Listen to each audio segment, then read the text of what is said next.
Joyce T വിയിലൂടെ ഞങ്ങളെ ശ്രദ്ധിക്കുന്ന എല്ലാവർക്കും യേശുക്രിസ്തുവിൻ്റെ നാമത്തിൽ ഞങ്ങളുടെ സ്നേഹവും വന്ദനവും അറിയിക്കുന്നു. പ്രിയപ്പെട്ട ദൈവമക്കളെ, നിങ്ങളൊക്കെ കർത്താവിലെ സന്തോഷമായിരിക്കുന്നെന്ന് വിശ്വസിക്കുന്നു. ഇന്ന് നമ്മോടൊപ്പം അനുഗ്രഹിക്കപ്പെട്ടതായ ഒരു കർത്താവിൻ്റെ ദാസിയാണ് കടന്നു വന്നിരിക്കുന്നത്. ഒരു നായർ തറവാട്ടിൽ നിന്ന് കർത്താവിനെ കണ്ടുമുട്ടിയതായ അനുഭവമാണ് നമ്മളോട് ഷെയർ ചെയ്യാനുള്ളത്. അതൊക്കെ നിങ്ങളുടെ ജീവിതത്തിൽ വളരെ അനുഗ്രഹമായി തീരുമെന്ന് ഞാൻ കർത്താവിൽ വിശ്വസിക്കുന്നു. ആ പ്രിയ കർത്താവിൻ്റെ ദാസിയെ നമുക്ക് ലഭിച്ചതിൽ വളരെയധികം സന്തോഷമുണ്ട്. കർത്താവിൻ്റെ ദാസിയെ ദൈവം അനുഗ്രഹിക്കട്ടെ. കർത്താവിൻ്റെ ദാസിയെ ഞങ്ങൾ ഹാർദവമായി ജോയ്സ് ടി വിയിലേക്ക് സ്വാഗതം ചെയ്യുന്നു. ആമേൻ. പ്രൈസ് ലോർഡ് സിസ്റ്റർ, കർത്താവിൽ സന്തോഷമായിരിക്കുന്നല്ലോ അല്ലയോ?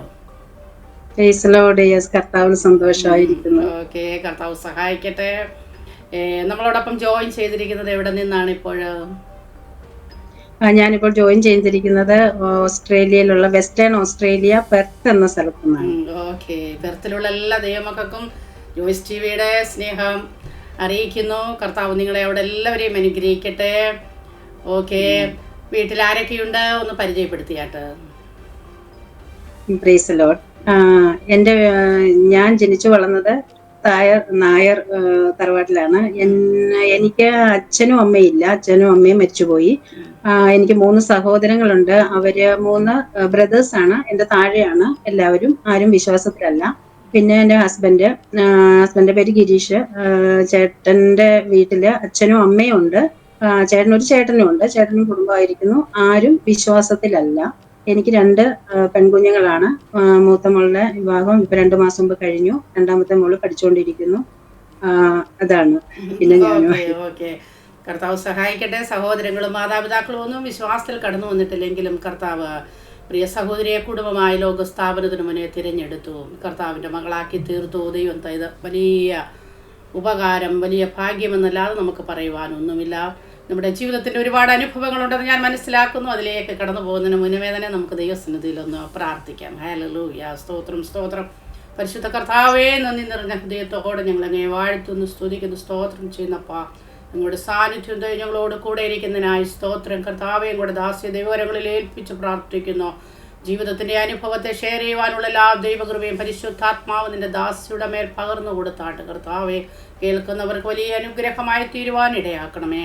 യേശു ക്രിസ്തുവിൻ്റെ നാമത്തിൽ തന്നെ ആമേൻ. ഹല്ലേലൂയ. സ്തോത്രം സ്തോത്രം സ്തോത്രം.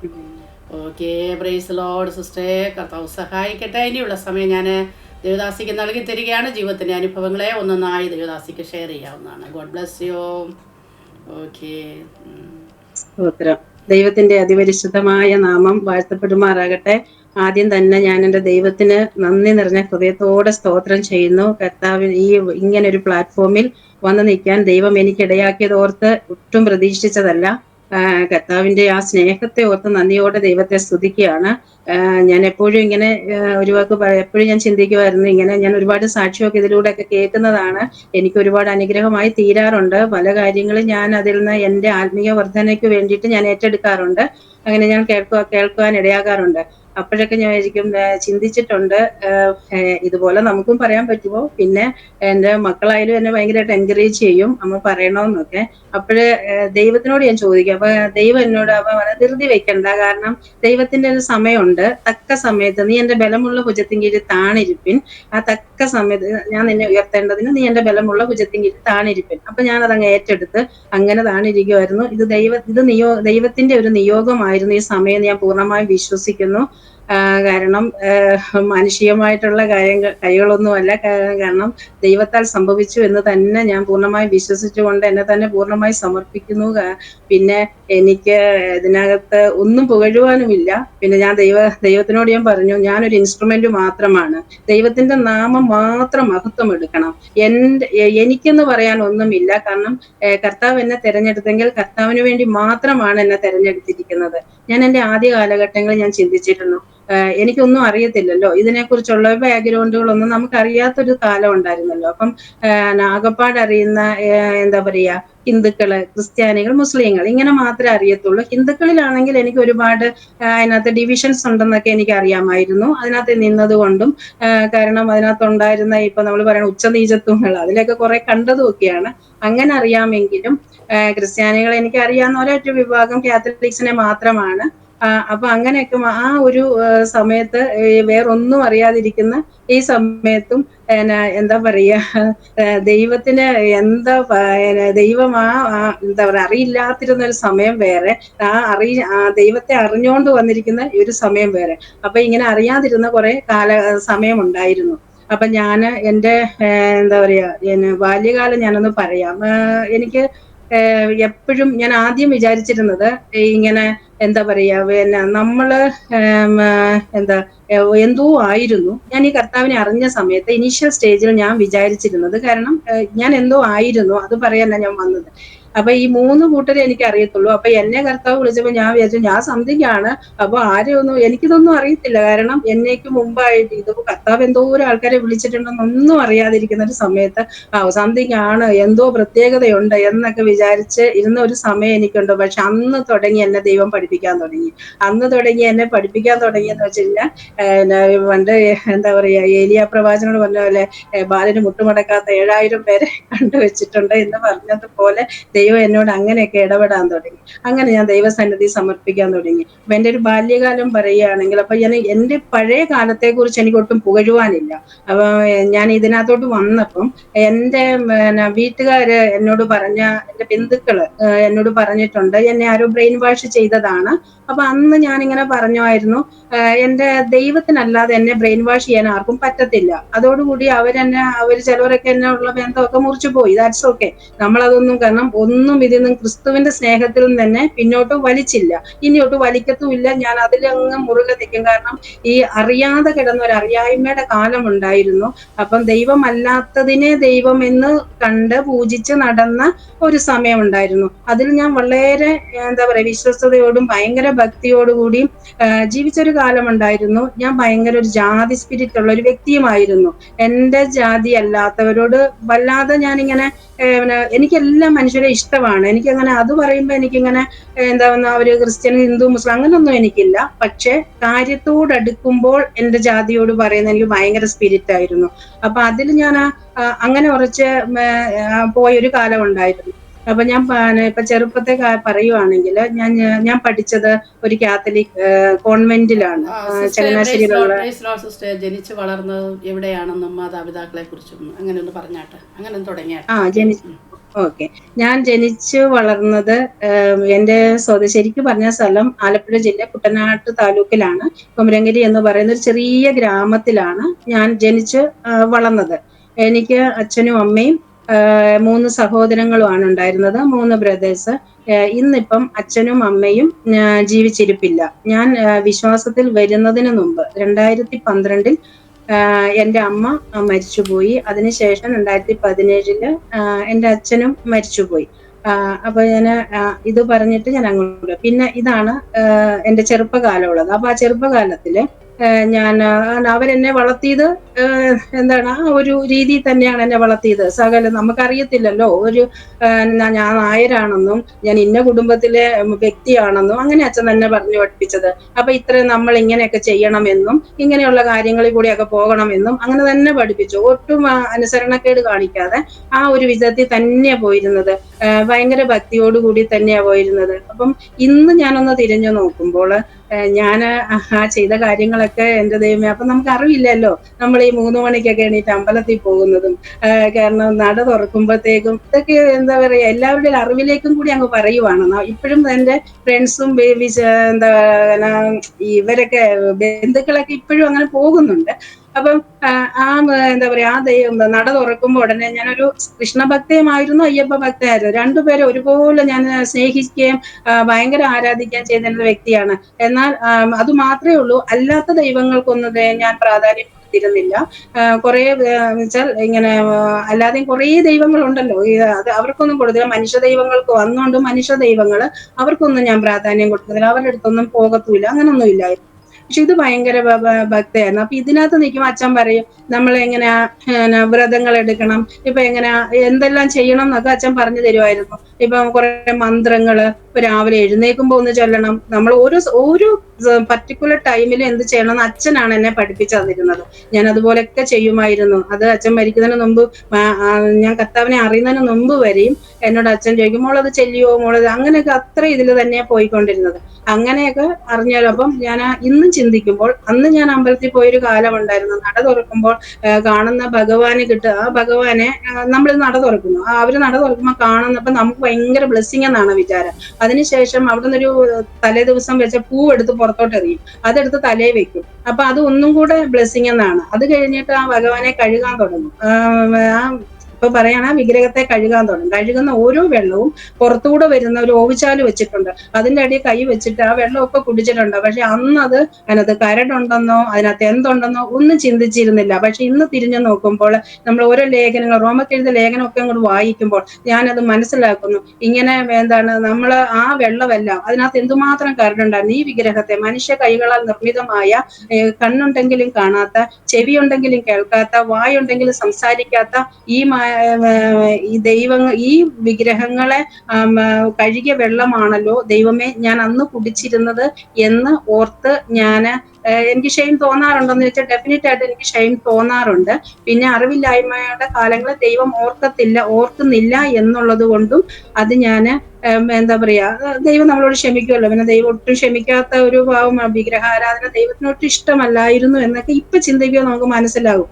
അപ്പൊ ആ ഒരു കാലഘട്ടത്തിൽ അങ്ങനെ പോയ അതിന് ഞാൻ ഒട്ടും എന്താ പറയാ ഇതിനൊന്നും പുകഴ്ത്തുവോ ഇപ്പൊ അതിനെ വലുതാക്കി കാണിക്കുവല്ല. കാരണം ഇപ്പൊ ഞാൻ കാരണം കമ്പയർ ചെയ്യുമ്പോൾ ഇപ്പൊ എന്നെ സൃഷ്ടിച്ച, എന്നെ കണ്ട, എന്റെ ഓരോ ചലനങ്ങളും മനസ്സിലാക്കി എന്നെ മുമ്പോട്ട് കൊണ്ടുപോകുന്ന ആ ദൈവത്തെ എനിക്ക് കിട്ടിയതാണ് എന്റെ ജീവിതത്തിലെ ഏറ്റവും വലിയ ഭാഗ്യമായിട്ട് ഞാൻ കരുതുന്നത്. അങ്ങനെ ഞാൻ സ്കൂളിൽ പഠിക്കുമ്പോൾ എന്താണ് ഞാൻ പഠിച്ചിരുന്നത് കാത്തലിക് സ്കൂളിലാണ്. ചങ്ങനാശ്ശേരി വാഴപ്പള്ളി എന്താണ് സെന്റ് തെരേസാസ് ഹൈസ്കൂളിലാണ് ഞാൻ പഠിച്ചിരുന്നത്. അപ്പൊ ആ സ്കൂൾ കാലഘട്ടം എനിക്ക് ഒത്തിരി ഇഷ്ടമായിരുന്നു. കാരണം എന്ന് വെച്ചാൽ രാവിലെ എനിക്ക് അവിടെയുള്ള സിസ്റ്റേഴ്സ് നമ്മൾ പറയുന്ന കന്യാസ്ത്രീകൾ എന്നെ പഠിപ്പിച്ചതെല്ലാം അവരായതുകൊണ്ട് എനിക്ക് അവരോട് ഭയങ്കര, ഇന്നും അവരുടെ മുഖങ്ങൾ എന്റെ മുമ്പിലുണ്ട്. എനിക്ക് അവരെ ഭയങ്കര ബഹുമാനമാണ്, ഭയങ്കര സ്നേഹമാണ്. കാരണം എന്റെ അമ്മയെ പോലെ കാരണം സ്നേഹിച്ച സിസ്റ്റേഴ്സ് ആയിരുന്നു എല്ലാവരും ഓരോ കാര്യത്തിലും. അപ്പൊ ഞങ്ങള് ഈ ആലപ്പുഴ ജില്ലയിൽ നിന്ന് കോട്ടയം ജില്ലയിലേക്ക് നടന്നാണ് പോകുന്നത്. ആ സമയത്ത് അങ്ങനെ പോയി പഠിച്ചുകൊണ്ടിരുന്ന സമയത്ത് ഞങ്ങളുടെ ബുദ്ധിമുട്ടുകളൊക്കെ അവർക്ക് അറിയും. പക്ഷെ രാവിലെ ചെന്ന ഉടനെ ആദ്യം ആ ചർച്ചിലോട് അവിടെ ഒരു ചാപ്പൽ ഉണ്ടല്ലോ എല്ലായിടത്തും, അവിടെ ചെല്ലുമ്പോൾ അതിന്റെ ഭംഗി എനിക്ക് ഭയങ്കര ഇഷ്ടമായിരുന്നു. എല്ലാരും കാണിക്കുന്ന പോലെ മുട്ടുകുത്തി നീക്കും, കൈ നിവർത്തി പിടിക്കും, എന്താണെന്നൊന്നും അറിയത്തില്ല, അതുപോലെയൊക്കെ ഞാനും ചെയ്യുമായിരുന്നു. അവിടെയുള്ള രൂപങ്ങളിലെല്ലാം ഇങ്ങനെ അവര് മുത്തുന്ന കാണാം, അതുപോലെ ഞാനും ചെയ്യുമായിരുന്നു. പിന്നെ സിസ്റ്റേഴ്സിനാണെങ്കിൽ അതുപോലെ അവരുടെ ജീവിതം, അവരുടെ നടപ്പ്, അവരുടെ രീതി എന്നെ ഒത്തിരി ഇൻഫ്ലുവൻസ് ചെയ്തിട്ടുണ്ട്. ആ സമയത്ത് എന്റെ അമ്മയോട് പോയി ഞാൻ പറഞ്ഞിട്ടുണ്ട്, അമ്മ എനിക്ക് കന്യാസ്ത്രീ ആയാൽ കൊള്ളാമെന്ന് ആഗ്രഹമുണ്ട് എന്ന് ഞാൻ ഇങ്ങനെ പറയുവാനിടയായി. കാരണം അത് അവരുടെ ജീവിതമാണ് നമ്മളെ ഇൻഫ്ലുവൻസ് ചെയ്തത്. അപ്പൊ അമ്മ പറഞ്ഞു നിനക്ക് വേറെ പണിയൊന്നും ഇല്ലേന്ന് അന്ന് ചോദിച്ചു. ഒരു പ്രാവശ്യം ചോദിക്കത്തുള്ളൂ, അവരെ അനുകൂലിച്ചില്ലെങ്കിൽ പിന്നെ ഞാനത് ചോദിക്കത്തില്ല, പിന്നെ അതങ്ങ് വിട്ടു.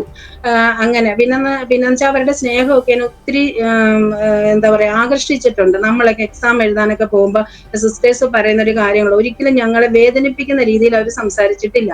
ഇതൊക്കെയാണ് എന്നെ അട്രാക്ട് ചെയ്തത്. എക്സാം എഴുതുമ്പോൾ അവർ പുറത്ത് കാത്തു നിൽച്ചു എങ്ങനെയുണ്ടായിരുന്നു, ബുദ്ധിമുട്ടായിരുന്നു, അത് എഴുതിയോന്നാണ് പറയുന്നു. അപ്പം പറയുന്ന ഒരു വാക്ക് ഇന്ന് ഞാൻ ഓർക്കുവാണ്, വിഷമിക്കണ്ട കേട്ടോ, ആരും വിഷമിക്കണ്ട, ഇനി നമുക്ക് പ്രാർത്ഥിക്കാം. എങ്ങനെ പ്രാർത്ഥിക്കാന്ന് പറയുന്ന വെച്ചാല് പേപ്പർ നോക്കുന്നവർക്ക് മാർക്ക് ഇടാൻ തോന്നിക്കാൻ പ്രാർത്ഥിക്കാമെന്ന്. അതെന്നെ ഇപ്പോഴും എന്റെ കൊച്ചുങ്ങളോടും പറയും, പേപ്പർ ഇനി എഴുതിയതൊക്കെ പോട്ടെ, ദൈവം പ്രവർത്തിക്കാൻ, അങ്ങനെ ഞങ്ങളോട് പറഞ്ഞ ഒരു ഇത് ഓർക്കുന്നുണ്ട്. അതുകൊണ്ടാണ് അവരോട് അത്രയും എനിക്ക് ഭയങ്കര അട്രാക്റ്റീവ് ആയി തോന്നിയത്. അത് കഴിഞ്ഞ് പിന്നെ അവരെന്തൊക്കെ ചെയ്യുന്നു അതിനെയൊക്കെ ഫോളോ ചെയ്യുമായിരുന്നു. അതുപോലെ അവരുടെ പ്രാർത്ഥനകളെല്ലാം നമുക്ക് നന്നായിട്ട് അറിയാം. ഒരു സ്കൂള് തുടങ്ങുമ്പോൾ പ്രാർത്ഥിക്കുന്ന പ്രാർത്ഥനകൾ, കൊന്ത ചൊല്ലി അത് ലഞ്ചിന് പോകുമ്പോൾ നമ്മളെ വിടുമ്പോഴത്തെ ഒരു 15-20 മിനിറ്റോളം പ്രാർത്ഥനയാണ്. അത് കൊന്തയാണ് ചൊല്ലുന്നത്. അത് മുഴുവനും നമ്മൾ നിന്ന്, കാരണം ഒരു മൈക്കിൽ കൂടെ കുറച്ച് കുഞ്ഞുങ്ങൾ അത് ചെല്ലും, നമ്മൾ ഏറ്റു പറയും. അതിനുശേഷം പോകുന്ന കയറുമ്പോഴെല്ലാം പ്രാർത്ഥനയിലോടായിരുന്നു. അതുകൊണ്ട് എനിക്കും അതെല്ലാം കാണാതെ അറിയാമായിരുന്നു. അങ്ങനെ സ്കൂൾ കഴിഞ്ഞു, കോളേജ്, പിന്നെ ഞാൻ എൻ്റെ പ്രീ ഡിഗ്രി കഴിഞ്ഞു. പിന്നെ ഡിഗ്രി ആയപ്പോഴത്തേക്കും ഞാൻ തൃശ്ശൂർ, എൻ്റെ അച്ഛൻ തൃശ്ശൂർ ഇതിലേക്ക് വന്നു. അവിടെ വീട് വാങ്ങിച്ച് അവിടെ താമസിക്കാൻ അങ്ങനെ വന്നു. അവിടെ കഴിഞ്ഞു. അങ്ങനെ സ്കൂൾ അവിടെ പ്രത്യേകിച്ചൊന്നും നടന്നില്ല, അങ്ങനെ അങ്ങ് പോയി. അതിനുശേഷം പിന്നെ കോളേജും കഴിഞ്ഞ് ആ സമയം അവിടെ എത്തിക്കഴിഞ്ഞപ്പോഴത്തേക്കും ഞങ്ങള് ഈ കുട്ടനാട്ടിൽ നിന്ന് പോയി. അവിടെ എത്തിക്കഴിഞ്ഞപ്പോൾ ഞങ്ങൾക്ക് ഞാൻ എൻ്റെ ജീവിതത്തിൽ ഇങ്ങനെ പട്ടിണി കിടക്കുകയോ ബുദ്ധിമുട്ട് അങ്ങനെയൊന്നും ഞാൻ അനുഭവിച്ചിട്ടില്ല. എങ്കിൽ പോലും അല്ലാതെ നമ്മൾ ഈ പഠിക്കാൻ പോകുന്ന ഒരു കാലഘട്ടം ഉണ്ടല്ലോ, അതിനകത്ത് ഞങ്ങൾ പോയത് ഗ്രാമപ്രദേശത്തായിരുന്നു. അന്നേരം ആൾക്കാർ എതിർത്ത് സംസാരിക്കുന്നത് കേട്ടിട്ടുണ്ട്. ഇങ്ങനെ എന്തിനാ പഠിക്കാൻ വിടുന്നത്, ഈ പെൺപിള്ളേരെയൊക്കെ ഒരു 10ാം ക്ലാസ് കഴിഞ്ഞാൽ പിന്നെ അങ്ങ് കല്യാണം കഴിച്ചു വിട്ടൂടെ, എന്തിനാ ഇങ്ങനെ പഠിക്കാൻ വിടുന്നത്. അപ്പം ഞാൻ ഇതൊന്നും മൈൻഡ് ചെയ്യത്തില്ല. ഈ ചെവി കൂടെ കേട്ടാ ചെവി കൂടെ കളയും. എന്റെ അച്ഛൻ ഒട്ടും മൈൻഡ് ചെയ്യത്തില്ല. അച്ഛൻ ഇങ്ങനെ പറയും, അവർക്കൊന്നും ഈ ബോധം ഇല്ലാത്തതുകൊണ്ടാ പറയുന്നത്. അച്ഛനൊന്നും ആരും ഒന്നും പറയത്തില്ല. ഭയങ്കര ക്ഷമാശീലനായ ഒരു മനുഷ്യന്റെ അച്ഛൻ. അങ്ങനെ ആ ഒരു കാലഘട്ടം ഉണ്ട്. എന്റെ പഠിത്തം മുടക്കാൻ ശ്രമിച്ചവരുണ്ട്, അതിന് പല കാര്യങ്ങൾ ചെയ്തവരുണ്ട്, നിന്ദിച്ചവരുണ്ട്, എല്ലാം ഉണ്ട്. അവര് നോക്കുമ്പോൾ ഞങ്ങൾക്ക് സാമ്പത്തികമായിട്ട് പ്രത്യേകിച്ച് ഒരു കാര്യമൊന്നുമില്ല. അപ്പൊ ഞങ്ങൾ നിന്ദിച്ചിട്ടുണ്ട്. ഇവളെയൊക്കെ ഇങ്ങനെ പഠിക്കാൻ വിട്ടോണ്ട് എന്താ കാര്യം, എന്താണ് എന്താ പറയാ, ഇങ്ങനെ പഠിച്ചത് കൊണ്ടോ പിന്നെ എങ്ങനെ ഇവളെയൊക്കെ കെട്ടിച്ചു വിടും, അതാണ് ചോദിക്കുന്നത്. എങ്ങനെ ഇവളെ കെട്ടിച്ചു വിടും, കാരണം ഇവരുടെ എന്തോ ഇരുന്നിട്ടാ ഇങ്ങനെ ഇങ്ങനെ എന്താ പറയാ ഇങ്ങനെ പഠിക്കാൻ വിടുന്നത്. ഇങ്ങനെ എപ്പോഴും ഇരുന്ന് അത് നമ്മുടെ ചെവി കേൾക്കേ പറയുന്നത്. ഞാനാണെങ്കിൽ ഇതെനിക്ക് ബോധേടല്ല. എന്റെ ഒരു ലക്ഷ്യം ഇത് മാത്രമേ ഉള്ളായിരുന്നു. എങ്ങനെയും പഠിക്കണം, ജോലി വാങ്ങിക്കണം, എന്റെ പാരന്റ്സിനെ ഹെൽപ്പ് ചെയ്യണം. കാരണം അവർ നന്നായി അധ്വാനിക്കുന്ന ഞാൻ കണ്ടിട്ടുണ്ട്. അപ്പൊ അവരെ ഹെൽപ്പ് ചെയ്യണം, അവരെ മിണ്ടാതിരുത്ത്, അവരെ നോക്കണം. അത്രമാത്രമേ എനിക്ക് ആഗ്രഹം ഉണ്ടായിരുന്നുള്ളൂ. ഇതൊന്നും ഞാൻ മൈൻഡ് ചെയ്തില്ല. പക്ഷെ ഈ ആൾക്കാർ പറയുന്നത്, ഈ ആൾക്കാർ ഇങ്ങനെ ഓരോന്ന് പറയുന്നത്, എന്നെ സൃഷ്ടിച്ച എന്റെ ദൈവം എപ്പോഴോ ഇതെല്ലാം കേൾക്കുന്നുണ്ടെന്നുള്ളത് ഇന്ന് എനിക്ക് മനസ്സിലായി. കാരണം ലോകസ്ഥാപനത്തിന് മുമ്പേ എന്നെ കണ്ട ദൈവമാണല്ലോ. അപ്പം എന്താ പറയാ, എന്നെ അറിഞ്ഞ ദൈവം, എന്നെ കണ്ടതും പിന്നെ അമ്മയുടെ വയലിൽ ഉരുവാകുന്ന മുമ്പേ അറിഞ്ഞ ദൈവം ഈ എന്റെ ഓരോ ചലനങ്ങളും എന്റെ ദൈവം എന്നെ എന്താ പറയാ ഇതെല്ലാം ഒപ്പിയെടുക്കുന്ന പോലെ ആയിരുന്നു എന്നാണ് ഇന്ന് ഞാനത് മനസ്സിലാക്കുക. കാരണം ഞാനതൊക്കെ മറന്ന കാര്യങ്ങളൊക്കെ എന്നെ ദൈവം ഒരു സമയത്ത് ഓർമ്മിപ്പിച്ചു കൊണ്ടുവന്നു. എങ്ങനെ ഇങ്ങനെ എത്തി എന്നൊക്കെ ഉള്ളത്. അപ്പൊ ഞാൻ ഇതൊക്കെ ദൈവമേ ഇതൊക്കെ മറന്നുപോയതായിരുന്നല്ലോ എന്നൊക്കെ ഞാൻ ഓർത്തിട്ടുണ്ട്. എന്തിനാന്ന് വെച്ചാൽ പറഞ്ഞ എല്ലാം ദൈവത്തിന്റെ നാമ മഹത്വത്തിന് വേണ്ടിയിട്ടാണ്. അപ്പം ഞാന് പലപ്പോഴും കർത്താവിനോട് ചോദിച്ച ഒരു ചോദ്യമാണ്, എന്നെ എന്തിനാ ഇത്ര വൈകി വിളിച്ചത്, എന്നെ ഒന്ന് നേരത്തെ വിളിക്കായിരുന്നില്ലായിരുന്നോ, കർത്താവിന് വേണ്ടി ഒരുപാട് ജീവിക്കാമായിരുന്നല്ലോ എന്നൊക്കെ ചിന്തിക്കുന്നത്. അതിനും ദൈവത്തിനൊരു ഉദ്ദേശമുണ്ട്. ദൈവത്തിന് എല്ലാത്തിനും ഒരു പദ്ധതി ഉണ്ട്. എന്നെ ഈ സമയത്ത് വിളിച്ചത് എന്തിനാണെന്നും ഞാൻ പിന്നെ എങ്ങനെ അവിടെ ജനിക്കണം എന്നുള്ളതും ഈ പാരന്റ്സിനാൽ ഞാൻ ജനിക്കപ്പെടണം എന്നുള്ളതൊക്കെ ദൈവത്തിന്റെ മുൻ നിർണയത്തിൽ പെട്ടതായതുകൊണ്ട് എന്നിതൊക്കെ ദൈവം മനസ്സിലാക്കി തന്നു. ദൈവത്തിനെ ഞാൻ സ്തുതിക്കുന്നു, സ്തോത്രം ചെയ്യുന്നു. അങ്ങനെ ഈ ആൾക്കാര് ഇങ്ങനെയൊക്കെ പറഞ്ഞ ഇതൊക്കെ ഇങ്ങനെ കിടക്കണം. നമ്മളിതൊന്നും ബോധേഡാകുന്നില്ല. അവരുടെ ഇടയിൽ ഞാൻ ഡിഗ്രി കഴിഞ്ഞ ഉടനെ എനിക്ക് ഒരാളുടെയും ഇതില്ലാതെ ഒരു ഡയറക്റ്റ് സെലക്ഷൻ എന്ന പോലെ എനിക്ക് അബുദാബിയിൽ ജോലി ലഭിക്കാൻ ഇടയായി. എനിക്ക് അവിടെ ചെന്ന് അവിടുന്ന് എനിക്ക് എന്താ പറയാ, എനിക്ക് പ്രത്യേകിച്ച് ഒരു ഡിഗ്രി മാത്രമേ ഉള്ളൂ, വേറെ ഒന്നുമില്ല, ക്വാളിഫിക്കേഷൻ ഒന്നുമില്ല. പക്ഷെ വലിയ ആൾക്കാർ ഇരിക്കേണ്ട സ്ഥാനത്ത് എന്നെ കൊണ്ടുവന്നിരുത്തി. അതൊക്കെ ഞാൻ എങ്ങനെ സംഭവിച്ചെന്നൊന്നും എനിക്ക് അറിഞ്ഞൂടാ. എന്താ പറയാ വലിയൊരു പേഴ്സണൽ സെക്രട്ടറി ആയിട്ടായിരുന്നു. അങ്ങനെ അതൊരു വലിയൊരു നിലയിലേക്ക് എത്തിച്ചത്. ഇതൊക്കെ ദൈവത്താൽ സംഭവിച്ചത്. നമ്മൾ വിചാരിക്കും മാനുഷിക ബുദ്ധിയിലൊന്നുമല്ല. എന്തുകൊണ്ടെന്ന് വെച്ചാൽ അവിടെ ജോലി കിട്ടിയപ്പോൾ നല്ല പദവിയായി, നല്ല ശമ്പളമായി, എനിക്കെല്ലാം ചെയ്യാൻ പറ്റി. അങ്ങനെ ഈ നിന്ദിച്ചവരുടെ ഈ നിന്ദിച്ച് പറഞ്ഞ ആൾക്കാരുടെ മുമ്പിൽ എങ്ങനെ ഒരു തരി പൊന്നുപോലില്ല, അതിവിടെ എങ്ങനെ കെട്ടിക്കും എന്ന് ചോദിച്ച ഇടത്തു നിന്ന് എന്റെ കല്യാണം എത്ര അങ്ങനെ ഒരു കല്യാണം അവിടെ നടന്നിട്ടില്ല. അത്രയും ശ്രേഷ്ഠമായിട്ട്, അത്രയും ആഭരണങ്ങളൊക്കെ ഇട്ട്, അത്രയും ഇതായിട്ട് നടത്താൻ ദൈവം സഹായിച്ചു. അതാണ് കാരണം അന്നൊക്കെ അത് ദൈവം തന്നെ ചെയ്തതാണത്. അല്ലാതെ ഇതിനകത്ത് വേറെ ഒരു വഴി കാണുന്നില്ല. ഇതെങ്ങനെ സംഭവിച്ചെന്ന് ഞാൻ ഇടയ്ക്ക് ചിന്തിക്കണം. ഇതൊക്കെ മറന്ന കാര്യമായിരുന്നു. പക്ഷെ ദൈവം എനിക്കതെല്ലാം 2000-ലാണ് എന്റെ വിവാഹം നടന്നത്. ആ സമയത്ത് എല്ലാം ദൈവം എന്നെ ഇതൊക്കെ ഇങ്ങനെ ഓർമ്മിപ്പിക്കും. ആ സമയത്ത് വിട്ടു, ഈ അടുത്ത സമയത്ത് ഇതെല്ലാം എന്നെ ഒന്ന് റീകളക്ട് ചെയ്യാൻ ദൈവം ഇടയാക്കിയത്. അങ്ങനെ കല്യാണം കഴിഞ്ഞു. ഞാൻ അബുദാബിയിലായിരുന്നു. അതിനുശേഷം എന്റെ ഹസ്ബൻഡ് അന്ന് സൗദിയിൽ വർക്ക് ചെയ്യുമായിരുന്നു. പിന്നെ ഞങ്ങൾ രണ്ടുപേരുടെയും ഇത് അറേഞ്ച്ഡ് മാരേജ് ആയിരുന്നു. ഒരു 13 ദിവസം കൊണ്ട് സംഭവിച്ച കാര്യമാണ്. അന്ന് ബ്രോക്കറായിരുന്നു. അവര് കൂടെ വന്നൊരു വിവാഹമാണ്. എന്റെ വീട്ടിൽ നിന്ന് ഞാൻ താമസിക്കുന്ന 20 മിനിറ്റ് വണ്ടിയെ പോയാൽ മതി, അത്രയും അടുത്തായിരുന്നു ഹസ്ബൻഡിന്റെ വീടും. എനിവേ ഇതൊക്കെ ഞങ്ങളെ തമ്മിൽ കൂട്ടിച്ചേർക്കുക എന്നുള്ള ദൈവിക പദ്ധതി ആയതുകൊണ്ട് അതങ്ങനെ സംഭവിച്ചു. ജാതകമൊക്കെ നോക്കിയിട്ടാണ് കെട്ടിച്ചത്. ഞാൻ എപ്പോഴും ഇപ്പം പറയും, ജാതകമൊക്കെ അവരുടെ മാനുഷികമായ ചിന്തകളിൽ വന്നത് മാത്രം എഴുതി വെച്ചതാണ്. ഒരിക്കലും അത് ദൈവത്താൽ സംഭവിക്കുന്നതല്ല. ഈ പറയുന്ന പോലെ പൊരുത്തങ്ങൾ എന്നൊക്കെ അവര് പറയുന്നത് വെറുതെയാ. നമ്മൾ രണ്ടുപേരും ഒത്തൊരുമിച്ച് ജീവിക്കുമ്പോഴാണ് എത്രമാത്രം വ്യത്യാസങ്ങൾ രണ്ട് വ്യക്തികളിൽ ഉണ്ടെന്നുള്ളത് മനസ്സിലാകുന്നത്. ചിലപ്പം അഭിപ്രായ വ്യത്യാസങ്ങൾ വരെ ഉണ്ടാകുന്നുണ്ട്. പക്ഷേ അവിടെ നിർത്തുന്നത് എല്ലാരും പറയും മ്യൂച്വൽ അണ്ടർസ്റ്റാൻഡിങ് അങ്ങ് പോകണമെന്ന്. അല്ല, ദൈവം കണ്ടതുകൊണ്ട് ദൈവത്തിന്റെ ഒരു പദ്ധതി പ്രകാരം ഒരു വാക്കുകൾ പോലും അതങ്ങോട്ട് വലിയ കാര്യങ്ങൾ ഇഷ്യൂ ആവാതെ പോയതല്ല ദൈവത്തിന്റെ ഒരു വലിയ ഒരു കരുണയും ഒരു കൃപയുമായിരുന്നെന്ന് ഞാൻ വിശ്വസിക്കുന്നുണ്ട്. അങ്ങനെ ഞങ്ങള് കല്യാണം കഴിഞ്ഞു. അത് കഴിഞ്ഞ് 2001 എനിക്ക് ആദ്യത്തെ മോളുണ്ടായി. അപ്പൊ അതും കൂടി ഒന്ന് പറയണം. ആ മോളുണ്ടായ സമയത്ത് എന്റെ ഒരു ഫ്രണ്ട് എന്റെ കൂടെ ഹോസ്റ്റലിൽ നിന്നിരുന്ന, ഞാൻ അഹല്യ മെഡിക്കൽ ഗ്രൂപ്പ് എന്ന് പറഞ്ഞൊരു സ്ഥാപനത്തിലായിരുന്നു ജോലി ചെയ്തുകൊണ്ടിരുന്നത്. എന്റെ റൂംമേറ്റ് ആയിരുന്ന എന്റെ ഒരു ഫ്രണ്ട് ഇങ്ങനെ എന്റെ കൂടെ അത് ഒരു സമയത്ത് പുള്ളിക്കാരിക്കും ഇങ്ങനെ എവിടെയാ മിനിസ്ട്രി ജോലി കിട്ടിപ്പോയപ്പോ ഇടയ്ക്കെല്ലാം ഫ്രൈഡേ ഞാൻ കാണാൻ പോകുമ്പോ ഒരു പ്രാവശ്യം ഞാൻ നോക്കുമ്പം എനിക്ക് എന്തോ ഒരു വ്യത്യാസമൊക്കെ പുള്ളിക്കാരത്തിയിൽ ഇങ്ങനെ തോന്നുവാണ്. ആദ്യമൊക്കെ ഇങ്ങനെ ഒത്തിരി ആഭരണമൊക്കെ ഇട്ട് കണ്ടിട്ട്, പിന്നെ നോക്കുമ്പോ അയാൾ കാണുന്നില്ല. അപ്പൊ ഞാൻ ചോദിക്കുന്നൊന്നുമില്ല.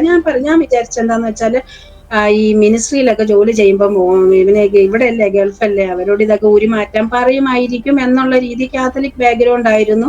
അത്രേ ചിന്തിക്കുന്നുള്ളൂ. പിന്നെ അവര് എന്റെ അടുത്ത് പറയും, അപ്പൊ പ്രാർത്ഥിക്കാന്ന് പറയും. അന്നേരവും പ്രാർത്ഥിക്കാന്ന് പറയും. ഞാൻ അതിനെന്താ, പ്രാർത്ഥിക്കുന്നതിന് കുഴപ്പമൊന്നുമില്ലല്ലോ. പക്ഷെ ഞാനിങ്ങനെ എന്റെ മൈൻഡ് അവിടെ ഒന്നും ആയിരിക്കില്ല, ചുറ്റിത്തിരിഞ്ഞ് നടക്കും. അവരവിടെ നിന്ന് പ്രാർത്ഥിച്ചോട്ടെ. അതിന് ഭക്ഷണമൊക്കെ കഴിച്ച് തന്ന് എന്നെ വിടും. അതിന് മുമ്പും എന്നെ ഫ്രണ്ട്സ് എന്താ പറയാ എല്ലാ ഫ്രൈഡേ ഇങ്ങനെ പറയായിരുന്നു, വെറുതെ ഇരിക്കുമല്ലേ, വാ നമുക്ക് ചർച്ചിൽ പോകാന്ന്. അതിനെന്താ പോയിക്കോളാം. അങ്ങനെ കാത്തലിക് ചർച്ചിലൊക്കെ ഞാൻ ഇങ്ങനെ പോകുമായിരുന്നു. അല്ലാണ്ട് വേറെ ഒന്നും എനിക്ക് അറിയത്തില്ല. അതിനു മുമ്പ് ഞാൻ ഗൾഫിലേക്ക് വരുന്നതിന് മുമ്പ് എന്നെ പഠിപ്പിച്ച ഒരു സാറ് എനിക്കൊരു ബുക്ക് തന്നു. അതൊരു കാത്തലിക് ബാക്ക്ഗ്രൗണ്ടിൽ നിന്നായിരുന്നു. എന്നിട്ട് പറഞ്ഞു, ഇതൊരു പ്രാർത്ഥനാ പുസ്തകമാണ്, വായിച്ചോളാൻ പറഞ്ഞു. ഞാൻ തുറന്നു നോക്കിയപ്പോ രാവിലെ പ്രാർത്ഥന, ഉച്ചയ്ക്ക് പ്രാർത്ഥന, വൈകുന്നേരം പ്രാർത്ഥന. അപ്പൊ എനിക്കത് ഭയങ്കര അട്രാക്ട് തന്നു. അതിനകത്ത് യേശുന്നും മാതാവെന്നും അങ്ങനൊന്നും ഇല്ല. പക്ഷെ ആ വാക്കുകൾ എന്നെ ഒത്തിരി അങ്ങ് അട്രാക്ട് ചെയ്തത് കൊണ്ട് ഞാൻ ആ പ്രാർത്ഥന രാവിലെ ചെല്ലും. ഞാൻ വിളക്ക് കൊളുത്തുന്നുണ്ട്. വിളക്കൊക്കെ കൊളുത്തി എന്റെ ദൈവങ്ങളെല്ലാം പൂജിച്ചതിന് ശേഷം ഈ പുസ്തകമായിട്ട് വന്നിരുന്ന് ഞാൻ എന്താ പറയാ അതിങ്ങനെ വായിക്കും. എനിക്ക് ഭയങ്കര സങ്കടം. അപ്പൊ ഇത് ഞാൻ ചെല്ലും തോറും ഞാൻ ഒത്തിരി കരഞ്ഞ് അവസാനം എന്റെ ബുക്ക് ഇങ്ങനെ കുതിർന്ന് വലിയൊരു എന്താ പറയാ ആ ഒരു പരുവത്തിലായി. അതൊന്നും എനിക്ക് അറിഞ്ഞൂടാ. ഞാനങ്ങ് അതെനിക്ക് ഓർമ്മയുണ്ട് അങ്ങനെ പ്രാർത്ഥിക്കുമായിരുന്നു എന്നുള്ളത്. അപ്പൊ ഒരു ദിവസം ഇങ്ങനെ എന്റെ ഫ്രണ്ടിന്റെ അവിടെ പോയി അങ്ങനെ നിത്യം പോകുമായിരുന്നു. അങ്ങനെ പോയി. പിന്നെ കല്യാണത്തിന് മുമ്പായിരുന്നു പോയിക്കൊണ്ടിരുന്നത്. അപ്പൊ ഈ കല്യാണം കഴിഞ്ഞതിന് ശേഷം അവിടെ ചെന്നപ്പോഴത്തേക്കും ഈ എന്റെ ഫ്രണ്ട് അയർലൻഡിലേക്ക് പോയി. അപ്പൊ അന്ന് എനിക്ക് അറിയാൻ പറ്റിയില്ല. പിന്നീട് പറഞ്ഞിങ്ങനെ അയർലൻഡിലേക്ക് പോയി എന്ന് അറിയാൻ കഴിഞ്ഞു. അപ്പൊ ഞാൻ കല്യാണം കഴിഞ്ഞ് ഞാൻ എന്റെ മോളെ പ്രഗ്നന്റ് ആണെന്ന് ഞാൻ അറിഞ്ഞ സമയത്ത് ഞാൻ വീണ്ടും ആ ഹോസ്റ്റലിൽ, അപ്പൊ അവിടെ ഒരു ആന്റി ഉണ്ട്. ആന്റി എനിക്ക് ഭയങ്കരമായിട്ട് ഇഷ്ടമായിരുന്നു. ആന്റി നമ്മൾക്ക് ഒത്തിരി ഇങ്ങനെ ഈ എന്താ പറയാ എപ്പോഴും നല്ല കാര്യങ്ങളാണ് പറയുന്നത്. നമുക്ക് നല്ല ഇൻസ്പിറേഷൻ ആണ്.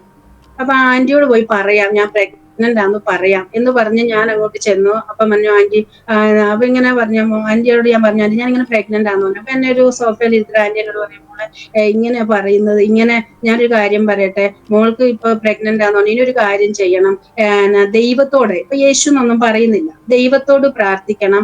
എന്ത് കുഞ്ഞു വേണം, ആണ് വേണോ പെണ്ണ് വേണോ, ആ കുഞ്ഞ് അതിന് എന്നിട്ട് ആ കൊച്ചെങ്ങനെ ആയിരിക്കണം എന്ന് ദൈവത്തോട് പ്രാർത്ഥിച്ച് അതുപോലെ ദൈവം തരുമെന്ന് പറഞ്ഞു. അപ്പൊ ഞാനും പോയി പ്രാർത്ഥിച്ചു, എനിക്കൊരു പെൺകുഞ്ഞിനെ വേണം, നല്ല ബുദ്ധി ഉണ്ടാകണം, സൗന്ദര്യം ഉണ്ടാകണം, അറിവണം, ഇങ്ങനെയൊക്കെ പറഞ്ഞ് ഞാനും അങ്ങ് പ്രാർത്ഥിക്കാൻ തുടങ്ങി. സത്യം പറഞ്ഞു കഴിഞ്ഞാല് എന്താ പറയാ, പെൺകുഞ്ഞിനെ തന്നെ ദൈവം തന്നു. പിന്നീട് ഒരിക്കൽ ഒരു ദൈവദാസനിലൂടെ എന്നോട് സംസാരിക്കാൻ ഇടയായി, ഇവളെ ഞാൻ പ്രത്യേകം സൃഷ്ടിച്ചതാണ്. അന്ന് ഞാൻ അന്നേരം അത് ഓർത്തു. അന്ന് ആന്റി പറഞ്ഞ വാക്കുകൾ ഞാൻ ഓർക്കാനും ഇടയായി. ഇതെല്ലാം ദൈവനാമ മഹത്വത്തിനായി പറയുവാണ്. ദൈവം നമ്മളോട്, നമ്മൾ അറിയുന്ന ഓരോ ചലനങ്ങൾ പോലും. അതിനുശേഷം പിന്നെ എന്താണ്, ഞാൻ ഈ മോളുണ്ടായ ശേഷം മോളുണ്ടായി, പിന്നെ നാട്ടിൽ നിർത്തിയിട്ട് വന്നു. അപ്പൊ എനിക്കിവിടെ നിൽക്കാൻ പറ്റാത്തൊരു സ്ഥിതിയായി. ഞാൻ തിരിച്ച് റിസൈൻ ചെയ്ത് തിരിച്ചുപോയി. കാരണം മോളില്ലാതെ നിൽക്കാൻ പറ്റത്തില്ലാത്തൊരു അവസ്ഥ. ഹസ്ബൻഡും വന്നു.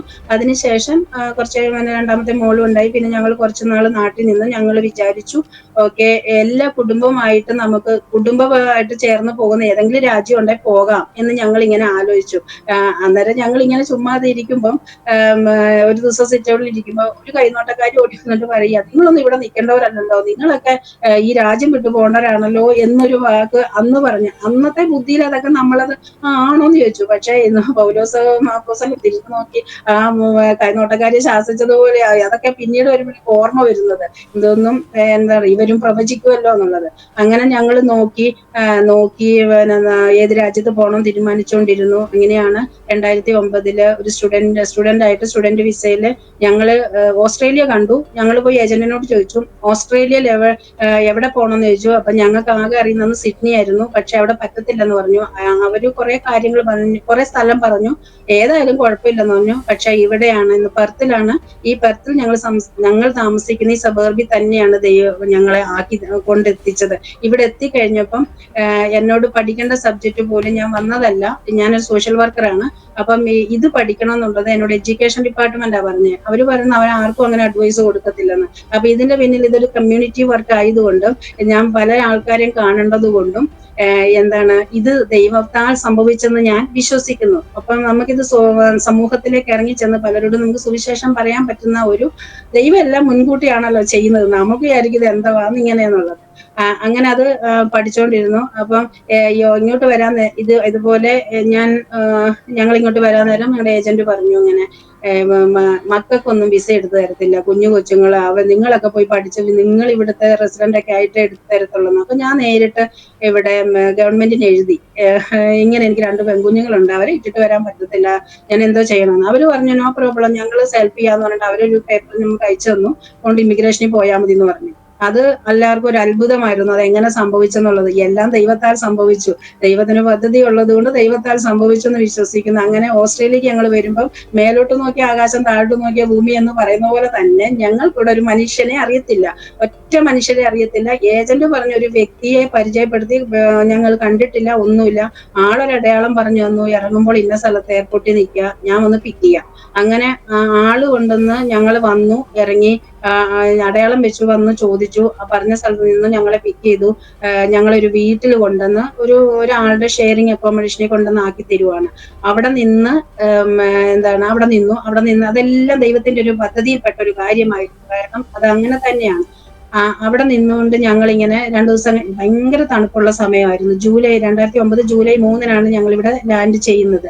അങ്ങനെ ഞങ്ങള് പിറ്റേ ദിവസം ഞങ്ങൾ ഇങ്ങനെ ഇറങ്ങി നടക്കുക. ഇനിയിപ്പോ നമ്മൾ ഇവിടെ വെറുതെ ഇരുന്നിട്ട് കാര്യമില്ല, എനിക്ക് ക്ലാസ്സിൽ പോകണം, ക്ലാസ് തുടങ്ങുന്നത് വരെ കുഞ്ഞുങ്ങൾ എന്താ പറയാ, എന്തെങ്കിലുമൊക്കെ ജോലി നേടണമല്ലോ. നമ്മളിപ്പോ കൈ കൊണ്ടുവന്ന കാശും കൊണ്ട് നമ്മൾക്ക് എപ്പോഴും നിൽക്കാൻ പറ്റത്തില്ല. ജോലി നോക്കി നമ്മൾ ഇങ്ങനെ പോകുമ്പോ ഒരു ദിവസം തിരിച്ചു വരുമ്പോ ഞങ്ങളൊരു കമ്പനി കണ്ടു. കമ്പനിയിൽ ഇങ്ങനെ നമ്മൾ അവിടുന്ന് ഒരാളിങ്ങനെ ഇറങ്ങി വരും ഒരു കാറിൽ. ഞങ്ങൾ അവിടെ ചോദിച്ചു, ഇങ്ങനെ ഒരു ജോലിയുണ്ട്. അപ്പൊ ഞാൻ ഹസ്ബൻഡിന് ഇങ്ങനെ ആളാണ്, ഓട്ടോമൊബൈൽ ഇലക്ട്രീഷ്യൻ ആണ്, ജോലി വല്ലതും കിട്ടുമോ എന്ന് ചോദിച്ചപ്പോ ആള് പറയുവാണ്, ഇതെന്റെ അനിയന്റെ കമ്പനിയാണ്, ഒരു നമ്പർ തന്നു. ഞങ്ങൾ ആ നമ്പറിൽ കോൺടാക്ട് ചെയ്തു. ഒരു മാഡം ആയിരുന്നു, അവിടെ ചെല്ലാൻ പറഞ്ഞു. പുള്ളിക്കാരത്തി അന്ന് തുടങ്ങി ഇന്ന് വരെയും ഞങ്ങൾക്ക് ഭയങ്കര ഹെൽപ്ഫുൾ ആണ്. ഇന്ന് പക്ഷെ പുള്ളിക്കാരത്തി ക്യാൻസർ ആണ്, പക്ഷെ ഞങ്ങൾ യേശുവിന്റെ കാര്യം പറഞ്ഞ് ഇന്നും പ്രാർത്ഥിച്ചുകൊണ്ടിരിക്കുന്നു. അങ്ങനെ അത് ദൈവത്താൽ ഒരുക്കിയ ഒരു മാഡം ആയിരുന്നു. അങ്ങനെ ഞങ്ങള് അവിടെ ചെന്നു. ആ കമ്പനിയിൽ 2009 സെപ്റ്റംബർ 16 ചേട്ടന് ജോലി ലഭിക്കാനിടയായി. ആ കമ്പനി അന്ന് തുടങ്ങി ഇന്ന് വരെ ആ കമ്പനി തന്നെയാ വർക്ക് ചെയ്യുന്നത്. കാരണം ദൈവം ഞങ്ങൾക്ക് എല്ലാം മുന്നൊരുക്കിയിട്ടാണ് ഇവിടെ കൊണ്ടുവന്നത്. അത് പറയാനായിരുന്നു. എല്ലാം ഒത്തിരി അലഞ്ഞു നടന്നൊന്നുമില്ല, ഒരു ജോലിക്ക് മുന്നൊരുക്കി ഇവിടെ കൊണ്ടുവന്നു. അത് പ്രകാരം അതുപോലെ ഇതും കൂടി പറയണം. ഞങ്ങൾക്ക് ഒരു ഭയങ്കര റെഗുലേഷൻസ് ഉണ്ട്, റൂൾസ് ആൻഡ് റെഗുലേഷൻസ് ഉണ്ട് ഒരു ജോലി ചെയ്യാൻ. പക്ഷെ അതിനെയും കൂടെ ഓവർകം ചെയ്തുകൊണ്ട് നിൽക്കുവാൻ ആ മാഡം ഞങ്ങളെ സഹായിച്ചു. എല്ലാ വർക്ക് അവേഴ്സ് ഒക്കെ ഉണ്ട്, പക്ഷെ അതൊക്കെ അവര് എല്ലാം ബുദ്ധിപൂർവ്വം അന്ന് ചെയ്ത് നമ്മളെ ചെയ്യാൻ സഹായിച്ചു. പിന്നെ കുഞ്ഞുങ്ങളെ ചേർക്കണം. ഈ കുഞ്ഞുങ്ങളെ ചേർക്കുമ്പോൾ ഞാൻ ആദ്യം ഒരു ഗവൺമെന്റ് സ്കൂളിൽ ചേർത്തു. പക്ഷെ അവിടെ പറഞ്ഞു നിങ്ങൾ ഇത്രയും ഫീസ് കൊടുക്കണം. അപ്പൊ ഞാനും ഫീസ് കൊടുക്കണം, ഇത്രയും പിള്ളേർക്ക് കൂടിയും കൊടുക്കുമ്പോൾ ഒരു $18,000 ഒക്കെ കൊടുക്കാന്ന് പറഞ്ഞാൽ ഭയങ്കര അന്നത്തെ സമയത്ത് പറ്റത്തില്ലാത്തത് കൊണ്ടാണ്, ഒരാളല്ല ജോലി ചെയ്യുന്നത്. അപ്പൊ എന്നോട് ഒരു ഫ്രണ്ട് പറഞ്ഞു കാത്തലിക് സ്കൂളുണ്ട്, കൊണ്ട് ചേർക്കാന്ന് പറഞ്ഞു. അവിടെ ചെന്നു. അവിടെ ചെന്നപ്പം പ്രിൻസിപ്പാളിനോട് ഞാൻ പറഞ്ഞു ഞാൻ സ്റ്റുഡന്റ് ആണ്, ഇന്നതൊക്കെ അവർക്ക് അത്ര അറിയത്തില്ലെങ്കിൽ നമുക്ക് പറയണമല്ലോ.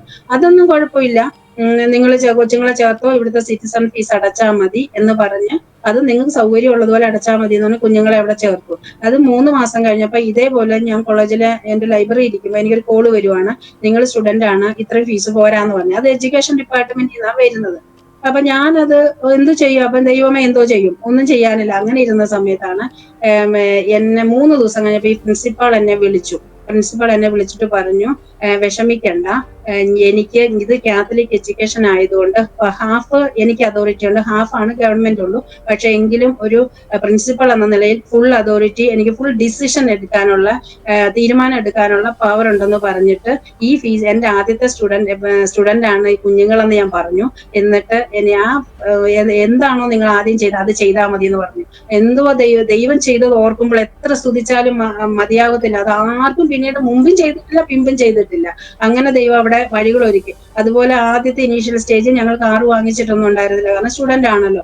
അപ്പം ഈ കുഞ്ഞുങ്ങളെ നടത്തിക്കൊണ്ട് പോകുന്ന കണ്ടിട്ട് പ്രിൻസിപ്പള് അന്നേരവും ചിലരെ അവർക്ക് വേണ്ടി ഒരു അമ്മ 2 കുഞ്ഞുങ്ങളെയും കൊണ്ട് വരുന്നുണ്ട്, അവർക്ക് വേണ്ടിയിട്ട് നിങ്ങളൊന്ന് സഹായിക്കുക ചോദിച്ചപ്പോ ഒരു സഹോദരി അത് സന്തോഷപൂർവ്വം ഏറ്റെടുത്ത് ഞങ്ങൾക്ക് എന്താ പറയാ PR കിട്ടി, ഇവിടുത്തെ റെസിഡന്റ് ആയി. ഞാൻ കാറ് വാങ്ങുന്നവരെ അവർ സന്തോഷത്തോടെ കുഞ്ഞുങ്ങളെ എടുത്തോണ്ട് പോകും, കൊണ്ടുവരും, എല്ലാം ചെയ്തു. അതിനും ദൈവത്തെ സ്തുതിക്കുന്നു. എല്ലാം ദൈവം ഞങ്ങളെ അങ്ങനെ എത്ര അത്ഭുതകരമായി നടത്തിയത്. അതിനിടയ്ക്ക് ഇനി എന്റെ കോഴ്സ് കഴിഞ്ഞു. അതിന് 2012 ഞാൻ നാട്ടിൽ പോയി. അപ്പോഴത്തേക്കും എനിക്ക് അറിയത്തില്ലായിരുന്നു, എന്റെ അമ്മയ്ക്ക് ക്യാൻസർ ആയിരുന്നു. പോയി വന്ന് ഒരു 3 മാസമേ ഉള്ളൂ അമ്മ മരിച്ചുപോയി. പെട്ടെന്ന് അങ്ങ് മരിച്ചുപോയി. അതിനെ ഭയങ്കരമായിട്ട് ഷോക്കായി. കാരണം എന്നും സംസാരിച്ചുകൊണ്ടിരിക്കുന്നതാണ്. അന്ന് അമ്മയ്ക്ക് 58 വയസ്സേ ഉണ്ടായിരുന്നുള്ളൂ.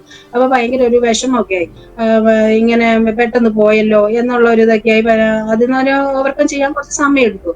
അങ്ങനെ അതെല്ലാം പോയി. പിന്നെ നമ്മള് നമ്മുടെ ജോലിയിലെല്ലാം ഇങ്ങനെ അമ്മയെ ഓർക്കും, അങ്ങനെ പോകും. ഒരു ദിവസം ഞാൻ ഇങ്ങനെ മൈൻഡ് ഇങ്ങനെ ഇരിക്കുമ്പോൾ ഞാനിങ്ങനെ കുഞ്ഞുങ്ങളോട് പറയും, വെറുതെ വീട്ടിൽ ഇരിക്കുവല്ലേ, അപ്പൊ ഞാൻ പഠിത്തം എല്ലാം കഴിഞ്ഞ് ഇങ്ങനെ ഇരിക്കുവാണ്, വെറുതെ ഇരിക്കുക, നിങ്ങളുടെ സ്കൂളിൽ സ്കൂൾ മാസ് വരുമ്പം എന്നെ ഒന്ന് വിളിക്കണം, അമ്മയും വന്ന് ഇരിക്കാം എന്ന് പറഞ്ഞു. അപ്പൊ പറഞ്ഞു പറയാമെന്ന്. അപ്പൊ സ്കൂൾ മാസ് വന്നു. അപ്പൊ എന്താണ് ഇവിടെ കുർബാന എന്തോ പറയുമല്ലോ അല്ലെ, അപ്പൊ അതിന് വേണ്ടിയിട്ട് എന്താ പറയാ സ്കൂളിൽ ഇങ്ങനെ നടക്കാൻ പ്രിൻസിപ്പാളും പള്ളിയിൽ അച്ഛനും എല്ലാം ഉണ്ട്. അപ്പൊ ഇങ്ങനെ ഇരുന്ന ഞാൻ ആ ബാക്കിൽ പോയിരുന്നു. അവരവിടുന്ന് അതൊക്കെ നടക്കുന്നുണ്ട്. പക്ഷെ അതിനകത്ത് ഇരുന്നപ്പോ തുടങ്ങി എനിക്ക് സ്വസ്ഥതയിൽ ഇരിക്കാൻ പറ്റുന്നില്ല, ഭയങ്കര ഡിസ്റ്റർബൻസ്. ഞാൻ ഇറങ്ങിപ്പോയി. കാരണം ഞാൻ വെച്ചു ദൈവമേ ഇതൊരു പ്രാർത്ഥനയല്ലേ, ഇവിടെ ഇരുന്നിട്ടും എനിക്ക് പറ്റുന്നില്ലല്ലോ, ഞാൻ ഇറങ്ങിപ്പോയിട്ടോ. അത് കഴിഞ്ഞ് വീട്ടിൽ വന്നിരുന്ന് ഇങ്ങനെ കമ്പ്യൂട്ടറിന്റെ മുമ്പിൽ ഇരുന്നിട്ട് ചുമ്മാ ഈ എനിക്ക് അച്ഛന്മാരെ അറിയത്തുള്ളത് കൊണ്ട് അച്ഛന്മാരുടെ പ്രസംഗം കേൾക്കാം, എന്തെങ്കിലും ആവട്ടെ, ഒരു രസം ഉണ്ടാവുമല്ലോ എന്ന് വിചാരിച്ച് ഞാൻ ഇങ്ങനെ ഒരു ദിവസം കേൾക്കുമ്പോൾ ഇങ്ങനെ ഇരുന്ന് കേൾക്കുവാണ്. ഇതൊക്കെ പറയാ ഞാൻ കേട്ട കാര്യവും അത് സത്യസന്ധമായി പറയുവാണ് കാര്യം. അപ്പൊ ഇങ്ങനെ ഇരുന്ന് കേട്ടോണ്ടിരുന്ന ഒരു സമയത്ത് എന്റെ അടുത്ത് ഇങ്ങനെ ഒരു നമ്മൾ ശബ്ദമൊന്നും കേട്ടിട്ടല്ല, പക്ഷെ ഉള്ളിൽ ഇങ്ങനെ തോന്നുവാണ് ഇത് ശരിയല്ല, ഇത് ശരിയല്ല എന്ന് എന്റെ ഉള്ളിലിരുന്നു. അപ്പൊ ഞാൻ മനസ്സിലാച്ചു ശരിയല്ലാത്ത കാര്യത്തിന് ഞാൻ എന്നാ നിൽക്കണേ എന്ന് വിചാരിച്ച് ഞാൻ അവിടെ നിന്ന് എഴുന്നേറ്റ് പോയി. കാരണം അച്ഛൻ ഇങ്ങനെ എനിക്ക് തോന്നുന്നു പാലക്കാടുള്ള ഒരു അച്ഛൻ ധ്യാനം കൂടുന്ന ഞാൻ കണ്ടുകൊണ്ടിരിക്കുന്നത്. അപ്പൊ കൊന്ത ചൊല്ലുന്നു, അത് ചെയ്യുന്നു, ഇത് ശരിയല്ല. അപ്പൊ ഞാൻ അവിടെ നിന്ന് എഴുന്നേറ്റു. ഇനി അത് പിന്നെ അതിനകത്ത് ഇൻവോൾവ് ആയിട്ടേ ഇല്ല. അങ്ങനെ ഇരുന്ന് പിന്നെ ഇരിക്കുമ്പം എന്റെ ലെറ്റർ ബോക്സിൽ എനിക്കൊരു ഫ്ലയർ കിടക്കുന്നുണ്ട്. ആ ഫ്ലയറില് വേറൊന്നും എഴുതിയിട്ടില്ല, ഇങ്ങനെ ഹീലിംഗ് സർവീസ് ഒന്ന് കിടക്കുന്നുണ്ട്. എന്നെ അട്രാക്ട്, എല്ലാം നമ്മളെ ഇങ്ങനെ അട്രാക്ട് ചെയ്യുമ്പോഴാണല്ലോ നമ്മളെടുത്ത് നോക്കുന്നത്, അല്ലെങ്കിൽ നമ്മൾ ഇതാരും മൈൻഡ് ചെയ്യുമോ? അപ്പം ഇങ്ങനെ കിടക്കുന്നതാണ്. ഞാൻ അത് എടുത്ത് നോക്കി, ഒരു അഡ്രസ്സും കണ്ടു. അപ്പം അതിനകത്ത് ഇങ്ങനെ അന്ന് എനിക്കത് ഓർമ്മയില്ലായിരുന്നു അഡ്രസ്സ്. പക്ഷെ ഇപ്പൊ എനിക്ക് ഓർമ്മയാണ് എന്തായിരുന്നു. കാരണം ചർച്ച അറിയാവുന്നതുകൊണ്ട് ഒരു ചർച്ചായിരുന്നു. അത് പോർട്ടേഴ്സ് ഹൗസ് എന്നാ, ചർച്ചൊന്നും അല്ല, ഇങ്ങനെ പോർട്ടേഴ്സ് ഹൗസ് എന്ന് എഴുതിയിരിക്കുന്നത്. അതൊരു ചർച്ച എന്ന് അറിയത്തില്ല. ഇങ്ങനെ അഡ്രസ്സ് എഴുതിയിട്ടുണ്ട്. ഞാൻ അത് എടുത്തു വെച്ചു. എനിക്കെന്തോ അത് എടുത്തു വെക്കണം എന്നൊരു ആഗ്രഹം തോന്നി, അവിടെ പോകണം എന്നൊരു ഫീലിംഗും തോന്നി. അപ്പം ഹസ്ബൻഡ് അറിയരുത്, ഹസ്ബൻഡ് ഇതൊന്നും ഇഷ്ടമല്ലാത്ത കാര്യമുണ്ട്, കാരണം ഇതെനിക്ക് മനസ്സിലായി ക്രിസ്ത്യാനികള് അതിനോട് സംബന്ധിച്ചുള്ളതാണ് എന്ന് വിചാരിച്ച് ഞാൻ എടുത്തു വെച്ചു. ആ ഒരു സമയം വന്നു, ഡേറ്റ് വന്നു. ഞാൻ ഞായറാഴ്ച രാവിലെ ഇങ്ങനെ എഴുന്നേറ്റ് എല്ലാം ചെയ്തിട്ട് ഞാൻ പറഞ്ഞു എന്റെ ഫ്രണ്ടിന്റെ വീട്ടിൽ പോവുകയാണ് എന്ന് പറഞ്ഞ് എന്റെ കുഞ്ഞുങ്ങളെ ഞാൻ, കാറൊന്നുമില്ല, അപ്പൊ അടുത്ത വീട്ടിലെ ഒരു പ്രൊവേഷ്യക്കാരനായ ഒരു അപ്പൂപ്പൻ താമസിക്കുന്നുണ്ട്. എന്റെ കുഞ്ഞുങ്ങളെ ഗ്രാൻഡ് പാന്നാ വിളിക്കുക. അതൊക്കെ ഭയങ്കര ഇഷ്ടമാണ് പുള്ളിക്ക്. അവരെയൊന്നും അങ്ങനെ ആരും വിളിക്കാറില്ല. അപ്പൊ അവിടെ നമ്മള് റെസ്പെക്ട് കൊടുത്താണല്ലോ എല്ലാരും വളർത്തുന്നത്. അങ്ങനെ ചെന്നപ്പം ഞാൻ ചോദിച്ചു എന്നെ ഇവിടെ ഒന്ന് ആക്കി തരാമോ എന്ന് ചോദിച്ചപ്പോഴത്തേക്കും അവള് സന്തോഷത്തോടെ ആക്കിയത്. എന്തിനാ ഇവിടെ ആക്കുന്നത്? ഞാൻ എന്റെ ഫ്രണ്ട് വരും, കാരണം അല്ലെങ്കിൽ ഹസ്ബൻഡിനോട് പോയി പറഞ്ഞാലോ എന്ന് വിചാരിച്ചിട്ട് ഞാൻ പറഞ്ഞു എന്റെ ഒരു ഫ്രണ്ട് വരും എന്ന് പറഞ്ഞു. അങ്ങനെ എന്നെ ആക്കി തന്നു. ഞങ്ങൾ അതിനകത്തോട്ട് കയറി, ഏറ്റവും ബാക്ക് സീറ്റിൽ ഇരുന്നു. എന്റെ കുഞ്ഞുങ്ങളും ഉണ്ട്. ഞാനിങ്ങനെ ഞാൻ അന്നൊക്കെ നടക്കുന്നതിനെന്ന് വെച്ചാൽ നല്ല ഒത്തിരി ഓർണമെന്റ്സ് ഒക്കെ ഇട്ട് നടക്കുന്ന ഒരു സമയമാണ് അന്ന്. അന്നേരം ബാക്കിൽ പൊട്ട് കുത്തിയിട്ടുണ്ട്, മുകളിൽ പൊട്ടുണ്ട്, താഴെ എല്ലാ പൊട്ടും ഉണ്ട്. ഇങ്ങനെ വന്ന് ഇങ്ങനെ ഇരുന്ന് അപ്പൊ ഞാൻ എല്ലാം വാച്ച് ചെയ്യും. ഇതെന്താ ഇവിടെ സംഭവിക്കുന്നതെന്ന് അറിയാം. ഒന്നും മനസ്സിലാവുന്നില്ല, ഒരു കാര്യവും മനസ്സിലാവുന്നില്ല. കുറെ പേരൊക്കെ എന്തൊക്കെയോ ഇങ്ങനെ കലവിലാന്ന് പറയുന്നുണ്ട്, അന്യഭാഷയും പറയുന്നത് നമുക്ക് വല്ല മനസ്സിലാവും. ബൈബിള് വായിക്കുന്നുണ്ടെന്ന് മനസ്സിലായി. എന്തായാലും എനിക്കൊന്നും ഇംഗ്ലീഷാ പറയുന്നത്, പക്ഷെ എനിക്കൊന്നും മനസ്സിലാവുന്നില്ല. അവിടുത്തെ കാര്യം ഒന്നും മനസ്സിലാവില്ല. എനിവ ഇരുന്നു കുറെ കഴിഞ്ഞപ്പം ഒരു പാസ്റ്റർ അവിടെ വന്നിട്ടുണ്ടായിരുന്നു. ഇന്നാണ് അന്നത്തെ പാസ്റ്റർ എന്ന് അറിയുന്നത്. അന്ന് നമുക്ക് ഒരാള് അർജന്റീനയിൽ നിന്ന് വന്നതായിരുന്നു. പുള്ളി എന്നെ ഇങ്ങനെ പുറകിലിരിക്കുക, കൈ കൊണ്ട് കാണിച്ചു, ഇങ്ങനെ വാന്ന് പറയും. അപ്പൊ ഞാൻ മുമ്പോട്ട് ചെന്നു, പിള്ളേരും വന്നു, എന്റെ തലയെ കൈ വെച്ചിട്ട് പറഞ്ഞു God is always with you എന്ന് മാത്രമേ പറഞ്ഞുള്ളൂ. എന്നിട്ട് ഞാൻ ഇങ്ങനെ പോരുകയും ചെയ്തു.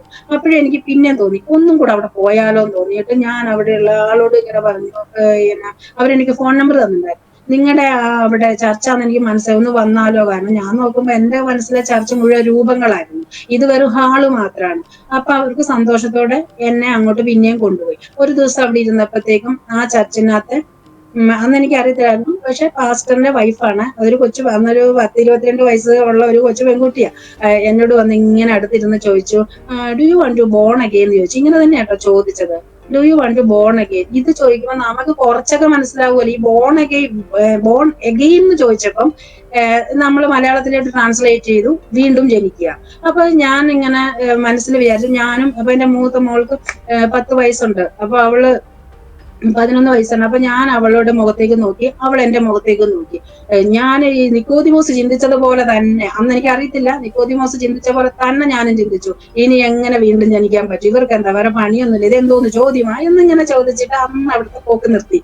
ഇനി വേണ്ട, കാരണം ഇവർ ചോദിക്കുന്നൊന്നും മനസ്സിലാവുന്നില്ല, എന്തോ ട്രിക്ക് ഉണ്ടെന്നാണ് എനിക്ക് തോന്നിയത്. കാരണം do you want to born again ഇത് കാരണം ഇന്ന് എനിക്കറിയാം, ഒരാളോട് നമ്മൾ ഡയറക്റ്റ് പോയിട്ട് നിങ്ങൾ ഇങ്ങനെ ചോദ്യം ചോദിക്കാൻ പാടില്ല. നമ്മൾ സുവിശേഷം പറയണം, കർത്താവിനെ മനസ്സിലാക്കി കൊടുക്കണം, കർത്താവിന്റെ സ്നേഹത്തെ കുറിച്ച് പറയണം, ആരെയും നിർബന്ധിക്കാൻ പറ്റത്തില്ല.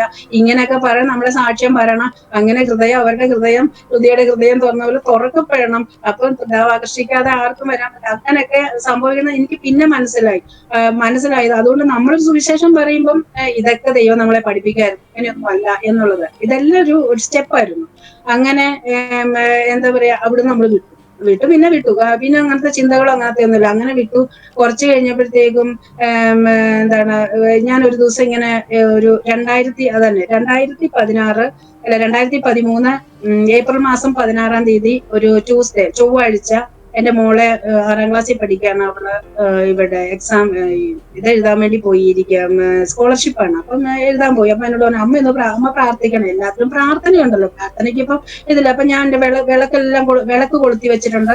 എല്ലാ വിഗ്രഹങ്ങളെയും ഞാൻ കേരളത്തിൽ നിന്ന് കൊണ്ടുപോയതാണ്. അപ്പൊ എന്റെ റൂമിൽ നിറയെ വിഗ്രഹങ്ങളുണ്ട്. എല്ലാത്തിനെയും ഞാൻ 12 മണി സമയമാണ്, ഞാൻ അന്നേരം വിളക്കണച്ചിട്ടില്ല. ഇവള് വന്നിട്ട് വിളക്കണയ്ക്കാം എന്നുള്ള എന്റെ ഒരു വിശ്വാസത്തിൽ ഞാൻ അങ്ങനെ നിന്നിട്ട് ഞാൻ ഇങ്ങനെ എന്താ പറയാ, എല്ലാ പ്രാർത്ഥനയും നാമം ജപവും മന്ത്രം എല്ലാം ചൊല്ലി ഞാൻ അവിടെ ഒരു കസേര വന്നിരുന്ന് എന്റെ കമ്പ്യൂട്ടറിന് മുമ്പിൽ ഇരുന്ന് ഇങ്ങനെ തോണ്ടിക്കൊണ്ടിരിക്കുക, വെറുതെ ഇങ്ങനെ സ്ക്രോൾ ചെയ്തോണ്ടിരിക്കുക. അപ്പം ഈ സ്ക്രോൾ ചെയ്തോണ്ടിരിക്കുമ്പോ എന്റെ മുമ്പില് ഒരു നമ്പര് കണ്ടിന്യൂസ് ആയിട്ട് തെളിഞ്ഞു വരിക. അപ്പം അതൊരു വീഡിയോയാണ്. വീഡിയോയില് ഈ നമ്പർ തന്നെ എന്നെ ഫോക്കസ് ചെയ്യുക. അങ്ങനെ ആയപ്പോ എനിക്കൊരു എന്റെ ഉള്ളിൽ നമ്മൾ ഇതൊന്നും തന്നെ ചെയ്യുന്നതല്ല എന്ന് നമുക്ക് പിന്നെ മനസ്സിലാവും. ആ നമ്പറിൽ വിളിക്കണം എന്നുള്ളൊരു ഒരു ആകാംക്ഷ എനിക്കുണ്ടായി, ഒരു പ്രേരണയുണ്ടായി. ഞാൻ എന്താ ചെയ്തു, ആ നമ്പർ എടുത്തിട്ട് എന്റെ മൊബൈലിൽ നിന്ന് ആ നമ്പറിലോട്ട്, ഇന്ത്യയിലോട്ടുള്ള കേരളത്തിലെ നമ്പറാണ്, ആ നമ്പറിലോട്ട് പേരും അതിനകത്ത് എഴുതി വെച്ചിട്ടുണ്ട്, മറിയാമ്മ തമ്പി. ഞാൻ ആ നമ്പറിലോട്ട് വിളിച്ചു. അത് ന്യൂ ഇന്ത്യ ചർച്ച് ഓഫ് ഗോഡിലെ മറിയാമ്മ ആന്റിയുടെ നമ്പറിലോട്ടായി വിളിക്കുന്നത്. അന്നൊന്നും അറിയത്തില്ല. അപ്പൊ ഞാൻ ഇങ്ങനെ ആ നമ്പർ എടുത്തത് രേഖ എന്ന് പറയുന്ന ഒരു സഹോദരിയാണ്. അപ്പൊ ഞാൻ ചോദിച്ചു, ഈ മറിയാമ്മ തമ്പി, അപ്പൊ എനിക്ക് തോന്നി ആ ആന്റി, നമ്മൾ ഈ ആന്റി എന്നൊന്നും അങ്ങനെയൊന്നും ആരെയും വിളിക്കാറൊന്നുമില്ല, മറിയാമ്മ തമ്പി ഉണ്ടോ എന്ന് ചോദിച്ചു. അപ്പൊ പറഞ്ഞു, എന്താ പറഞ്ഞു ഉണ്ട്. അപ്പൊ അവരാണ് പറയുന്നത്, ആന്റി ഇവിടെ ഇല്ല, ആന്റി പുറത്തു പോയിരിക്കുക, എന്താണെന്ന് ചോദിച്ചു. അപ്പൊ ഞാൻ ഒരു നിമിഷം മിണ്ടാതിരുന്നിട്ട് എന്നോട് മിണ്ടാതിരുന്നു കഴിഞ്ഞപ്പം പിന്നെ ചോദിച്ചു, എന്തിനാ വിളിച്ചത്? അപ്പോഴും എന്റെ ഉള്ളിൽ നിന്ന് പ്രാർത്ഥിക്കാനാന്ന് പറഞ്ഞു. അതിനെ അല്ല വിളി, നമുക്ക് അറിയത്തില്ല ഇത് എന്തിനാന്ന്, ഇതെല്ലാം ഇങ്ങനെ നടക്കും, പ്രാർത്ഥിക്കാനാന്ന് പറഞ്ഞു. അപ്പൊ പറഞ്ഞു പ്രാർത്ഥിക്കാന്ന് പറഞ്ഞു. അപ്പൊ പിന്നെ എന്നോട് അവരെന്തോ സംസാരിച്ചു, എനിക്ക് ഓർമ്മയില്ല കേട്ടോ, ഇന്നെന്താ പറഞ്ഞെന്ന് എനിക്ക് അറിഞ്ഞൂടെ. 1 മണിക്കൂർ സംസാരിച്ചിട്ടുണ്ട്. കുറച്ചു കണ്ട് എന്നോട് ചോദിച്ചു, ഇതൊക്കെ എനിക്ക് ഓർമ്മയുണ്ട്, രക്ഷിക്കപ്പെട്ടതാണോ എന്ന് ചോദിച്ചു. അപ്പൊ ഞാൻ ചോദിച്ചു, രക്ഷിക്കപ്പെടുക എന്ന് പറഞ്ഞാൽ എന്താണെന്ന് ചോദിച്ചു. എനിക്കറിയത്തില്ലല്ലോ, കാരണം നമ്മൾ കേട്ടിട്ടില്ല, നമ്മൾ സുവിശേഷം ഒന്നും കേട്ടിട്ടില്ല. അപ്പൊ അവൻ രക്ഷിക്കപ്പെടുക എന്ന് പറഞ്ഞാൽ എന്താന്ന് ചോദിച്ചു. അന്നേരം പറഞ്ഞു, അവരെന്നോട് കുറെ കാര്യങ്ങൾ പറഞ്ഞു എന്ന് എനിക്ക് മനസ്സിലായി. എല്ലാം ബൈബിളിൽ നിന്നാണെന്നും എനിക്ക് മനസ്സിലായി. ബൈബിളാണ് പറയുന്നത്, കാരണം ഒരു സംസാരം കേൾക്കുമ്പോൾ നമുക്ക് പിന്നെ യേശുന്നും അങ്ങനെയൊക്കെ നമുക്ക് അറിയാമല്ലോ. അങ്ങനെ പറഞ്ഞു. പക്ഷെ എനിക്കൊന്നും ഓർമ്മയില്ല. അവസാനം എന്നോട് പറഞ്ഞു, ഞാൻ കുറച്ച് കാര്യങ്ങള് സിസ്റ്ററിനോട് ഇങ്ങനെ തന്നെ എന്നെ വിളിച്ചിട്ട് പറഞ്ഞു, ഞാൻ പറയാം, എന്റെ ഒപ്പം ഏറ്റു പറയാമോ എന്ന് ചോദിച്ചു. അപ്പൊ ഞാൻ പറഞ്ഞു പറയാലോ എന്ന് പറഞ്ഞു. നമുക്കതിനൊന്നും ഒരു കുഴപ്പമില്ല, കാരണം ദൈവത്തിന്റെ പദ്ധതി തുടങ്ങിക്കഴിഞ്ഞ സമയം. അപ്പം ഇവരെന്നോട് റോമർ 10:9 പറയാൻ തുടങ്ങി. അത് മാത്രമല്ല, കുറച്ച് കാര്യങ്ങൾ എന്നെ പറഞ്ഞു കഴിഞ്ഞിട്ട് എന്നോട് പറഞ്ഞു ആമേൻ, അവരാമേൻ പറഞ്ഞു. അപ്പൊ ഞാനും ആമേൻ പറഞ്ഞു എന്ന് തന്നെയാണ് എന്റെ വിശ്വാസം. എന്നോട് പറഞ്ഞു ഈ ഡേറ്റ് കുറിച്ചു വെക്കണമെന്നുണ്ട്. അപ്പൊ ഞാൻ മനസ്സിൽ കുറിച്ചു വെച്ചു, 16/4/2013 ഉച്ച സമയം 12 മണി. ഞാൻ എന്റെ മനസ്സിൽ കുറിച്ചൊരു ബൈബിള് കിട്ടിയപ്പോൾ അത് നോട്ട് ചെയ്ത് വെച്ചിട്ടുമുണ്ട്. അങ്ങനെ അത് കഴിഞ്ഞിട്ട് എന്നോട് പറഞ്ഞു, അവരെന്നെ പറഞ്ഞു, അറിയാമാൻറ്റി വരുമ്പോൾ പറയാട്ടോ എന്ന് പറഞ്ഞു. അവര് പറഞ്ഞിട്ടുമില്ല, എന്റെ ഫോണിലേക്ക് പിന്നെ വിളിച്ചിട്ടുമില്ല.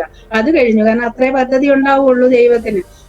എന്താ പറയാ, ഒരു ഫിലിപ്പോസിന് ഷണ്ടനായിട്ട് സ്ഥാനപ്പെടുത്തേണ്ട ചുമതല ഉണ്ടായിരുന്നു. അത് കഴിഞ്ഞപ്പോൾ ഫിലിപ്പോസ് എവിടെ പോയി എന്നുള്ളത് ദൈവാത്മാവ് എന്നോട് ഷണ്ടൻ അറിയത്തില്ല എന്ന് പറഞ്ഞ മാതിരി നമ്മുടെ കാര്യം അങ്ങനെയായിരുന്നു. അത് കഴിഞ്ഞ് പിന്നീട് കുറച്ച് ഞാൻ പിന്നെ ഇതുപോലെ തന്നെ അത് കഴിഞ്ഞു. പിന്നീട് എന്താണെന്നൊന്നും എനിക്ക് അറിഞ്ഞൂടാ. ഇതുപോലെ തന്നെ കമ്പ്യൂട്ടറിന് മുമ്പിൽ ഇരുന്നിട്ട് ഇങ്ങനെ വാച്ച് ചെയ്യുമ്പോൾ ഒരു സാക്ഷ്യം കേൾക്കുവാ ഞാൻ. ഈ സാക്ഷ്യമൊക്കെ എങ്ങനെ കടന്നു വന്നെന്നൊന്നും എനിക്ക് അറിയത്തില്ല. ഞാനൊരു സാക്ഷ്യം കേൾക്കുവാണ്. കൊല്ലത്തുള്ള മായ ശിവകുമാർ എന്ന് പറയുന്ന ഒരു പ്രൊഫസർ, മായ ശിവകുമാർ, ഹസ്ബൻഡിന്റെ പേര് ശിവകുമാർ, പ്രൊഫസറുമായ സുവോളജി പ്രൊഫസറാന്ന് തോന്നുന്നു. നായർ ബാക്ക്ഗ്രൗണ്ടിൽ നിന്ന് തന്നെയുള്ള ഒരു ഇങ്ങനെ ഒരു പ്രൊഫസറിന്റെ. അപ്പൊ ഇവര് നായർ ബാക്ക്ഗ്രൗണ്ടിൽ നിന്നായതുകൊണ്ട് ദൈവത്തിനെല്ലാം പദ്ധതിയാന്ന് മനസ്സിലാക്കും. ഇത് കേൾപ്പിക്കുമ്പോൾ നമ്മളൊന്നും കൂടെ അട്രാക്ട് ചെയ്ത് കേൾക്കുമല്ലോ. അപ്പൊ ഞാൻ ഇത് മുഴുവൻ ശ്രദ്ധയോടെ കേൾക്കും. എനിക്കൊന്ന് 1 മണിക്കൂർ കൂടുതലുണ്ട് സംഭവം. പക്ഷെ അവരവരുടെ അനുഭവങ്ങളെല്ലാം പറയും, ഹസ്ബൻഡിന് രോഗം വന്നതും ഇങ്ങനെ വന്നതും ദൈവത്തെ വിളിച്ച്, ഇതൊന്നും എന്റെ മനസ്സിലോട്ട് അതൊക്കെ ഇങ്ങനെ ഉണ്ടാകും, ഒന്നും വലുതായിട്ട് ഇങ്ങനെ കേറുന്നില്ല. എന്നാലും ഞാൻ അതൊരു കഥ കേൾക്കുന്ന പോലെ കേട്ടിരുന്ന് കഴിഞ്ഞ് കുറച്ച് കഴിഞ്ഞപ്പോഴത്തേക്കും അവരോട് ദൈവം ഇടപെട്ടതും, ദൈവം അവരോട് സംസാരിച്ചൊരു കാര്യമുണ്ട്, സ്നാനപ്പെട്ടില്ല സ്വർഗത്തിൽ പോകത്തില്ല. ഇത് കേട്ടപ്പോ എന്റെ മനസ്സിൽ കത്തി, ദൈവമേ സ്നാനപ്പെടുക. അവര് പറയാം, അതൊരു നായർ സ്ത്രീ ആയിരുന്നല്ലോ. അപ്പൊ എങ്ങനെയെങ്കിൽ സ്നാനപ്പെട്ടില്ലെങ്കിൽ സ്വർഗത്തിൽ പോകത്തില്ല എന്നും ഇവര് സ്നാനപ്പെട്ടു എന്നും ഇതിനകത്ത് പറയാനിടയായി. ഇങ്ങനെ എന്ന് സ്നാനപ്പെട്ടു എന്നും ഇവരെങ്ങനെ ഇതെല്ലാം പറയാനിടയായപ്പോ എന്റെ മനസ്സിൽ അതിങ്ങനെ കിടന്ന് പോറാൻ തുടങ്ങി. അങ്ങനെ പിന്നെ അവരിങ്ങനെ വിഗ്രഹാരാധനയെ കുറിച്ച് ഇങ്ങനെ ഏതാണ്ടൊക്കെ പറഞ്ഞു. അപ്പൊ 1-2 കാര്യം എന്റെ മനസ്സിൽ ഒരു ദൈവമേ, ഞാൻ അന്നേരം തുടങ്ങി ചിന്തിക്കാൻ തുടങ്ങി. അപ്പൊ രക്ഷിക്കപ്പെടുക എന്നുള്ളതും അതിനകത്ത് നമുക്ക് വലിയ കാര്യമാണെന്നൊന്നും എനിക്കന്ന് അറിയത്തില്ല. പിന്നെ ഈ മാനസാന്തരപ്പെടണം, ഇതൊന്നും നമുക്ക് അറിയത്തില്ല. പക്ഷെ ഈ സ്നാനപ്പെട്ടില്ല സ്വർഗത്തിൽ പോകത്തില്ല. ഞാനും മരിച്ചുപോയ ഒരു ദിവസം. അപ്പൊ ഞാൻ മരിച്ചു പോയാൽ ഈ സ്നാനപ്പെട്ടില്ല, ഞാൻ സ്വർഗത്തിൽ പോകത്തില്ല. സ്നാനം എന്ത്, ഇതാര് സ്നാനപ്പെടുത്തും, എവിടെ സ്നാനപ്പെടുത്തും, എങ്ങനെ സ്നാനപ്പെടും എന്നുള്ള ചിന്തയിൽ ഞാൻ തന്നെത്താൻ ഇതെല്ലാം പേർക്കൊണ്ട് നടക്കുക. ഹസ്ബൻഡിനോട് പറയാൻ പറ്റത്തില്ല, ആരോടും പറയാൻ പറ്റത്തില്ല. കുഞ്ഞുങ്ങളോട് പറഞ്ഞാൽ മനസ്സിലാകുന്ന ഒരു പ്രായമല്ല. അങ്ങനെയൊന്നും ഞാൻ ഇങ്ങനെ കൊണ്ട് ആരെ സ്നാനപ്പെടുത്തുക എന്ന് പറഞ്ഞ് ഞാൻ ഇങ്ങനെ കൊണ്ട് നടക്കുവാണ്. അതിനിടയ്ക്കാണ് പിന്നെ എനിക്ക് ഒരു കാര്യം മനസ്സിലായി, ഈ വിഗ്രഹാരാധന തെറ്റാന്നുള്ളത് ഇങ്ങനെ പറഞ്ഞപ്പോ ഞാൻ ഞാൻ എന്റെ മാല എടുത്ത് നോക്കി. മാലയൊക്കെ താലിയിൽ എന്താ ചെയ്യുന്നത്, ഓം എന്നുള്ള വലിയൊരു താലിയാണ്, അത് ഓം എന്ന് എഴുതിയിട്ടുണ്ട്. അത് പൂജിച്ച താലിയാന്ന് എനിക്ക് മനസ്സിലായി. അപ്പം അതൊരു വിഗ്രഹമല്ലേ. ഞാൻ ആ താലി ആദ്യം ഊരിട്ട് രണ്ടായിട്ടൊന്ന് ഒടിച്ചു കളഞ്ഞു. ഒടിച്ച് ആദ്യം ചെയ്തൊരു കാര്യം അതാണ്. അപ്പൊ ഞാൻ ഹസ്ബൻഡ് എന്നോട് ചോദിക്കുന്നത്, പൊതുവെ ഞാൻ മാല പുറത്തിട്ട് നടക്കാറില്ല, അകത്തായിരുന്നു. അപ്പൊ ഹസ്ബൻഡ് എങ്ങാനും ചോദിക്കുവാണെങ്കിൽ അത് ഒടിഞ്ഞു പോകും. കാരണം ഈ താലി ആദ്യം നാട്ടിലായിരിക്കുന്ന സമയത്തേ ഇത് ഒടിഞ്ഞിട്ടുണ്ട്. അന്നേ ദൈവം ഒടിച്ചതാന്ന് തോന്നുന്നു. അപ്പൊ ഈ താലിയെ കൊണ്ട് വിളക്കിയിട്ടിരുന്നത്, വിളക്കി ചേർത്തിട്ട് നടക്കായിരുന്നു ആ താലി തന്നെ. അപ്പൊ അന്ന് ഒടിഞ്ഞതല്ലേ, അത് വീണ്ടും ഒടിഞ്ഞതായിരിക്കും എന്ന് പറയാം എന്ന് കരുതി എന്നോട് ചോദിച്ചിട്ടൊന്നുമില്ല. അങ്ങനെ വിട്ടുപോയിരുന്ന സമയത്ത് ഞാൻ വീണ്ടും എന്റെ മനസ്സിൽ ഇങ്ങനെ കൊണ്ട് നടക്കുകയാണ്. അങ്ങനെയാണ് ഞാന് ഈ അബുദാബിയിൽ എന്റെ കൂടെ ഉണ്ടായിരുന്ന എന്റെ ഫ്രണ്ട്, ആ ഫ്രണ്ടിനെ ഞാൻ ഇതിനു മുമ്പ് ഇതിലേക്ക് ഈ പുള്ളിക്കാരത്തി പിന്നെ എവിടെയാന്ന് എനിക്കൊരു അറിവില്ലായിരുന്നു. പക്ഷെ അവരുടെ കണക്ട് ചെയ്ത് വീട്ടിലേക്ക് വരെ കണക്ഷൻ ചെയ്ത് ഞാൻ നാട്ടിൽ നിന്നേ പുള്ളിക്കാരത്തിലെ, കാരണം ഓസ്ട്രേലിയക്ക് വരുന്നതിന് മുമ്പ് ഈ ഓസ്ട്രേലിയയിൽ ഉണ്ടോ എവിടെയാണോ എന്ന് അറിയാൻ വേണ്ടി ഞാൻ ഇങ്ങനെ ആ നമ്പർ കണക്ട് ചെയ്തിരുന്നു. വീട്ടിൽ നിന്നൊക്കെ നമ്പർ എടുത്ത് പുള്ളിക്കാരത്തിയായിട്ട് എന്റെ ആ വർഷങ്ങൾക്ക് ശേഷം ആ കണക്ഷനെ വീണ്ടും എന്താ പറയാ റീകണക്ട് ചെയ്തതിന് ശേഷമാണ് ഞാൻ എനിക്ക് അന്നേരം എന്റെ മൈൻഡിനെ ഇങ്ങനെ റിവൈൻഡ് ചെയ്യുക. അതിനു മുമ്പ് പുള്ളിക്കാരത്തി പറഞ്ഞൊരു കാര്യം എനിക്ക് ഓർമ്മയുണ്ട്.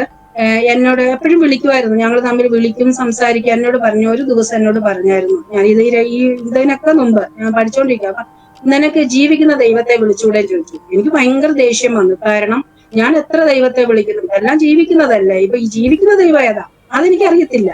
എന്നാ ഇതും കൂടി എടുത്തു പറഞ്ഞില്ല എന്നോട്, ജീവിക്കുന്ന ദൈവം ഏതാ. അപ്പൊ പുള്ളിക്കാരി ക്രിസ്ത്യാനി ആയതുകൊണ്ട് യേശു ആയിരിക്കും, യേശുവിനെ കുറിച്ചായിരിക്കും പറയണേന്ന് ചിന്തിച്ചു. ഞാനത് മൈൻഡ് ചെയ്തില്ല. എനിക്ക് മനസ്സിൽ ഒത്തിരി ദേഷ്യം തോന്നി. ജീവിക്കുന്ന ദൈവത്തിനെ വിളിച്ചുകൂടെയും ചോദിക്കുന്ന എന്റെ ദൈവങ്ങളെന്താ ജീവിക്കുന്നില്ല എന്നുള്ള ചിന്തയിൽ അതങ്ങ് വിട്ടു. പക്ഷെ ഈ സ്നാനത്തിനെ കുറിച്ച് വന്നപ്പോ ഇതെല്ലാം എന്റെ മൈൻഡിലേക്ക് കടന്നിട്ട് ഞാൻ പുള്ളിക്കാരത്തെ കുറിച്ച് ഓർത്തു. എന്നിട്ട് ഞാൻ വിളിച്ചിട്ട് പറഞ്ഞു, ഞാൻ ഇങ്ങനെ ഒരു കാര്യം കേൾക്കുന്നുണ്ട്, സ്നാനപ്പെട്ടില്ലെങ്കിൽ സ്വർഗത്തിൽ പോകത്തില്ല, അതുകൊണ്ട് എനിക്ക് സ്നാനപ്പെടണം, ഞാൻ എന്തോ ചെയ്യേണ്ടത് ചോദിച്ചു. ആ പുള്ളിക്കാരത്തി പെട്ടെന്ന് അങ്ങ് ഞെട്ടിപ്പോയി. കാരണം പെട്ടെന്ന് ഇതുവരെ അടുത്തിട്ടില്ല, ഇത് എങ്ങനെ സംഭവിച്ചു എന്നുള്ളത്, നീ എന്താ പറയണേ, അങ്ങനൊന്നും ഇപ്പൊ പെട്ടെന്ന് പറ്റത്തില്ല എന്നൊക്കെ എന്നോട് ആദ്യം പറഞ്ഞു. ഞാൻ പറഞ്ഞില്ല, ഇതിന് എന്തെങ്കിലും ഒരു സൊല്യൂഷൻ ഉണ്ടാവണമെന്ന് പറഞ്ഞു. അങ്ങനെ പറഞ്ഞു, ഓക്കെ, ഞാൻ ഒരാളെ സംഘടിപ്പിച്ച് റെഡിയാക്കി തരാം എന്ന് പറഞ്ഞ് തരത്തിലുള്ള ഒരു ഫാമിലിയെ എന്താണ് ഇങ്ങനെ ഞാനുമായിട്ട് കണക്ട് ചെയ്യിപ്പിച്ച് ഒരു ചർച്ചിലെ പാസ്റ്ററും വേറൊരു ആന്റിയായിട്ട് കണക്ട് ചെയ്യിപ്പിച്ചിട്ട് എന്നോട് പറഞ്ഞു, ഞാൻ പാസ്റ്ററായിട്ട് കണക്ട് ഇങ്ങനെ ഒരു ഞാൻ ഈ ബ്രദറുമായിട്ട്, എന്നോട് അങ്ങനെയാ പറഞ്ഞ, ബ്രദറിന്റെ പേര് ഇങ്ങനെ അജിത് ബ്രദറുമായിട്ട് കണക്ട് ചെയ്തിട്ടുണ്ട്. ഞാൻ ആരാ വരുന്ന വീട്ടില്, ഒരു പാസ്റ്റർ വരും. അപ്പൊ ഞാൻ പിന്നെയും പറഞ്ഞു, ഹസ്ബൻഡ് അറിഞ്ഞാൽ എന്താവും, അവര് പ്രാർത്ഥിച്ചേ വരത്തുള്ളൂ, നീ വിഷമിക്കണ്ടെന്ന് പറഞ്ഞു. അപ്പോഴും ഞാനും വിചാരിക്കുന്ന ആള് ക്വയറ്റാണ്, നോർമൽ, ഒന്നും ആരോടും പറയില്ല, വളരെ സൗമ്യനാണ്, എങ്കിലും ഇങ്ങനെയല്ല വരുന്നത് എന്ന് വിചാരിച്ച് ഇരുന്നു. അങ്ങനെ ഒരു ദിവസം ഈ രണ്ട് ഫാമിലി വീട്ടിൽ കയറി വന്നു. ഒരു വെള്ളം പോലും കുടിച്ചില്ല. അവരവിടെ ഇരുന്ന് 10 മിനിറ്റ് ഞങ്ങളുടെ കുടുംബകാര്യങ്ങളൊക്കെ ചോദിച്ചുള്ളൂ, വേറെ ഒന്നും ചോദിച്ചില്ല. കാരണം ഹസ്ബൻഡ് ഉള്ളത് കൊണ്ട്.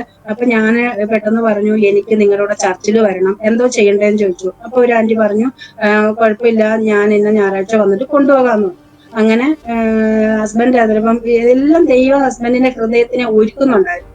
അല്ലെങ്കിൽ ഒരു കാരണവശാലും അതൊന്നും സംഭവിക്കുന്നതല്ല. പക്ഷെ സംഭവിച്ചു. അങ്ങനെ ഒരു ഞായറാഴ്ച ആന്റി വീട്ടിൽ വന്നു. ഞാൻ പോകുമ്പോ എന്തായാലും ഓട്ടോമാറ്റിക്കലി എന്റെ കുഞ്ഞുങ്ങളും പുറകെ വരുമല്ലോ, അവരും പുറകെ വന്നു. അങ്ങനെ ചർച്ചിൽ പോയി തുടങ്ങി.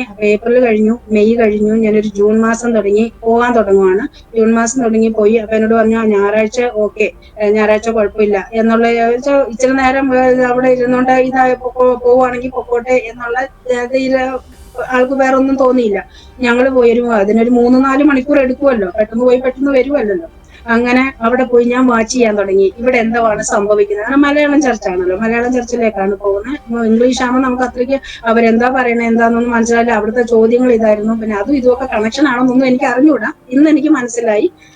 അപ്പൊ ഞാൻ ചോദിച്ചു, ഞാനിങ്ങനെ സൈലന്റ് ആയിട്ട് ഒരു പാട്ട് പാടുന്നത്, പ്രാർത്ഥിക്കുന്നത്, അവിടെ മെസ്സേജ് പറയുന്നത് എല്ലാം വാച്ച് ചെയ്തു. അപ്പൊ അതിനിടയ്ക്ക് എല്ലാം ഇങ്ങനെ വാച്ച് ചെയ്തുകൊണ്ടിരിക്കുന്ന ഇടയ്ക്ക് ഇങ്ങനെ മനസ്സിലേക്ക് ബൈബിൾ ഇല്ല. അപ്പൊ ഈ വചനം അറിയത്തില്ല, വചനം കേട്ടിട്ടുമില്ല, സുവിശേഷം കേട്ടിട്ടും ഒന്നുമല്ല ഈ കയറി വന്നിരിക്കുന്നത്. പക്ഷെ മനസ്സിന് ഇങ്ങനെ നമുക്കറിയാം പരിശുദ്ധാത്മാവാണ് ഈ ചെയ്തുകൊണ്ടിരിക്കുന്നത്, ഇപ്പൊ മനസ്സിലാവും. അപ്പൊ എന്റെ ഫ്രണ്ട് വേറൊരു സ്റ്റേറ്റിലാണുള്ളത്. പുള്ളിക്കാരത്തി എനിക്ക് ഒരു ബൈബിൾ എനിക്ക് കൊറിയർ അയച്ചു തന്നു. അങ്ങനെ ആ ബൈബിളും കൊണ്ട് പോകുമ്പോ ഇവര് പറയുന്ന എല്ലാം കേൾക്കും. അപ്പൊ പിന്നെ പിന്നെ ഞാൻ ചെയ്തിട്ട് പറയുന്നൊക്കെ ഒരു തുണ്ട് പേപ്പറിൽ ഇങ്ങനെ വചനം ഇങ്ങനെ പറയുമ്പം നമുക്ക് ബൈബിൾ തുറന്ന് പെട്ടെന്ന് എടുക്കാൻ അറിയത്തില്ലല്ലോ. അവര് ഭയങ്കര സ്പീഡിൽ പോകുന്നു. അപ്പൊ ഞാൻ പറയുന്ന ഏത് ഭാഗമാണോ പറയുന്നത് അത് കുറിച്ച് വെക്കും. എന്നിട്ട് വീട്ടിൽ വന്നിരുന്നിട്ട് അത് പതിയെ തുറന്ന് നോക്കിയിട്ട് അതൊന്ന് വായിച്ചു നോക്കും. അങ്ങനെ അത് പിന്നെ എനിക്കത് ഭയങ്കര സ്പിരിറ്റ് ആയിരുന്നു. എന്തൊക്കെയോ അങ്ങനെ, പക്ഷെ എന്നാലും ആദ്യമൊന്നും മനസ്സിലാകത്തില്ലായിരുന്നു. എങ്കിലും ഉള്ളിലിരുന്ന് സ്നാനപ്പെടണം എന്നുള്ളൊരു ചിന്തയായി. അങ്ങനെ ഒരു ദിവസം ഒരു ഫ്രൈഡേ മീറ്റിങ്ങിലായിരുന്നു. എന്നെ വിടത്തൊന്നുമില്ല. പക്ഷെ ഒരു ദിവസം ഞാൻ ഹസ്ബൻഡിനോട് ചോദിച്ചു, ഫ്രൈഡേ അവിടെ ഒരു ഫാസ്റ്റിംഗ് പ്രേയർ നടന്നുണ്ട്, അപ്പൊ ഈ ഫ്രൈഡേ മീറ്റിങ്ങൾ ഇങ്ങനെയാണ്, ഞാനൊന്ന് പൊക്കോട്ടെ എന്ന് ചോദിച്ചപ്പോ പറഞ്ഞു, ഞായറാഴ്ച മാത്രമേ വിടുന്നുള്ളൂ, ഈ ഫ്രൈഡേ ഒന്നും പോകാൻ പറ്റത്തില്ല എന്ന് ആദ്യം പറഞ്ഞു. എങ്കിലും നിർബന്ധത്തില് വിട്ടു. ഞാൻ പോയി, ഞാനും കുഞ്ഞുങ്ങളും കൂടി പോയപ്പോ എന്റെ മനസ്സിൽ എങ്ങനെ ഈ സ്നാനത്തെ കുറിച്ച് പറയണം. അപ്പൊ ഒരു സഹോദരിയോട്, എന്നെ കൊണ്ടുപോകുന്ന ഒരു സഹോദരി വേറെ ആയിരുന്നു. അപ്പൊ ആ സഹോദരിയോടും ചോദിക്കുന്നുണ്ട്, എവിടെ പോയി സ്നാനപ്പെടുന്ന, ആര് സ്നാനപ്പെടുന്ന. അപ്പൊ എന്നോട് ഇങ്ങനെ പറഞ്ഞു, നമ്മുടെ പാസ്റ്റർ സ്നാനപ്പെടുത്തി തരും, ചോദിച്ചാൽ മതി എന്ന് പറഞ്ഞു. ആണോ എന്ന് ചോദിച്ചു. ഓക്കെ എന്ന് പറഞ്ഞു. അങ്ങനെയാണ് ആ ഒരു പ്രചോദനത്തിൽ ഞാൻ ഈ പാസ്റ്ററിന്റെ വൈഫിനോട് എന്ന് പറഞ്ഞു, എനിക്ക് സ്നാനപ്പെടണമെന്ന് പറഞ്ഞപ്പം ആദ്യം എന്നെ എതിർത്തു. പറഞ്ഞു, അതൊന്നും ഇപ്പൊ നടക്കത്തില്ല, എന്നെ ഹസ്ബൻഡും കൂടെ വരണം, നിങ്ങളൊക്കെ ഒന്നിച്ച് സ്നാനപ്പെടുത്താൻ പറ്റും. ഞാൻ ചോദിച്ചു, ഇപ്പൊ യേശു എന്ന് കേട്ടാ വാളെടുക്കുന്ന ആളാണ്, ഇനി ഹസ്ബൻഡ് വരുമോ എന്ന് എനിക്ക് അറിയത്തേ ഇല്ല എന്ന് പറഞ്ഞു. ആൾക്ക് ഒട്ടും ഈ ഒരു വിഭാഗം ഒന്നും ഇഷ്ടമല്ല. ആളൊട്ടും വരുമോന്ന് എന്റെ ബുദ്ധിയിൽ എനിക്ക് തോന്നുന്നില്ല എന്ന് ഞാൻ പറഞ്ഞു. എനിക്കറിയത്തില്ല, എനിക്ക് അതൊന്നും എന്റെ വിഷയമല്ല എന്ന് ഞാൻ പറഞ്ഞു. കാരണം ഞാൻ ഇത് കേട്ടപ്പോ ജഡരക്തങ്ങളോടൊന്നും ആലോചിച്ചില്ലല്ലോ, എന്റെ തീരുമാനങ്ങളെല്ലാം സ്വയമാണ്. അപ്പം പുള്ളിക്കാരത്തി ഇങ്ങനെ എതിർക്കുക. അപ്പം ഞാൻ പറഞ്ഞു, നിങ്ങൾ സ്നാനപ്പെടും. ഞാൻ ഒരു ചോദ്യം എവിടുന്ന് ആ ചോദിച്ചെന്ന് എനിക്ക് ഇപ്പോഴും അറിയത്തില്ല. ഞാൻ ഇന്ന് ചത്തുപോയാൽ നിങ്ങൾ എന്റെ ആത്മാവിന് സമാധാനം പറയും, എനിക്ക് സ്നാനപ്പെടുത്തണ്ടെന്ന് പറഞ്ഞു. ഇതൊക്കെ എവിടുന്നാ വന്നതെന്ന് എനിക്കൊന്നും അറിഞ്ഞൂടാ. ഞാൻ ഇത്ര നല്ല തീവ്രതയിൽ നിൽക്കും. അന്നേരമാണ് അവര് പെട്ടെന്ന് മാറിയില്ല, ഞങ്ങൾ സ്നാനപ്പെടുത്തി തരാന്ന് പറഞ്ഞു. അപ്പം പറഞ്ഞു, എന്നാൽ തണുപ്പ് കഴിയട്ടെ എന്ന് പറഞ്ഞു. അപ്പൊ ഒരു ജൂലൈ കഴിഞ്ഞ് ഓഗസ്റ്റ് ആയി. ഞാൻ പറഞ്ഞു, ദൈവം നിങ്ങൾ ജൂലൈ അവസാനം ഈ പറയുന്നത് ഭയങ്കര തണുപ്പാണ്. ഞാൻ പറഞ്ഞു, അതൊന്നും സാരാക്കണ്ട, എനിക്ക് വേണ്ടി ദൈവം വെള്ളത്തെ ചൂടാക്കിക്കൊള്ളും. ഇതങ്ങനെ വലിയ വിശ്വാസമില്ല, എവിടെ വരുന്ന അറിയത്തില്ല. അങ്ങനെ പറഞ്ഞതിന് ശേഷം അവരെന്നോട് തീരുമാനം മാറ്റി പറഞ്ഞ സ്നാനത്തെ കുറിച്ച് ക്ലാസ് എടുത്തു തരണം. ഞാൻ പറഞ്ഞു, അതൊന്നും എനിക്ക് കുഴപ്പമില്ല, സ്നാനം എത്ര വേണേലും ക്ലാസ് എടുത്തോളാൻ പറഞ്ഞു. അങ്ങനെ 4 ആഴ്ച എടുക്കണം, നോ പ്രോബ്ലം, എടുത്തോളാൻ പറഞ്ഞു. അങ്ങനെ ക്ലാസ് എടുക്കാനായിട്ട് ഇൻ ബിറ്റ്വീൻ ഇതിനിടയ്ക്ക് കുഞ്ഞുങ്ങളെ സൺഡേ സ്കൂളിൽ വിട്ടിട്ടുണ്ടായിരുന്നു.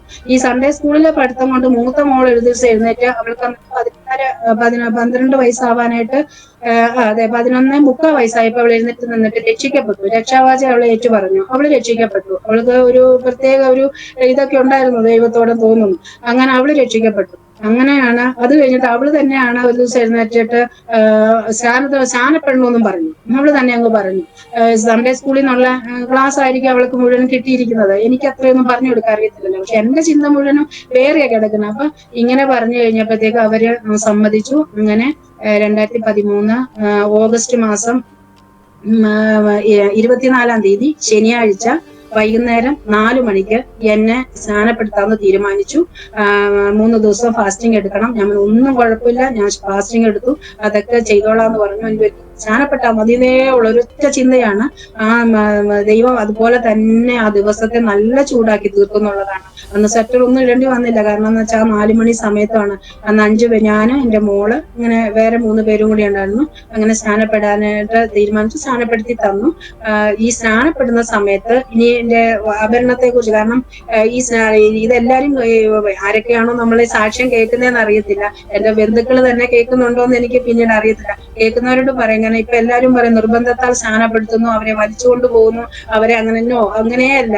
ഞാൻ സുവിശേഷം കേട്ടിട്ടില്ല, സത്യം പറഞ്ഞാൽ ശരിക്കുള്ള ഒരു സുവിശേഷമേ ഞാൻ കേട്ടിട്ടില്ല. പക്ഷേ ലോകസ്ഥാപനത്തിന് മുമ്പേ എന്നെ ദൈവം തെരഞ്ഞെടുത്തിരുന്നത് കൊണ്ട് കർത്താവിന്റെ ആ സമയമായപ്പോൾ ആ കറക്റ്റ് ടൈമിലാണ് കർത്താവ് എന്നെ വിളിക്കുന്നത്, കർത്താവിന്റെ പദ്ധതി പ്രകാരം. അതുകൊണ്ടാണ് ഈ സുവിശേഷം കേട്ടില്ലെങ്കിലും എന്റെ മനസ്സിനെ ദൈവം എന്നെ ഒത്തിരി അങ്ങ് സ്നേഹിച്ചു എന്ന് പറയാം.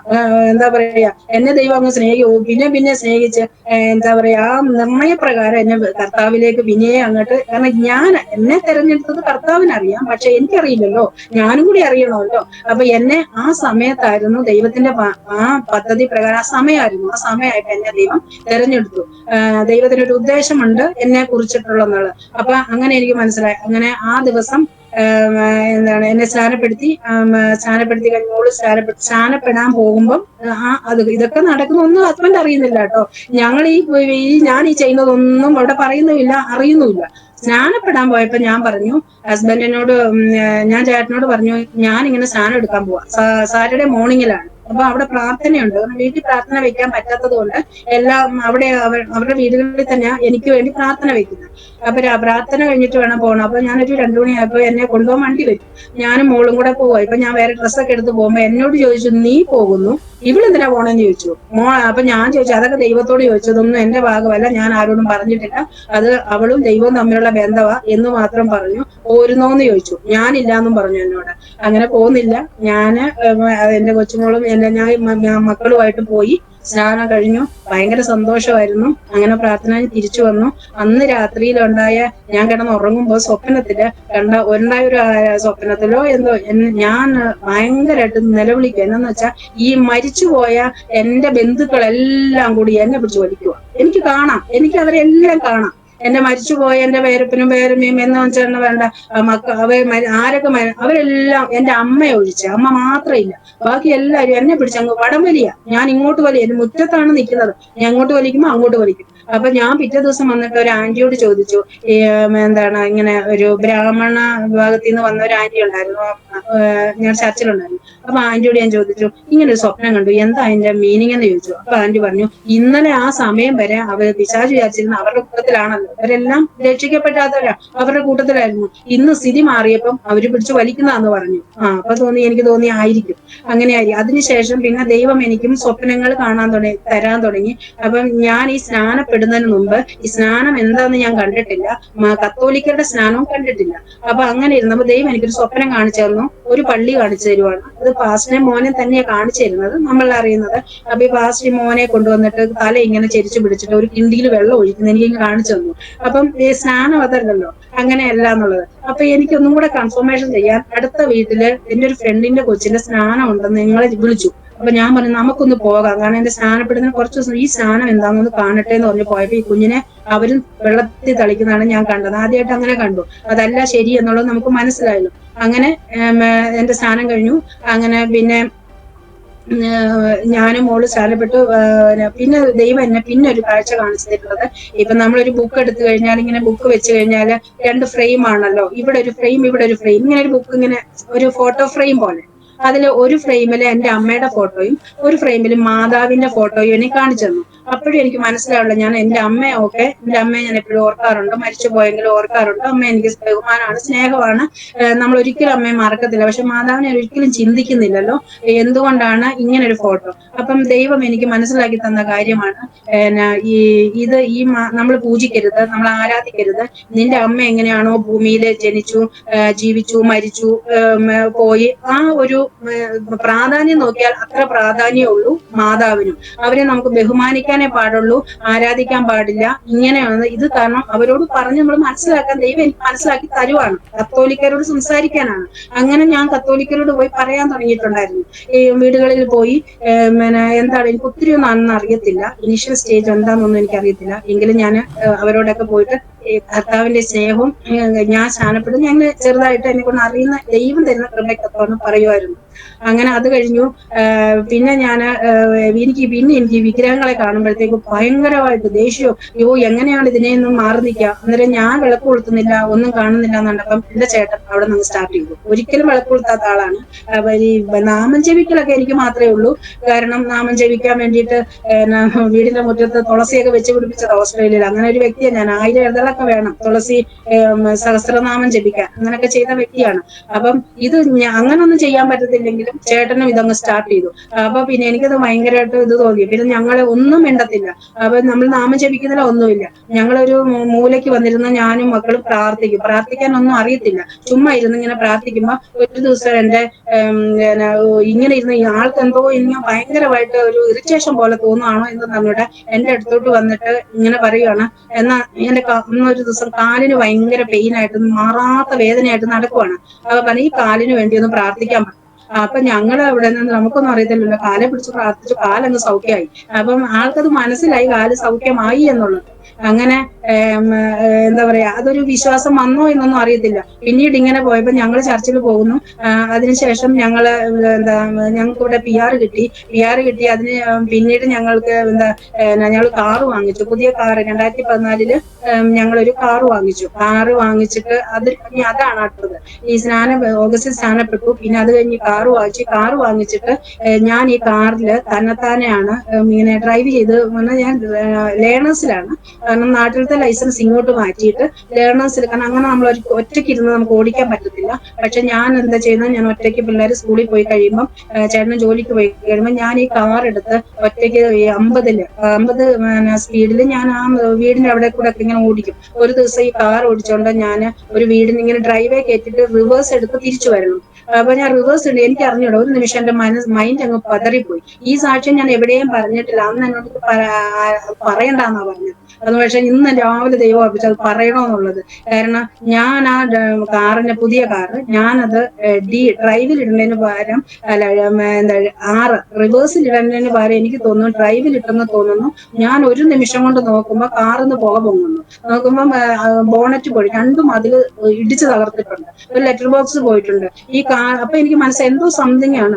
അപ്പൊ ഞാൻ നോക്കുമ്പം എന്റെ കൂടെ ബാക്കിലൊരാളിരിപ്പുണ്ട്. ആളത് മൈൻഡ് ചെയ്യുന്നില്ല. എനിക്ക് അറിയത്തില്ല, ഇനി വല്ല കള്ളു കുടിച്ചിട്ട് ഇരിക്കുവാണെന്നൊന്നും അറിഞ്ഞൂടാ. അപ്പൊ ഞാൻ ഹെൽപ്പ് മീ എന്ന് പറയുന്നുണ്ട്. ഇതൊന്നും കേൾക്കുന്നില്ല. എനിക്ക് കീ ഓഫ് ചെയ്യാൻ പറ്റുന്നില്ല, ബെൽറ്റ് ഊരാൻ പറ്റുന്നില്ല, ഒന്നും ചെയ്യുന്നില്ല. പക്ഷെ ഓട്ടോമാറ്റിക്കലി ഈ കാറ് റിവേഴ്സ് അടിച്ച്, ഞാൻ ഒന്നും ചെയ്യുന്നില്ല, ഓട്ടോമാറ്റിക്കലി കാർ റിവേഴ്സ് പോയിട്ട് റോഡിന്റെ നടുക്കാൻ നിന്ന് കഴിഞ്ഞപ്പോഴത്തേക്കും എനിക്ക് ബെൽറ്റ് ഊരി ഞാൻ പുറത്തിറങ്ങി. നോക്കുമ്പോ ഈ കാറ് ചമ്മന്തിയായി കിടക്കുക. കാരണം രണ്ട് നമ്മളുടെ എന്താ പറയാ, ഈ ഇതെല്ലാം എന്തായാലും പറയുന്ന എയർ ബാഗ് പൊട്ടി പുക വരുക. അപ്പൊ ഞാൻ മനസ്സിൽ പെട്ടെന്ന് വിചാരിച്ചു എന്റെ മക്കളെ ഇനി കാണാൻ പറ്റത്തില്ല എന്നൊക്കെ പെട്ടെന്ന് അങ്ങ് ചിന്തിച്ചു.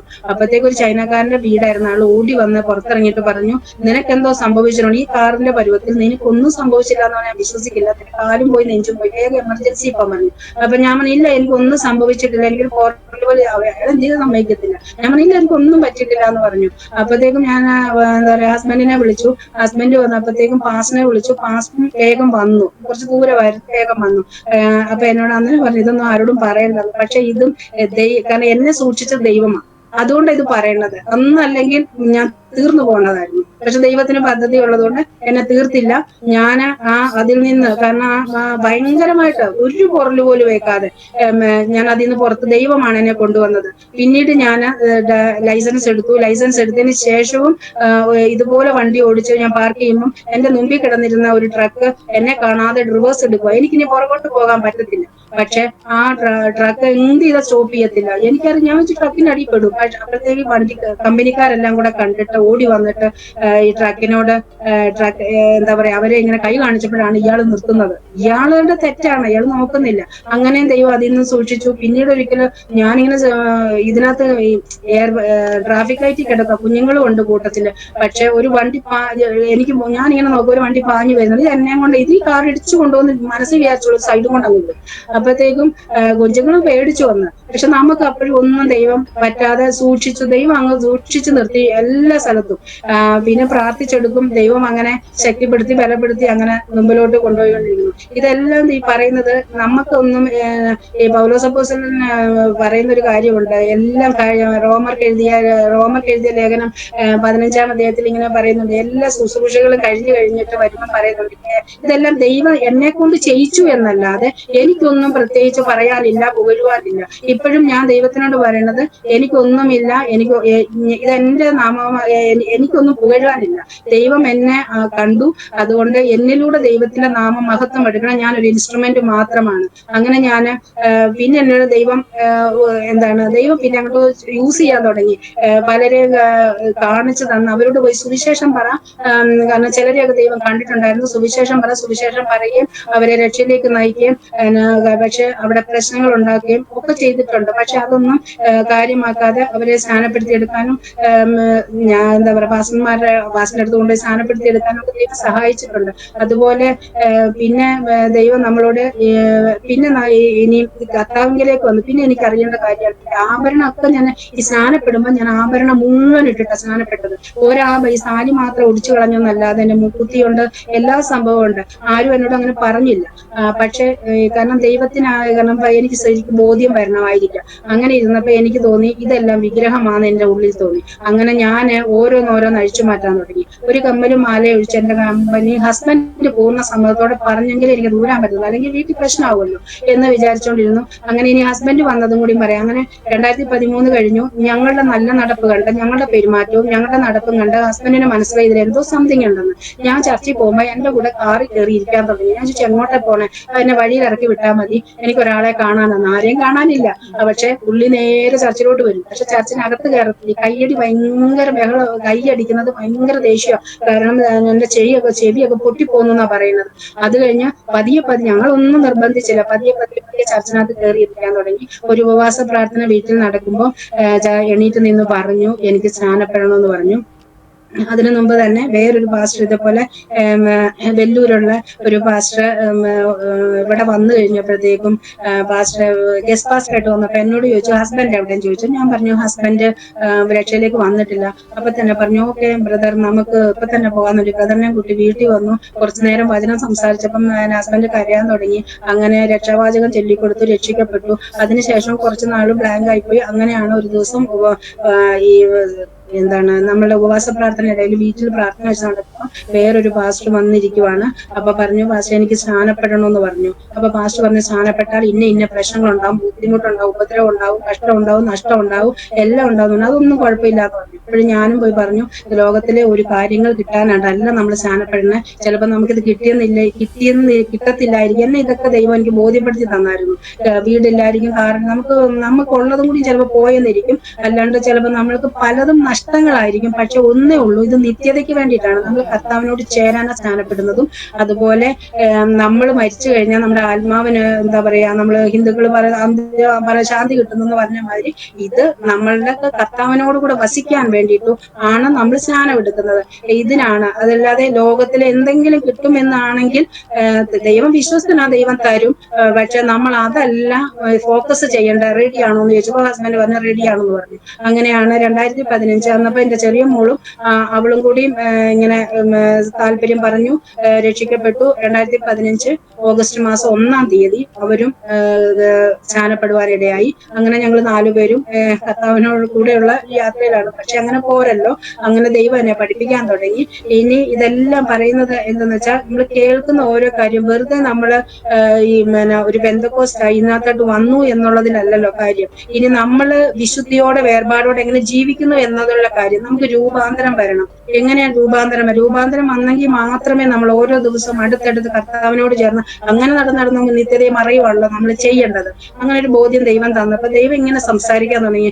എപ്പോ സംസാരിക്കുന്നതൊക്കെ ഞാൻ ഇങ്ങനെ എടുക്കും, അന്നേരം എഴുതി വെക്കണം, അല്ലെ മറന്നുപോകും. നാളെ എഴുതി വെക്കാന്നുള്ളതല്ല, അന്നേരം ഒരു മെസ്സേജ് എപ്പോ സംസാരിക്കുന്നോ നമുക്ക് എന്നെ കമ്പയർ ചെയ്തൊക്കെ പഠിപ്പിക്കാൻ തുടങ്ങി. നമ്മള് ഹിന്ദു ആയിരുന്നപ്പം ഇപ്പോഴെങ്ങനെയാണ്, അന്നേരം ഭയങ്കര ഭക്തിയോടെ അമ്പലത്തിൽ പോകുന്നു, കാലിലെ ചെരുപ്പ് ദൂരെ ഊരിയിടുന്നു, എന്നിട്ട് കാല് പോയി ഒന്നുകൂടെ കഴുകുന്നു, കയ്യും മുഖം ഒന്നുകൂടെ കഴുകുന്നു, അമ്പലത്തിലോട്ട് കയറി പോകുന്നു. അന്ന് നമ്മൾ കൈകളാൽ ഉണ്ടാക്കിയ വിഗ്രഹങ്ങളെ അത്ര ഭയത്തോടെ സേവിച്ചുവെങ്കിൽ നമ്മളെ സൃഷ്ടിച്ച ദൈവത്തെ എങ്ങനെ പൂജിക്കണം, എങ്ങനെ ആരാധിക്കണം എന്ന് ചോദിച്ചു. എനിക്കത് ഭയങ്കരമായിട്ടൊരു ചലഞ്ചിങ് ആയിരുന്നു. ദൈവമേ അപ്പത്തേക്കും എന്താ പറയാ ശരിയാണ്. എങ്ങനെ അത് ചോദിച്ചേ? നമ്മുടെ മനസ്സിൽ തോന്നിയതാണോ അതോ സ്വപ്നത്തിലൂടെ അങ്ങനെ വല്ലതും ആണോ അതോ മെസ്സേജ് ഇങ്ങനെ എടുത്ത ബൈബിൾ എടുത്തു? എല്ലാം മനസ്സിലായി തോന്നിപ്പിക്കുന്നത്. ഇങ്ങനെയാണ് ഞാൻ ഇത് കിച്ചണിൽ നിൽക്കുമ്പോഴേ ചോദ്യം ഈ മനസ്സിലാണ് തോന്നിപ്പിക്കുന്നത്. അങ്ങനെ അന്നേരം ഞാൻ ആ ഒരു ഇതിനകത്ത് ഇതൊക്കെ നമ്മൾ നോട്ട് ചെയ്ത് വെക്കും. അങ്ങനെ ചില സമയത്ത് ഡ്രൈവ് ചെയ്യുമ്പോഴായിരിക്കും ഇങ്ങനെ ഓരോ കാര്യങ്ങളും നമ്മൾ ഒരു ദിവസം ഡ്രൈവ് ചെയ്യുമ്പോൾ ദൈവം ഞാനിങ്ങനെ ഓരോ കാര്യങ്ങൾ ചോദിക്കും. എല്ലാവരും ഇങ്ങനെ എന്താ പറയാ വിശുദ്ധിയോടെ ജീവിക്കണം, വേർപാടോടെ ജീവിക്കണം. ഇത് നമ്മൾ പറയുന്നുണ്ടെങ്കിലും നമ്മളിലുള്ള കുറെ സ്വഭാവങ്ങളുണ്ടല്ലോ, ഇതെല്ലാം നമുക്ക് മാറിപ്പോകണ്ടേ. പാപ സ്വഭാവങ്ങൾ ഉള്ളിൽ കിടക്കുന്നുണ്ടല്ലോ. കർത്താവ് ഇത് മാറിപ്പോകണ്ടേ. അപ്പൊ കർത്താവ് എന്നെ ഓർമ്മിപ്പിച്ച ഒരു കാര്യമാണ്, പൗലോസ് അപ്പോസ്തലന്റെ കയ്യേല് അണലി ചുറ്റി. ഈ അണലി ചുറ്റിയപ്പം പൗലോസ് അണലി ചുറ്റി, ഇനി അത് കടിക്കട്ടെ, ഇനി അടുത്തത് എന്താ അത് കടിക്കും, ഇനി എന്താ സംഭവിക്കുക എന്ന് വെച്ചോണ്ടിരുന്ന് കഴിഞ്ഞാൽ ചിലപ്പോൾ കടിച്ചെന്നിരിക്കും. പക്ഷെ പൗലോസ് അപ്പോസ്തലൻ അത് അവിടെ ഇരിക്കാനല്ല അനുവദിച്ചാൽ കൊട്ടഞ്ഞങ്ങ് കളഞ്ഞു. കാരണം പൗലോസ് അപ്പോസ്തലന്റെ ആളുടെ സ്വന്തം എഫേർട്ടിൽ അത് ഞങ്ങൾ കുടഞ്ഞു കളഞ്ഞു തിരിച്ചു പോയി. അപ്പൊ അത് തീ പോയി വീണു, അത് കഴിഞ്ഞു. അന്ന് പറഞ്ഞ പോലെ നമ്മളിലുള്ള സ്വഭാവത്തെ, പാപ സ്വഭാവത്തെ ഇരിക്കുന്നതിനെ നമ്മൾ കുടഞ്ഞു കളയണം. നമ്മൾ എഫേർട്ട് എടുത്ത് കുടഞ്ഞു കളയണം. എങ്കിൽ മാത്രമേ നമ്മൾക്ക് രൂപാന്തരം വരത്തുള്ളൂ. അല്ലാണ്ട് ഞാൻ എപ്പോഴും വീട്ടിൽ എങ്ങനെ പറയും, കർത്താവ് ഇറങ്ങി വന്ന് മുമ്പിൽ നിന്നുകൊണ്ട് നമ്മളോട് പറയത്തൊന്നുമില്ല, മോളെ നിങ്ങൾക്ക് ഇന്ന സ്വഭാവമുണ്ട്, ഇനി അതാണ്. അങ്ങനെയല്ല. വചനമാകുന്ന കണ്ണാടിയുടെ മുമ്പിൽ നമ്മൾ നിൽക്കുമ്പോൾ ഇത് നമ്മളെ കഴുകാൻ തുടങ്ങും. അപ്പൊ ഇങ്ങനെ ഉദാഹരണമൊക്കെ ദൈവം പഠിപ്പിക്കാൻ തുടങ്ങി. അപ്പൊ വചനമാകുന്ന കണ്ണാടിയുടെ മുമ്പിൽ നമ്മൾ നിൽക്കുമ്പോൾ നമ്മുടെ മുഖത്ത് നമ്മൾ എന്തെല്ലാം മിസ്റ്റേക്ക് ഉണ്ട്, നമ്മൾ എടുത്ത് പോകുമ്പോഴത്തേക്ക് നമ്മുടെ മുഖം ശരിയാണോ, അല്ലെ മുടി കെട്ടി ശരിയാണോ, നമ്മൾ കണ്ണാടി നോക്കിയാൽ മനസ്സിലാകും. ഇല്ലെങ്കിൽ നമ്മൾ ആ ഇരിക്കുന്ന വൃത്തികേടോടുകൂടി തന്നെ പോകും, നമുക്ക് അറിയത്തില്ല. എന്ന് പറഞ്ഞ പോലെ കണ്ണാടിയാകുന്ന ഈ വചനമാകുന്ന കണ്ണാടിയുടെ മുമ്പിൽ നിൽക്കുമ്പോൾ നമ്മളെ പണിയും ഇടിക്കും, അതിനകത്ത് എന്തെല്ലാം ചെയ്യാമോ അതെല്ലാം ദൈവം ചെയ്യും. അത് നമ്മൾ പക്ഷെ ഏറ്റെടുത്താലേ കാര്യമുള്ളൂ. അല്ലാണ്ട് നമ്മൾ അവിടെ പോയി ഇരുന്നു ചർച്ചിൽ പോയിരുന്ന മെസ്സേജ് കേട്ടു അതേപോലെ പോരുമല്ല. ഓരോ ദിവസം ദൈവം നമ്മളോട് പലതരത്തിൽ സംസാരിക്കുമെന്ന് നമ്മൾ അറിയണം. ഇങ്ങനെയാണ് ദൈവം സംസാരിച്ചുകൊണ്ടിരുന്നത്. അപ്പം എനിക്ക് ഈ ആഭരണം ഊരുന്ന കാര്യം പറഞ്ഞപ്പോഴത്തേക്കും ഇനി എന്റെ ഹസ്ബൻഡിനോട് ദൈവം ഇടപെട്ടെങ്കിൽ മാത്രമേ ആഭരണം ഊരാൻ പറ്റൂ. കാരണം എനിക്കത് ചൊറിച്ചിലെന്ന് പറഞ്ഞു കഴിഞ്ഞാൽ എനിക്ക് മനസ്സുകൊണ്ട് വെറുത്ത് തുടങ്ങി. അത് എന്റെ വിശുദ്ധിക്ക് കുറവാണെന്നും എന്നോടൊന്നും ആരും പറഞ്ഞിട്ടല്ല, ഇതെല്ലാം ദൈവം പരിശുദ്ധാത്മാവ് ഇടപെടുന്നതാണ് മനസ്സിലായി. അങ്ങനെ ഒരു ദിവസം വഴിയിലിരിക്കുമ്പോഴാണ് ചേട്ടനോട് ആരോ പാസ്റ്റർ സംസാരിച്ച പോലെ തോന്നുന്നു, സംസാരിച്ചിട്ടുണ്ടാവും, അല്ലെങ്കിൽ ആളുടെ ഉള്ളിനകത്തോട്ട് അത് കത്തിയിട്ട് എന്നോട് പറഞ്ഞു, ഇങ്ങനെ എന്താണ്, നീ ആഭരണം ഊരിക്കോന്ന് പറഞ്ഞു. എന്നോട് ഇങ്ങനെ പറഞ്ഞു. അത് കേട്ടതാണ്. ഞാനത് വീട്ടിലൊന്നുമല്ല, ഞാൻ എല്ലാം ഊരി അത് വെച്ച് പിറ്റേ പ്രാവശ്യം നാട്ടിൽ പോയപ്പോ അതെല്ലാം കൊണ്ട് കൊടുത്തു. അങ്ങനെയാണ് അതെനിക്ക്. അപ്പൊ കുഞ്ഞുങ്ങളും വന്നിട്ട് പിന്നെ വന്ന കുഞ്ഞുങ്ങൾ എന്നോട് പറഞ്ഞു, അമ്മ ഞങ്ങൾക്ക് ഇത് വേണ്ട എന്ന് പറഞ്ഞ് രണ്ടുപേരും ആഭരണം ഊരി തരാനിടയായി. നമ്മളിത് ആരെങ്കിലും നിർബന്ധിച്ചു കഴിഞ്ഞാല്, ഇത് എന്നെ ആരും നിർബന്ധിച്ചിട്ടില്ല, കുഞ്ഞുങ്ങളെ നിർബന്ധിച്ചില്ല. നിർബന്ധിച്ചു കഴിഞ്ഞാൽ, നിർബന്ധത്താൽ ഊരി കഴിഞ്ഞാൽ പിന്നെ അതിനോടൊരു അട്രാക്ഷൻ തോന്നും, നാളെ അത് ഇടണമെന്ന് തോന്നും. അത് സ്വയം ചെയ്യുവാണെങ്കിൽ ഒരിക്കലും അട്രാക്ട്, കാരണം അത് നമുക്ക് അറപ്പും വെറുപ്പമായി തീർന്നു. അങ്ങനെ കാരണം ഞങ്ങളെ വീട്ടിൽ ചെല്ലുമ്പോൾ അവര് ഞങ്ങളോട് പറയുന്നുണ്ട്, ഒരു ചെറുതെങ്കിലും ഇട്ടൂടെ. അപ്പൊ ഞാൻ എന്റെ അമ്മായിമ്മയുടെ ഒക്കെ പറയും, എന്റെ കർത്താവിന് വേണ്ടാത്തതൊന്നും എനിക്ക് വേണ്ട, കർത്താവിന് ഇഷ്ടമല്ലാതെ ഇത് ഇഷ്ടമല്ല എന്ന് മനസ്സിലായി. ഇനി ഞാനൊരു ബന്ധക്കോസ് തന്നെയാണ്, കാരണം ഇതാണ് ശരി. അപ്പൊ അവരോടും സുവിശേഷം പറയും, ഇത് തന്നെയാണ് ശരി, ഇതല്ലാതെ ഒരു ശരിയില്ല. കാരണം ഇനിയിപ്പോ വിഗ്രഹങ്ങൾ എടുത്തൊരു കാര്യമുണ്ട്. അപ്പൊ എന്റെ ഹസ്ബൻഡും കൂടെ ദൈവത്തെ അറിഞ്ഞതിന് ശേഷം അപ്പൊ ഞാൻ പറഞ്ഞു, നമുക്ക് വിഗ്രഹങ്ങൾ പാടില്ല പാടില്ല എന്ന് ഇങ്ങനെ പറഞ്ഞുകൊണ്ടിരിക്കും, ഇതിനൊക്കെ എടുത്ത് കളയണമല്ലോ. അറിഞ്ഞ ശേഷം ഒരു ദിവസം എന്നോട് പറഞ്ഞു, സ്നാനപ്പെടുന്നതിന് മുമ്പേ എന്നോട് ഒരു ദിവസം പറഞ്ഞു, നീ ഇതിനെടുത്ത് കളഞ്ഞോളാൻ പറഞ്ഞിട്ട് ഓഫീസിലോട്ട് അങ്ങനെ ജോലിക്ക് പോവുക. ഞാനിത് കേട്ട നിമിഷം പിള്ളേർ സ്കൂളിലും പോയി, എല്ലാത്തിനെയും തൂത്ത് പെറുക്കി എടുത്തോട്ട് ഒരു ചാക്കിലാക്കി. എല്ലാ അമ്പലത്തിൽ പോയപ്പോ എടുത്ത ഫോട്ടോസ് എല്ലാം തിരഞ്ഞെടുത്ത് മുറിച്ചെടുത്ത്, ഇനി ഒന്നും ഇങ്ങനെ കേട്ടിട്ടുണ്ട് ശത്രു അവകാശം പറയാൻ പാടില്ല എന്ന്. അങ്ങനെ ഞാൻ അതിനെല്ലാം മുറിച്ചെടുത്ത് എടുക്കേണ്ടതെല്ലാം എടുത്ത്, ഈ പൂജിക്കാൻ ഉപയോഗിച്ച പാത്രങ്ങൾ വരെയുണ്ട്, ആ പാത്രങ്ങള്, പിന്നെ ഒരുപാട് വിളക്കുകൾ അതെല്ലാം എന്തെല്ലാം കൊണ്ടുപോയോ പിന്നെയും വാങ്ങിക്കൂട്ടിയോ അതിനെല്ലാം എടുത്തിട്ട് ഞങ്ങളിവിടെ കത്തിച്ചു കളയാൻ ഒരു ബിന്നു വയ്ക്കും, അതിനകത്തോട്ട് കൊണ്ടിട്ടു. പലരും അത് കേട്ടിട്ട് എന്നോട് ചോദിച്ചിട്ടുണ്ട്, സിസ്റ്റർക്ക് പേടിയായില്ലേന്ന്. ഞാൻ അന്നേരം ദൈവമേ, വർഷങ്ങളോളം എന്തൊക്കെ നിൽക്കുന്ന ആൾക്കാരെ അപ്പൊ ചോദിച്ചു, കണ്ണുണ്ടെങ്കിലും കാണാത്ത, മൂക്കുണ്ടെങ്കിലും ശ്വസിക്കാത്ത, ചെവി ഉണ്ടെങ്കിലും കേൾക്കാത്ത, കാലുണ്ടെങ്കിലും നടക്കാത്ത, വായുണ്ടെങ്കിലും സംസാരിക്കാത്ത, ഇത് നമ്മുടെ കയ്യാൽ തീർത്ത, അത് സ്വർണം കൊണ്ടോ വെള്ളി കൊണ്ടോ മണ്ണ് കൊണ്ടോ പ്ലാസ്റ്റർ ഓഫ് പാരീസ് കൊണ്ടോ തീർത്ത ഈ വിഗ്രഹങ്ങളെ, എന്താ പറയാ, നമ്മൾ തീർത്ത ഈ വിഗ്രഹങ്ങളെ നമ്മൾ പേടിക്കാനുണ്ട്. അങ്ങനെ ഇട്ടിരുന്നെങ്കിൽ അത് ദൈവങ്ങളായിരുന്നെങ്കിൽ അത് തിരിഞ്ഞെന്നെ കടിക്കണം, അവരെന്നോട് ചോദ്യം ചെയ്യണ്ടേ, ചെയ്തില്ലല്ലോ. അപ്പം ഇതല്ലല്ലോ സത്യം, അത് മനസ്സിലാക്കി. എനിക്ക് അത് കളഞ്ഞു കഴിഞ്ഞപ്പോ എനിക്ക് ഒത്തിരി സമാധാനം അനുഭവപ്പെട്ടു. അതിനുശേഷം പിന്നെ ഈ കഥകളിയുടെ പോലെയുള്ള രൂപങ്ങളൊക്കെ കൊണ്ടുവന്ന് വീട്ടിൽ നമ്മൾ അലങ്കരിക്കാൻ വെച്ചിട്ടുണ്ടായിരുന്നു. അപ്പം എന്റെ ഹസ്ബൻഡിന് അത് കളയാൻ ഭയങ്കര മടി. അപ്പൊ എന്നോട് പറഞ്ഞു, കാരണം അതിന്റെയൊക്കെ പിന്നിൽ ഒരു ശക്തി വ്യാപരിക്കുന്നുണ്ടല്ലോ. അപ്പൊ എന്നോട് പറഞ്ഞു, ഒരു കാര്യം ചെയ്ത് നമുക്ക് കളയണ്ട. ഞാൻ പറഞ്ഞു, നമ്മുടെ വീട്ടിൽ ഇതൊന്നും വേണ്ടാന്ന് പറഞ്ഞു. അന്നേരം പറഞ്ഞു, നമുക്കിതൊരു ഇങ്ങനെ വിൽക്കുന്ന ഷോപ്പിൽ കൊണ്ട് കൊടുക്കാന്ന് പറഞ്ഞു. ഞാൻ പറഞ്ഞു, അല്ല, നമുക്ക് ശരിയാവാത്ത ഒരു കാര്യവും ഈ ലോകത്തിൽ വേറെ ആർക്ക് ശരിയല്ലാത്ത, എനിക്ക് അങ്ങനെ ദൈവം നമ്മൾക്ക് ശരിയല്ലാത്ത ഒരു കാര്യവും ഈ ലോകത്തിൽ വേറെ ഒരു വ്യക്തികൾക്കും ശരിയല്ല. കാരണം ബൈബിൾ അങ്ങനെയാ പഠിപ്പിക്കുന്നത്. അതുകൊണ്ട് അത് നശിപ്പിച്ച് കളഞ്ഞേക്കാൻ പറഞ്ഞു. അങ്ങനെ അതും കൊണ്ട് കളഞ്ഞു.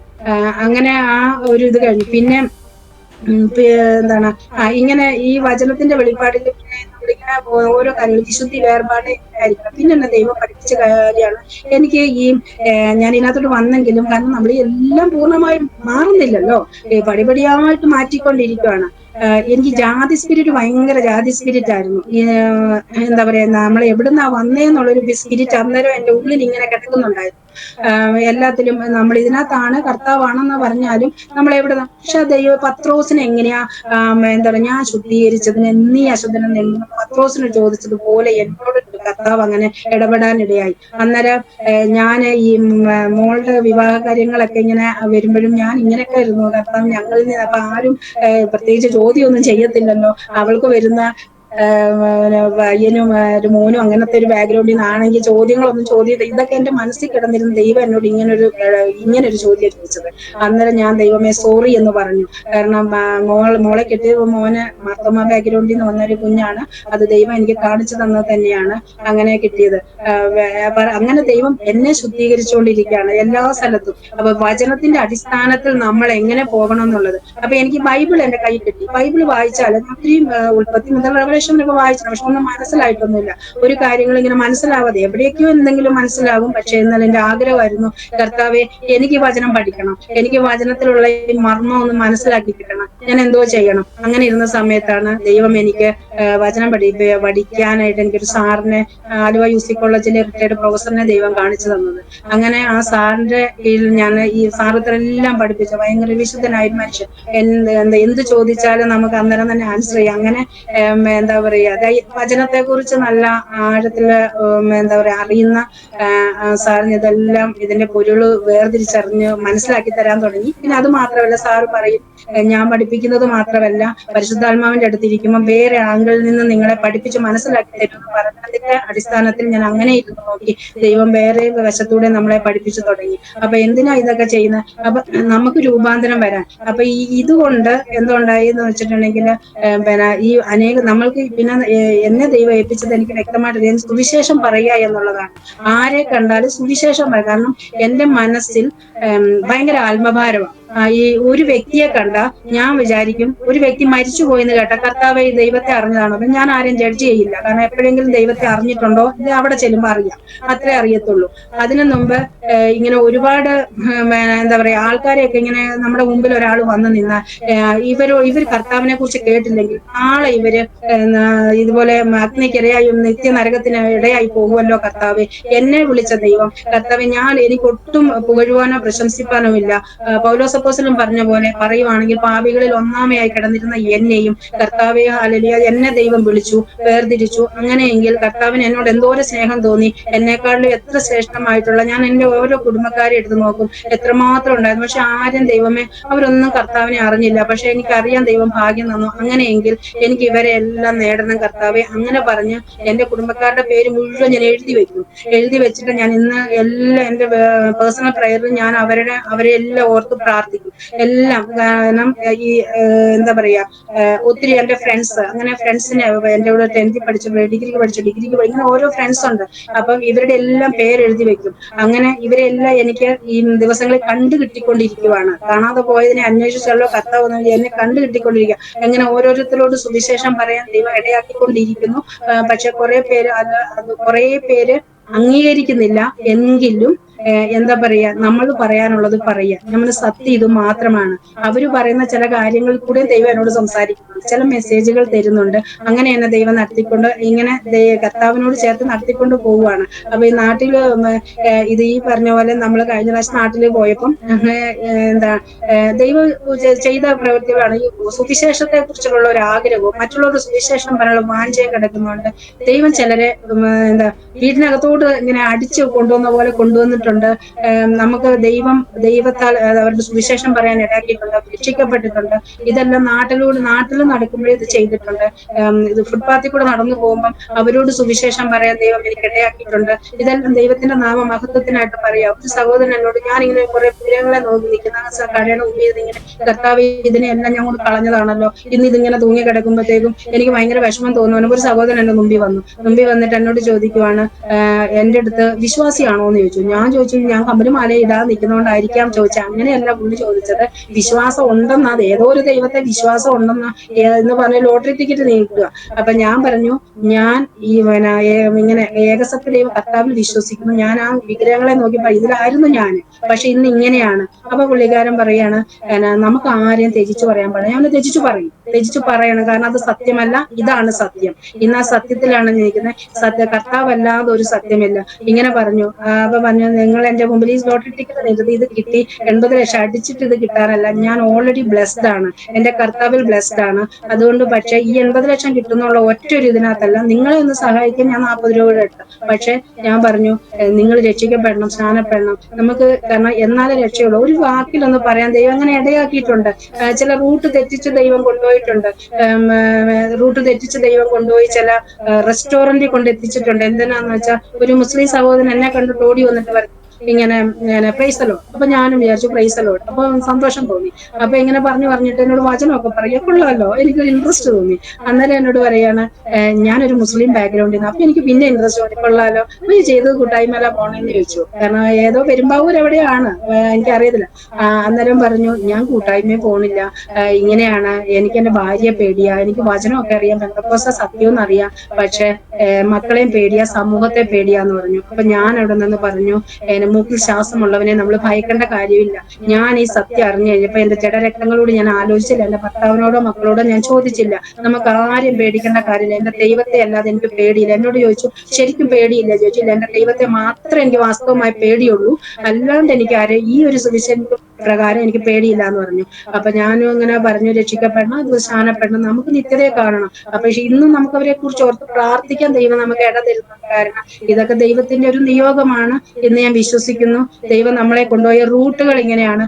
ഇന്നും എന്താ പറയാ, കർത്താവിന്റെ പാദപീഠത്തിൽ ഇരുന്ന് പഠിക്കുവാനും, കാരണം ഒന്ന് മാത്രമേ എനിക്കറിയുള്ളൂ, ഇതിനൊന്നും യോഗ്യത ഉണ്ടായിരുന്നവളല്ല ഞാന്.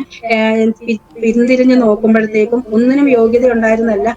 ഈ അനുനിമിഷം നമുക്ക് ദൈവത്തിന്റെ സാക്ഷിയായി, ദൈവം നമുക്ക് സാക്ഷ്യമാകാൻ എന്താ പറയുക, ഇട തരുന്നുണ്ട്. നമ്മൾ ഏറ്റവും കൂടുതൽ ഇപ്പൊ സാക്ഷ്യം ഞാൻ പറയുവാണ്, ഇപ്പൊ മറ്റുള്ളവരുടെ സാക്ഷ്യം എന്റെ പറയും, പക്ഷെ ഇതിനേക്കാൾ ഉപരിയായിട്ട് നമ്മൾ സാക്ഷിയോടുള്ള ജീവിതമാണ് നയിക്കേണ്ടത്. നമ്മൾക്ക് ഇതെല്ലാം പറഞ്ഞിട്ട് പോയിട്ട് ഞാൻ അവിടെ പോയിട്ട് ആരും കാണുന്നില്ല, എന്റെ ചില റൂട്ട് മാറി പോവുകയാണെങ്കിൽ അതല്ല, കാണുന്നൊരു ദൈവമുണ്ട്, എപ്പോഴും നമ്മുടെ പിന്നിൽ നിന്ന് പറയുന്നുണ്ട്, വഴി ഇതാകുന്നു, ഇതിലെ നടന്നുകൊള്ളുക എന്നുള്ള ശബ്ദം നമ്മുടെ മുമ്പോട് പറയുന്നുണ്ട്. അപ്പൊ അത് വിട്ടാതെ ഈ വചനം വിട്ടിടത്തോട്ട് മാറരുത്. പിന്നെ ഒരു കാര്യം, ഇനി ഞാൻ 2 കാര്യങ്ങൾ ഇതിനിടയ്ക്ക് മറന്നു. ഞാൻ എന്റെ ഹൃദയത്തിന് ആഗ്രഹം, ഞാൻ ഈ ഓസ്ട്രേലിയ വന്നതിന് ശേഷം നമ്മൾ ഈ ഇങ്ങനെ പാന്റും ജീൻസും ഒന്നും ഇട്ടിട്ടില്ല, ഇതുവരെ ഇട്ടിട്ടില്ല. അപ്പൊ പഠിക്കാനൊക്കെ പോയത് ഞാൻ ഈ ചുരിദാർ ഇട്ടിട്ടാണ് പഠിക്കാൻ പോകുന്നത്. അപ്പൊ എന്റെ ഇംഗ്ലീഷ് ടീച്ചർ, ഇംഗ്ലീഷ് സാറുമാർ, പഠിപ്പിക്കുന്ന എന്റെ ടീച്ചേഴ്സ് പറയാറ്, ഞങ്ങൾക്ക് ഈ ഡ്രസ്സാണ് ഇഷ്ടം, ഞങ്ങൾ ഇന്നും മറ്റേതിട്ട് കണ്ടിങ്ങനെ മടുത്തു, ഇതാണ് നല്ലത്. അപ്പൊ എനിക്ക് നല്ലൊരു ഇഷ്ടം തോന്നി. അതിനുശേഷം ഞാൻ വെച്ചു, പഠിത്തം എല്ലാം കഴിഞ്ഞിട്ട് എന്നെ അവരിങ്ങനെ ട്രെയിനിങ്ങിന് വിട്ടത് ഒരു ഗവൺമെന്റ് സ്ഥാപനത്തിലോട്ട്. അപ്പൊ എനിക്ക് മനസ്സിലായി, ഇനിയും നമുക്ക് തോന്നിയ പോലെ ഡ്രസ് കോഡ് ഉണ്ട്, നടക്കാൻ പറ്റത്തില്ല. ഇനി ഞാൻ പാന്റും, അവരുടെ ഡ്രസ് കോഡ് എന്താണോ, എന്തായാലും പാന്റാണ്, അതിട്ടേ മതിയാവുള്ളൂ എന്ന് വെച്ചാൽ ഞാൻ അവരുടെ മുമ്പില്, സൂപ്പർവൈസറുടെ മുമ്പിൽ, ഒരു 65 വയസ്സായ ഇംഗ്ലീഷുകാരുടെ മുമ്പിൽ പോയി ഞാൻ ഇരിക്കുകയാണ്. എന്നെ അവർ ഇങ്ങനെ ഇന്റർവ്യൂ ചെയ്തിട്ട് ഓരോന്നോരോന്ന് എഴുതുക, ഞാൻ എന്തായിരിക്കണം, എന്ത് ചെയ്യണം എന്നുള്ളത്. അപ്പൊ അതിന് ഡ്രസ് കോഡ് വന്നപ്പോൾ അവർ എഴുതി വെച്ചിരിക്കുന്നതാണ് വേറൊരു കൾച്ചറൽ ഡ്രസ്. അപ്പൊ ഞാൻ ഒന്നും കൂടെ നോക്കി, ഞാൻ ചോദിച്ചു, അതെന്താ അങ്ങനെ എഴുതിയേക്കുന്നത്, നീ എന്ത് ഡ്രസ്സാണ് ഇട്ട് വന്നേക്കുന്നത്, അത് തന്നെ ഇവിടെ ഇട്ട് വരാവുള്ളൂ എന്ന് എന്നോട് പറയുക. ഒരു ഇംഗ്ലീഷുകാരി പറയുക. ഇത് പറയുന്നത് എന്തിനാന്ന് ചോദിച്ചു കഴിഞ്ഞാൽ, പലരും നമ്മളെ നാട് വിട്ട് ഇവിടെ വന്നവരുടെ എല്ലാവരുടെയും ചിന്ത എന്താന്ന് വെച്ച് കഴിഞ്ഞാല്, ഇവിടെ വരുമ്പം പണ്ടെന്തോ ഒരു പഴഞ്ചൊല്ല് പോലെ, ചേര തിന്ന നാട്ടിൽ തന്നെ ചേരയുടെ അടുക്കൂടെ തിന്നണം എന്നോ പറയുന്ന പോലെ, ഇവിടെ വന്നിട്ട് ഇവിടെ ഉള്ളവരെ പോലെ നമ്മൾ ഡ്രസ് ഇടുക. ആരും അതിവിടെ പറഞ്ഞിട്ടില്ല. അപ്പൊ എന്നോട് പറഞ്ഞ ഒരു കാര്യം, അവരുടെ ഒരു കാഴ്ചപ്പാടാണ്, നീ ഒരു ഇന്ത്യക്കാരിയല്ലേ, അതുപോലെ നീ ഇങ്ങനെ കേരളത്തിൽ നിന്നല്ലേ. അപ്പൊ ഇങ്ങനെ പറയുമ്പോ എന്നോട് പറയാണ്, നിന്നെ ആരെങ്കിലും വന്ന് ഇങ്ങനെ കെട്ടിപ്പിടിച്ച് ഇഷ്ടപ്പെടുകയോ ചോദിച്ചു. ഇല്ല എന്ന് പറഞ്ഞു. അപ്പം നീ കമ്മ്യൂണിറ്റിയിലാണ് വർക്ക് ചെയ്യുന്നത്, കാരണം ഇത് പല രാജ്യക്കാരുമായിട്ട് ഇടപെടണം. അങ്ങനെ പോകുമ്പോ നീ ഇങ്ങനെ ഇതുപോലൊക്കെ ഇട്ടിട്ടാ വരുന്നതെങ്കിൽ അവർ നിന്നെ ഓട്ടോമാറ്റിക്കലി വന്ന് ഹഗ് ചെയ്യും. എത്ര പേര് ഹഗ് ചെയ്യുമെന്ന് നമുക്ക് അറിയത്തില്ല. അത് ഇഷ്ടമാണോ എന്ന് ചോദിച്ചു. അല്ല. ഷെയ്ക്കാൻഡ് തരുന്ന ഇഷ്ടമാണോ എന്ന് ചോദിച്ചാൽ ഞാൻ അതും എനിക്ക് വലിയ ഇഷ്ടമല്ല എന്ന് പറഞ്ഞു. എന്നാ പിന്നെ അവർ നിന്നോട് ഇത് പറയത്തില്ല, നിന്റെ ഈ ഞാൻ പൊട്ടൊക്കെ തൊട്ടിട്ടുണ്ട്, ഇതൊക്കെ തൊട്ട് നീ വരുമ്പോ നിന്നെ നമസ്തേനെ പറയത്തുള്ളൂ എന്ന് പറഞ്ഞു. അവര് പറഞ്ഞ അതേപോലെയാണ് ചെയ്തത്. അവരുടെ ഒരു കാഴ്ചപ്പാട് നമുക്കില്ല. അത് പറയാൻ വേണ്ടി ദൈവം ഇത് എന്റെ ഹൃദയത്തിലെ ഈ ആഗ്രഹം ഞാൻ ഈ ക്രിസ്തുവിലേക്ക് വരുന്നതിന് മുമ്പേ ദൈവം എന്റെ ഈ ആഗ്രഹത്തെ മാനിച്ചു. അതിനുശേഷം കർത്താവിനെ അറിഞ്ഞതിന് ശേഷം ഞാൻ ഈ വചനം പഠിക്കുമ്പം നമ്മൾക്ക് കർത്താവ് എന്താ വചനം എന്താ പറഞ്ഞത്, നിങ്ങൾ ചെല്ലുന്ന നാട്ടിലെ രീതി എടുക്കരുതെന്ന് പറഞ്ഞിട്ടുണ്ടല്ലോ. അപ്പം നമുക്ക് താന്താങ്ങൾക്ക് ബോധിച്ച പോലെ നടക്കാൻ ദൈവം പറഞ്ഞിട്ടില്ലല്ലോ. അപ്പൊ ഞാൻ എന്താ വെച്ചാൽ അങ്ങനെ ഇരുന്നപ്പം മോളെ സ്കൂളിൽ കാത്തലിക് സ്കൂളിൽ മൂത്ത മോളെ ചേർത്തപ്പം അവർക്ക് എല്ലാം യൂണിഫോമാ, ഈവൻ സ്വിമ്മിംഗ് ഡ്രസ്സ് വരെ യൂണിഫോമാ. അപ്പൊ ഞാൻ അങ്ങോട്ട് ചെന്ന് ഡ്രസ്സ് എടുത്തപ്പോ ഈ സ്വിമ്മിംഗ് ഡ്രസ്സ് അറിയാമല്ലോ എങ്ങനത്തെയാന്നുള്ളത്. അതും എടുത്ത് മുമ്പിലോട്ട് വെച്ചിട്ട് ഞാൻ ഒന്നും മിണ്ടുന്നില്ല, കാരണം സ്കൂളിലെ നിയമമാണ്, നമുക്കൊന്നും പറയാൻ പറ്റത്തില്ല. പക്ഷെ ഞാൻ മിണ്ടണ്ട, കാരണം രാജാവിന്റെ ഹൃദയം യഹോവയുടെ കയ്യിൽ നീർത്തോട് കണക്കെ ഇരിക്കുന്നു, തനിക്ക് ഇഷ്ടമുള്ളടത്തേക്ക് തന്നെ തിരിച്ചുവിടുന്നെന്ന് പറഞ്ഞതുപോലെ കർത്താവ് അവരോട് ഇടപെട്ടിട്ട് എന്നോട് ഒരു ചോദ്യം, മോൾ ഈ ഡ്രസ്സ് ഇടുവോ എന്ന്. വിസ്മയ ഈ ഡ്രസ്സ് വേറെ ചെയ്യുന്ന ഒറ്റ ചോദ്യം. അപ്പൊ ഞാൻ ചെയ്യത്തില്ല എന്ന് പറഞ്ഞു. കാരണം ഞാനത് എങ്ങനെ ഇട്ടിട്ട് നമ്മൾ ദൈവ പൈതലായി. പിന്നെന്ന് വെച്ചാൽ ഈ ഡ്രസ്സ് ഇട്ടുണ്ട് നമുക്ക് പറ്റും. ഉടനെ അവര് ഒരു ഫുൾ ഡ്രസ്സ് എടുത്തുകൊണ്ട് കൊടുത്തു. കാരണം ഇതാണ് നമ്മുടെ ദൈവം. നമ്മളുടെ ആഗ്രഹത്തെ നല്ല ദൈവഹിതപ്രകാരമാണ് നമ്മൾ പോകുന്നതെങ്കിൽ ഡെഫിനറ്റ് ആയിട്ട് നമ്മുടെ ആഗ്രഹത്തെ മാനിക്കുന്ന ഒരു ദൈവമാണ് നമുക്കുള്ളത്. അത് ആർക്കും അറിയത്തില്ല. അറിയാവോ, നമ്മൾ ആ രാജ്യത്ത് പോകുമ്പോൾ നമ്മൾ അവരുടെ ഇഷ്ടപ്രകാരം ജീവിക്കാനല്ല, ദൈവത്തിന്റെ ഇഷ്ടപ്രകാരം നമ്മളെ സമർപ്പിച്ചു കൊടുത്താൽ ദൈവം നമ്മളെ മാനിച്ചുകൊണ്ട് പോകും. അങ്ങനെ കുഞ്ഞുങ്ങളെ സ്കൂളിലും കോളേജിലും എല്ലാം വിട്ടിരിക്കുന്നത് അവർ കംപ്ലീറ്റ് കവേർഡ് ആയിട്ടാണ് പോയേക്കുന്നത്.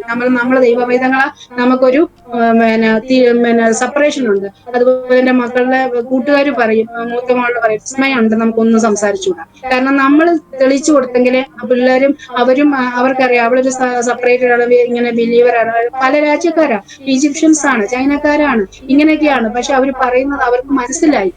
അവളിതിനകത്തൊന്നും ഇടപെടത്തില്ല, നമ്മൾ പറഞ്ഞു കൊടുക്കുന്ന പോലെയാണ് ഇരിക്കുന്നത്. പിന്നെ എനിക്ക് പിന്നെ ദൈവം എന്നോട് ചെയ്തിരിക്കുന്ന കാര്യമാണ്, ഞാനിങ്ങനെ എനിക്ക് സിസ്റ്റർ പതിരെ ഡ്രസ്സിന്റെ കാര്യങ്ങളൊക്കെ പറഞ്ഞു. ആ ദേശത്തും സിസ്റ്റർ നമ്മുടെ സിസ്റ്റർ പറഞ്ഞ പോലുള്ള ചുരിദാറും സാരി അതൊക്കെയാണല്ലോ ഉപയോഗിക്കുന്നത് അല്ലേ? ഇപ്പോഴും അത് തന്നെയാണ് ഉപയോഗിക്കുന്നത്. ഇപ്പോഴും എന്റെ കുഞ്ഞുങ്ങളാണേലും അവരും അങ്ങനൊക്കെ തന്നെയാണ്. എന്തെങ്കിലും അത്യാവശ്യത്തിന് എന്താ പറയുക, സ്കൂളിൽ അത് ഞാൻ പറഞ്ഞിട്ടുണ്ട്, കവേർഡ് ആയ ഡ്രസ്സ്, അതായത് ഇപ്പൊ ജീൻസ് ഇടണമെന്ന് പറയുന്നത്, അതായത് ഇങ്ങനെ പ്രാക്ടിക്കൽ സെഷനിലൊക്കെ മുട്ടിനിറക്കമുള്ള ഡ്രസ്സ് ഇട്ടോണം പറഞ്ഞിട്ടുണ്ട്. കാരണം മറ്റുള്ളവർ നമ്മളെ നോക്കുമ്പോൾ നമ്മൾ ടെംപ്റ്റേഷൻ കൊടുക്കരുത്. കാരണം പാപം മുഴുവൻ നമ്മളിൽ നിന്നാ വരുന്നത്. കാരണം സ്ത്രീയിൽ നിന്നാ പാപം വരുന്നതെന്ന് ഞാൻ മനസ്സിലാക്കിയപ്പോൾ നമ്മൾ ടെംപ്റ്റേഷൻ കൊടുക്കുന്നുണ്ട് നമ്മളെ നോക്കുന്നത്. നമ്മുടെ മുഖത്തവര് നോക്കിക്കോട്ടെ, പക്ഷെ വേറൊരു ഭാഗത്ത് നമ്മളായിട്ട് ആർക്കും ടെംപ്റ്റേഷൻ കൊടുക്കരുത്. ഇത് ഏത് രാജ്യത്തായാലും എല്ലാവരും. കാരണം പിശാചിന് നമ്മൾ ഇടം കൊടുക്കരുതെന്നാണ്. അങ്ങനെ അതാണ് ഞാൻ അങ്ങനെയാണ് ചിന്തിച്ചത്. ഇനിയും പിന്നെ ഇനി എന്താ പറയാ, എന്റെ ജീവിതം ഒരു വിശ്വാസ ജീവിതമാട്ടോ. ഞാനത് ഇത് വെറുതെ പറയുന്ന നല്ല വിശ്വാസ ജീവിതം തന്നെയാണ്. കാരണം എന്റെ ദൈവം ആരാണെന്നും എന്റെ ദൈവത്തിന്റെ അപ്പുറത്ത് വേറെ ഒന്നുമില്ല എന്നും അറിയുന്ന വ്യക്തിയാ ഞാന്. കാരണം ഈ പ്രപഞ്ചം മുഴുവൻ നിറഞ്ഞു നിൽക്കുന്നത് എന്റെ യേശുവാണെന്ന് എനിക്ക് നല്ല ഉറപ്പുണ്ട്.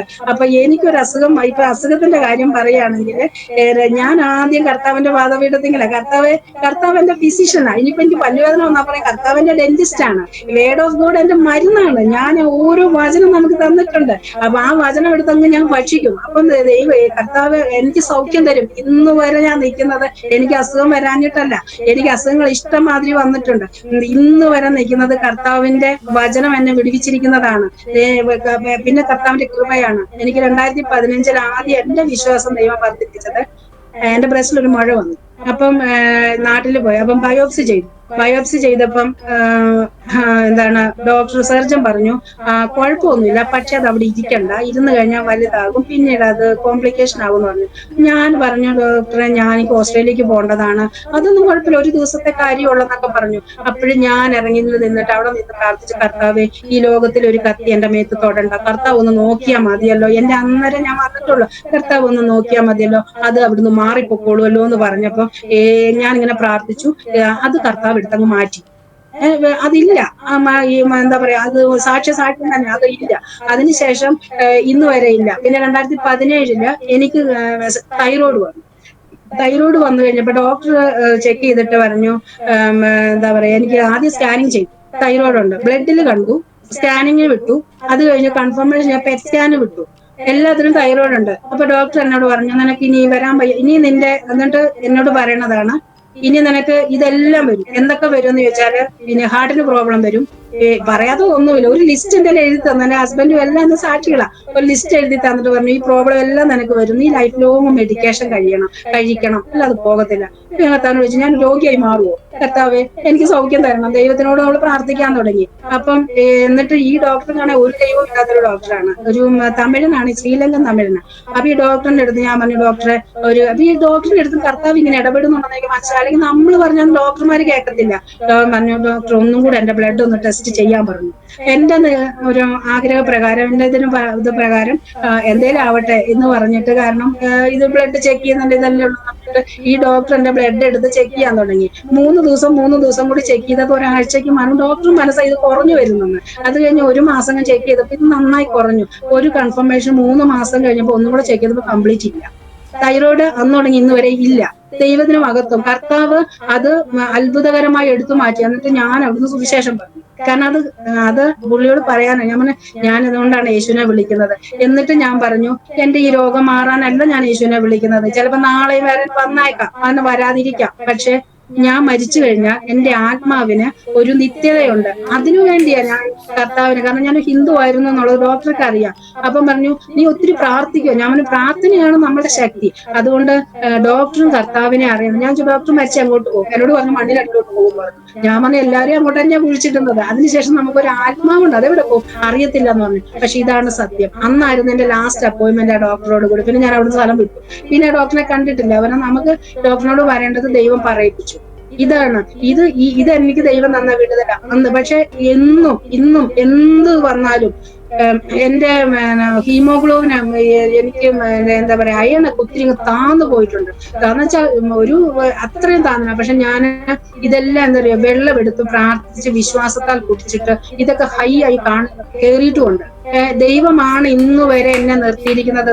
ഇപ്പൊ ഇത് വന്നു, നമ്മൾക്ക് കൊറോണ വന്നു, വാക്സിനേഷൻ എടുക്കണം, മസ്റ്റാണ്. ഞാൻ വാക്സിനേഷൻ എടുത്തിട്ടില്ല. കാരണം ദൈവത്തിനോട് എന്താ പറയാ, 3ാമത്തെ ഒരു കൊറോണ വന്നായിരുന്നു. അതിങ്ങനെ ഒരു പനിയും ജലദോഷം വന്നു പോവുകയും ചെയ്തു. പക്ഷെ എന്ത് വന്നാലും ഞാൻ ഉറപ്പോട് പറയുന്നു, എനിക്ക് മറ്റുള്ളവരുടെ വിശ്വാസമൊന്നും അറിയത്തില്ല. പക്ഷെ എന്റെ വിശ്വാസം, എന്റെ യേശു എനിക്ക് സൗഖ്യം തന്നെയാണ്. എന്റെ യേശുവിന് അപ്പുറം വേറെ ഒന്നുമില്ല. ഞാൻ എന്റെ ഹസ്ബൻഡിനോട് എപ്പോഴും പറയും, എന്റെ ഹസ്ബൻഡിനും ഒക്കെ ഇച്ചിരി ഭയമൊക്കെ ഇങ്ങനെ ഉണ്ട്. അപ്പൊ ഞാൻ എപ്പോഴും പറയും, ഈ വിശ്വാസത്തിലുള്ള വാക്കുകളാണ് ഞങ്ങളെ ഇവിടെ ജീവിപ്പിക്കുന്നത്. ഞാൻ പറയും, കർത്താവ് നമുക്കൊരു ആയുസ് വെച്ച് ജനിച്ച അന്ന് തന്നെ കർത്താവ് എനിക്കൊരു ചിന്ത ഒരു ദിവസം 2-3 ദിവസം മുമ്പാണ് ഇത് തരുന്നത്. കർത്താവ് നമ്മൾ ജനിച്ചപ്പോഴേ മരണവും കൂടെ ദൈവത്തിന്റെ അതിൽ എഴുതി വെച്ചിട്ടുണ്ട്, ദൈവം നിശ്ചയിച്ചു വെച്ചിട്ടുണ്ട്. പിന്നെ ഒരു കാര്യം കൂടെ, അതാണ് ദൈവം ചിന്തയിലേക്ക് തന്നത്. പക്ഷെ ആ ആയുസ് വരെ നമുക്ക് ദൈവം തരണോ? ഇനി അത് വേണ്ട, കുറച്ച് ദിവസം കൂടെ കൂട്ടി കൊടുക്കാമെന്ന് നിശ്ചയിക്കും ദൈവത്തിന്റെ പദ്ധതിയാണ്. ഇനി അല്ല, മുമ്പേ എടുത്തേക്കാന്ന് വിചാരിക്കും ദൈവത്തിന്റെ പദ്ധതിയാ. നമ്മൾ ദൈവത്തിന്റെ ഹിതപ്രകാരമല്ല ജീവിക്കുന്നതെങ്കിൽ ഇതൊക്കെ ദൈവം ചെയ്തത് മുമ്പേ എടുത്തതിരിക്കും, ആയുസിന് മുമ്പേ. പക്ഷെ മരണത്തിന് നീക്കുപോക്കുകൾ യഹോവയ്ക്കുള്ളത് തന്നെയാണ്, വേറെ ആരുടെയല്ല. ഇതെല്ലാം എന്നെ ദൈവം ചിന്തിപ്പിക്കുന്ന. ഞാൻ ഈ സാക്ഷിയൊക്കെ ഇങ്ങനെ പറയണെന്ന് വെച്ചിട്ടുണ്ടെങ്കിൽ ഇത് മറ്റുള്ളവർക്ക് അനുഗ്രഹമായി തീരും. കാരണം ഇതെല്ലാവരും യേശുവിനെ നമ്മൾ വിളിച്ചത് കൊണ്ട് മാത്രമായില്ല, യേശു മാത്രമാണ് ദൈവം നമ്മൾ പറഞ്ഞിട്ടല്ല. വിശ്വാസം വേണം, വിശ്വാസത്താൽ ഇതെല്ലാം സംഭവിക്കുന്നത്. എനിക്കിന്ന് ഒത്തിരി സങ്കടമുള്ള കാര്യം, ഞാനൊരു കാര്യം പറയാം. എന്റെ അടുത്ത് എനിക്ക് എന്തെങ്കിലും പ്രോബ്ലം വന്നാൽ ആൾക്കാർ വന്ന്, ഒരു ജലദോഷം വന്നു, അല്ലെങ്കിൽ ഞാൻ ഒരാഴ്ചയായിട്ട് എനിക്ക് ജലദോഷത്തിന്റെ എല്ലാത്തിന്റെ ഇതുണ്ട്. ആരോ എന്റെ ഹസ്ബൻഡിനോട് ചോദിച്ചു, മരുന്നൊക്കെ കഴിച്ചോ? അങ്ങോട്ടൊന്നും പോകുന്ന കാര്യത്തിൽ അതൊന്നും നോക്കണ്ട, മരുന്ന് കഴിക്കത്തില്ല എന്നാണ് ഹസ്ബൻഡ് പറഞ്ഞു വെക്കുന്നത്. അപ്പം എന്നോട് ഇപ്പൊ ആരെങ്കിലും പറഞ്ഞു കഴിഞ്ഞാൽ പറയും, അതങ്ങനെ ചെയ്താൽ മതി, ഇതിങ്ങനെ ചെയ്താൽ മതി. അപ്പൊ ഞാൻ ആക്ച്വലി ഇതൊന്നും കേൾക്കാൻ നിൽക്കുന്നില്ല. എന്തുകൊണ്ടെന്ന് വെച്ചാൽ എന്റെ വിശ്വാസം കർത്താവിന്, എന്റെ കർത്താവിനപ്പുറത്ത് വേറെ ഒന്നുമില്ല. എന്റെ കർത്താവ് ജീവിക്കുന്ന ദൈവമാണെന്നും കർത്താവിന് സകലതും കഴിയുമെന്നും ഞാൻ പൂർണ്ണമായും വിശ്വസിക്കുന്നുണ്ട്. അതുകൊണ്ട് എന്റെ ദൈവമാണ് എന്നെ നടത്തുന്നതെന്ന് ഞാൻ വീഴാതെ താഴാതെ ഇന്ന് വരെ ദൈവമാണ് എന്നെ നടത്തുന്നത് എനിക്ക് പൂർണ്ണ ബോധ്യമുണ്ട്. ഇന്ന് വരെ നടത്തിയെങ്കിൽ നാളെയും ദൈവം നടത്തും. എന്റെ ആയുസ് ദൈവത്തിന്റെ കയ്യിലാണ്. പക്ഷെ എനിക്ക് ഒന്ന് മാത്രമേ എപ്പോഴും സങ്കടമുള്ളൂ, എന്റെ കർത്താവ് ആഗ്രഹിക്കുന്ന രീതിയിൽ ഞാൻ എത്തിയിട്ടില്ലല്ലോ എന്നുള്ളത്. കാരണം എനിക്ക് നശിച്ചുകൊണ്ടിരിക്കുന്ന ലോകത്തിനെ കുറിച്ച് ഭയങ്കര ഭാരമാണ്. ഞാൻ ഒത്തിരി ചിലപ്പോൾ സമയത്ത് 2:30 മണിക്കൊക്കെ ദൈവം എന്നെ എഴുന്നേൽപ്പിച്ചിട്ടുണ്ട്. അപ്പം എങ്ങനെ എഴുന്നേൽപ്പിക്കുന്ന വെച്ചാൽ, ഇച്ചിരി നേരം കൂടെ കിടന്ന് ഉറങ്ങാന്ന് വിചാരിക്കുമ്പോൾ ചിലപ്പോൾ നമുക്ക് വരുന്നതുണ്ടല്ലോ, ഒരു ദിവസം ഭയങ്കര നെഞ്ചുവേദന. അപ്പൊ ഞാൻ എനിക്ക് മനസ്സിലായി, നെഞ്ചുവേദന കിടക്കത്തില്ല, എഴുന്നേറ്റൊന്ന് പ്രാർത്ഥിക്കാനാണ്, വേറെ ഒന്നിനുമല്ല. ഇങ്ങനെയൊക്കെ ഇട്ട് നമ്മളെ എഴുന്നേൽപ്പിക്കുന്നത് ചില സമയത്തിന് അറിഞ്ഞിട്ടുണ്ട്. കണ്ടിട്ടുണ്ട് ഒരു കർത്താവിന്റെ സാന്നിധ്യം ഇങ്ങോട്ട് ഇറങ്ങി വരുന്നത്. എങ്ങനെയാന്ന് ചോദിച്ചാൽ നമ്മളെ പ്രാർത്ഥിക്കാൻ എഴുന്നേൽപ്പിക്കണം. അപ്പൊ ആ മണം, സ്മെല്ല്, അതായത് ഒരു സെന്റ് കുപ്പി നിലത്ത് വീണ് പൊട്ടി അത്രയൊന്നും അല്ല കേട്ടോ, അതിനേക്കാൾ ഉപരിയാ ഭയങ്കര സ്മെല്ലാണല്ലോ വരുന്നത്. ആ ഭയങ്കര നല്ല സ്മെല്ല് വരുമ്പോൾ അറിയാൻ കർത്താവ് എത്തിയിട്ടുണ്ട്. അപ്പൊ നമ്മൾ എഴുന്നേറ്റ് പ്രാർത്ഥിച്ചോണം. ഇങ്ങനെ ഇനി വേറൊരു കാര്യം കൂടിയുണ്ട്. ഈ ഈ പാരമ്പര്യത്തിന്റെ കാര്യം കൂടി പറയാം. ഇതൊക്കെ ഇപ്പൊ ദൈവം ഇങ്ങനെ ഓർമ്മിപ്പിച്ചു തരുന്നത്. ഇതൊക്കെ ഞാൻ മറന്നുപോയ കാര്യമാണ്, ഇപ്പൊ ഓർമ്മ വരുവാണ്. പാരമ്പര്യത്തിന്റെ കാര്യം പറഞ്ഞപ്പം എന്താണ്, എനിക്കൊരു ദിവസം വയറുവേദന വന്നു. വയറുവേദന വന്നെന്ന് വെച്ചാൽ ഈ ഡോക്ടറിന്റെ അടുത്ത് തന്നെ പോയിക്കൊണ്ടിരുന്ന ഭയങ്കര വയറുവേദനയാണ്. അതിന് ഞാൻ വെച്ച് നിർത്തുന്നില്ല, നിൽക്കാതെ വയറുവേദന. അപ്പൊ നമ്മളുടെ ഹിസ്റ്ററി ഒക്കെ ഈ ഡോക്ടർമാരുടെ കൊടുത്തിട്ടുണ്ട്. അപ്പൊ എന്റെ അമ്മ ക്യാൻസർ വന്നിട്ടാണ് മരിച്ചത്. അന്നേരം ഈ ഒരു ദിവസം ഞാൻ ആദ്യം വന്നപ്പോ ഒരു ദൈവദാസന്റെ തലയെ കൈവച്ചിട്ട് പറഞ്ഞു, എന്റെ പേര് വിളിച്ചിട്ട് എന്നോട് പറഞ്ഞു, നിനക്ക് ഒരു പാരമ്പര്യമായ കാര്യം നിനക്കില്ല, ശാപവും ഇല്ല, രോഗമില്ല, എന്നോട് ഇങ്ങനെ പറഞ്ഞു. നമ്മളെ ഇനീഷ്യൽ സ്റ്റേജ് ആണ് നമുക്ക്, പക്ഷെ അത് എപ്പോഴും എന്റെ ചെവികളിൽ ഇങ്ങനെ മുഴങ്ങുന്നുണ്ട്. ഈ വയറുവേദന വന്ന് ഞാൻ ഡോക്ടറിന്റെ അടുത്ത് പോയപ്പം ഡോക്ടർ എനിക്ക് സ്കാനിങ് ഒക്കെ ചെയ്യാൻ തന്നു. സ്കാനിങ്ങിലൊന്നും കണ്ടില്ല. പക്ഷെ ഡോക്ടറിന്റെ ഈ ഫയൽ എടുത്ത് ഇങ്ങനെ മറിക്കുക, ബാക്കിലോട്ട് മറിച്ചിട്ട് ഞാൻ ചോദിച്ചു, ഡോക്ടർ എന്തിനാ ഫയൽ മറിക്കുന്നതെന്ന് ചോദിച്ചു. എന്റെ അമ്മ ക്യാൻസർ വന്ന് മരിച്ചത്. ഡോക്ടർ നോക്കുന്നത് ആ ഒരു ഹെറിഡിറ്ററി എനിക്കുണ്ടെന്ന് അറിയാനല്ല. ഞാൻ പറഞ്ഞു എനിക്ക് വരത്തില്ല ഡോക്ടർ എന്ന് പറഞ്ഞു. എനിക്ക് വരത്തില്ല, എനിക്ക് പാരമ്പര്യം വരത്തില്ല, എന്റെ പാരമ്പര്യം. കാരണം ഡോക്ടർക്ക് കൂടുതലൊന്നും പറഞ്ഞാൽ മനസ്സിലാകത്തില്ലല്ലോ. പക്ഷെ എനിക്ക് ഒരു വിശ്വാസമുണ്ട്, എന്റെ പാരമ്പര്യം, എന്റെ എന്താ പറയാ, എന്റെ അമ്മയ്ക്കോ അച്ഛനോ എന്ത് വന്നെന്നുള്ളത് എന്റെ വിഷയമല്ല. പക്ഷെ അതൊക്കെ കാൽവരിയിൽ കർത്താവ് തീർത്ത് കളഞ്ഞു. ഞാൻ രക്ഷിക്കപ്പെട്ട അന്ന് മുതൽ കാരണം ഞാൻ രക്ഷിക്കപ്പെട്ട നിമിഷത്തിൽ ദൈവം തീർത്ത് തന്നു. ഇനി ഞാൻ എന്തിനാ അതിനെ കുറിച്ച് ഭാരപ്പെടും? എനിക്ക് അതുകൊണ്ട് അതൊന്നും ഒരു ഭാരമല്ല. രോഗമൊക്കെ വരും, എന്ത് വന്നാലും കർത്താവെ എനിക്ക് സഹിക്കാൻ പറ്റാത്തതാണ്, ഞാൻ കരയും. കർത്താവ് എനിക്ക് സഹിക്കാൻ പറ്റില്ല. ഈ ലെഫ്റ്റ് സൈഡിൽ ഈ അടുത്ത സമയത്ത് ലെഫ്റ്റ് സൈഡ് മുഴുവൻ അങ്ങ് വേദന കൊണ്ട് എന്താണ് എനിക്ക് നിൽക്കാൻ പറ്റില്ല. ഞാൻ സഹിക്കാം. ഞാൻ ഹല്ലേലൂയ ഹല്ലേലൂയ ഹല്ലേലൂയ എന്നാ പറയാ. കർത്താവ് എനിക്ക് സഹിക്കാൻ പറ്റില്ല. കർത്താവ് ഇറങ്ങി വന്ന് തൊട്ടത് എനിക്കറിയാം. അത് പിന്നെ വേദനമല്ല. ഇങ്ങനെയാണ് എന്റെ അനുഭവം. ഒരു ദിവസം ഇതുപോലെ ഞാൻ പഴയ കാര്യങ്ങൾ പറഞ്ഞ് കരഞ്ഞുകൊണ്ടിരിക്കുക. എന്റെ കഴിഞ്ഞു പോയ സംഭവങ്ങൾ ഞാൻ അങ്ങനെ പോയി, ഇങ്ങനെയാണ് എനിക്ക് എത്ര ഇതുണ്ടാകുന്നപ്പോ ഞാൻ അത് കഴിയുമ്പോൾ സൈലന്റ് ആയി. എനിക്ക് കർത്താവ് എന്നറിയാവോ, ഒരു പുതപ്പ് എന്റെ തലയിലോട്ട് ഇങ്ങനെ വീണിട്ട് അതുപോലെ ദൈവസാന്നിധ്യം ഇറങ്ങി വരിക, എന്നെ പിടിച്ചിരിക്കുക. അതെനിക്കറിയാം. ഞാൻ പറഞ്ഞു, കർത്താവ് ഇവിടെ ഇറങ്ങി വന്നു, എന്നെ തൊട്ട് കർത്താവ് എന്നെ ആശ്വസിപ്പിച്ചു. കാരണം അമ്മയെ ആശ്വസിപ്പിക്കുന്നതിനേക്കാൾ അധികമായിട്ട് ഇതിനപ്പുറം ഒരു സന്തോഷം എനിക്കില്ല. ഇങ്ങനെയൊക്കെ ഞാനിപ്പോ അനുഭവിച്ചുകൊണ്ടിരിക്കുന്നത് ദൈവ സാന്നിധ്യം. എന്റെ എന്താ പറയാ, കുഞ്ഞുങ്ങളെ രണ്ടുപേര്, കുഞ്ഞുങ്ങളോടും എപ്പോഴും ഈ വചനം പറയുന്നത് പോലെ നടക്കുമ്പോഴും ഇരിക്കുമ്പോഴും ഡ്രൈവ് ചെയ്യുമ്പോഴും എപ്പോഴും നമ്മൾ വചനം പറയാൻ പറഞ്ഞിരിക്കുന്ന പ്രകാരം ഏത് സമയവും വചനം തന്നെ ഈ കുഞ്ഞുങ്ങളോട് പറയുന്നത്. അപ്പം അതുകൊണ്ട് ഇതുവരെയും വചനത്തെ വളർത്താനായിട്ട് ദൈവം സഹായിച്ചു. എപ്പോഴും അവരോട് പറയും, നിങ്ങൾ ദൈവത്തിന് വേണ്ടി പ്രയോജനപ്പെടുക, അത്രമാത്രമേ നമുക്കുള്ളൂ. നിങ്ങൾ എന്തെല്ലാം ഈ ലോകത്ത് നേടിയാലും അത് ഇവിടെ ഇട്ടിട്ട് പോകേണ്ടതാണ്. നമ്മൾക്ക് നിത്യത കൈവരിക്കാൻ ഈ വചനം ഇത് മാത്രമേ ഉള്ളൂ. അതുകൊണ്ട് ഈ വചനത്തിൽ നിന്ന് ഇടത്തോട്ടും വലത്തോട്ടും മാറരുത്. എന്റെ ചെറിയ മോൾക്കാണെങ്കിൽ അത് ഭയങ്കര, അവൾ നല്ല പ്രാർത്ഥനക്കാരിയാണ്. അവള് നന്നായിട്ട്, കാരണം അവളോട് നന്നായിട്ട് ദൈവം ഇടപെടുകയൊക്കെ ചെയ്യും. അപ്പം അത് പക്ഷെ ആർക്കും അറിയത്തില്ല. അതൊക്കെ ഇനി പുറമെ ഒരു വലിയൊരു സാക്ഷ്യമായിട്ട്, കാരണം ഇനി സാക്ഷ്യങ്ങൾ വന്നുകൊണ്ടിരിക്കുക. ഇനി അധികമായി സാക്ഷ്യം ദൈവം തരും.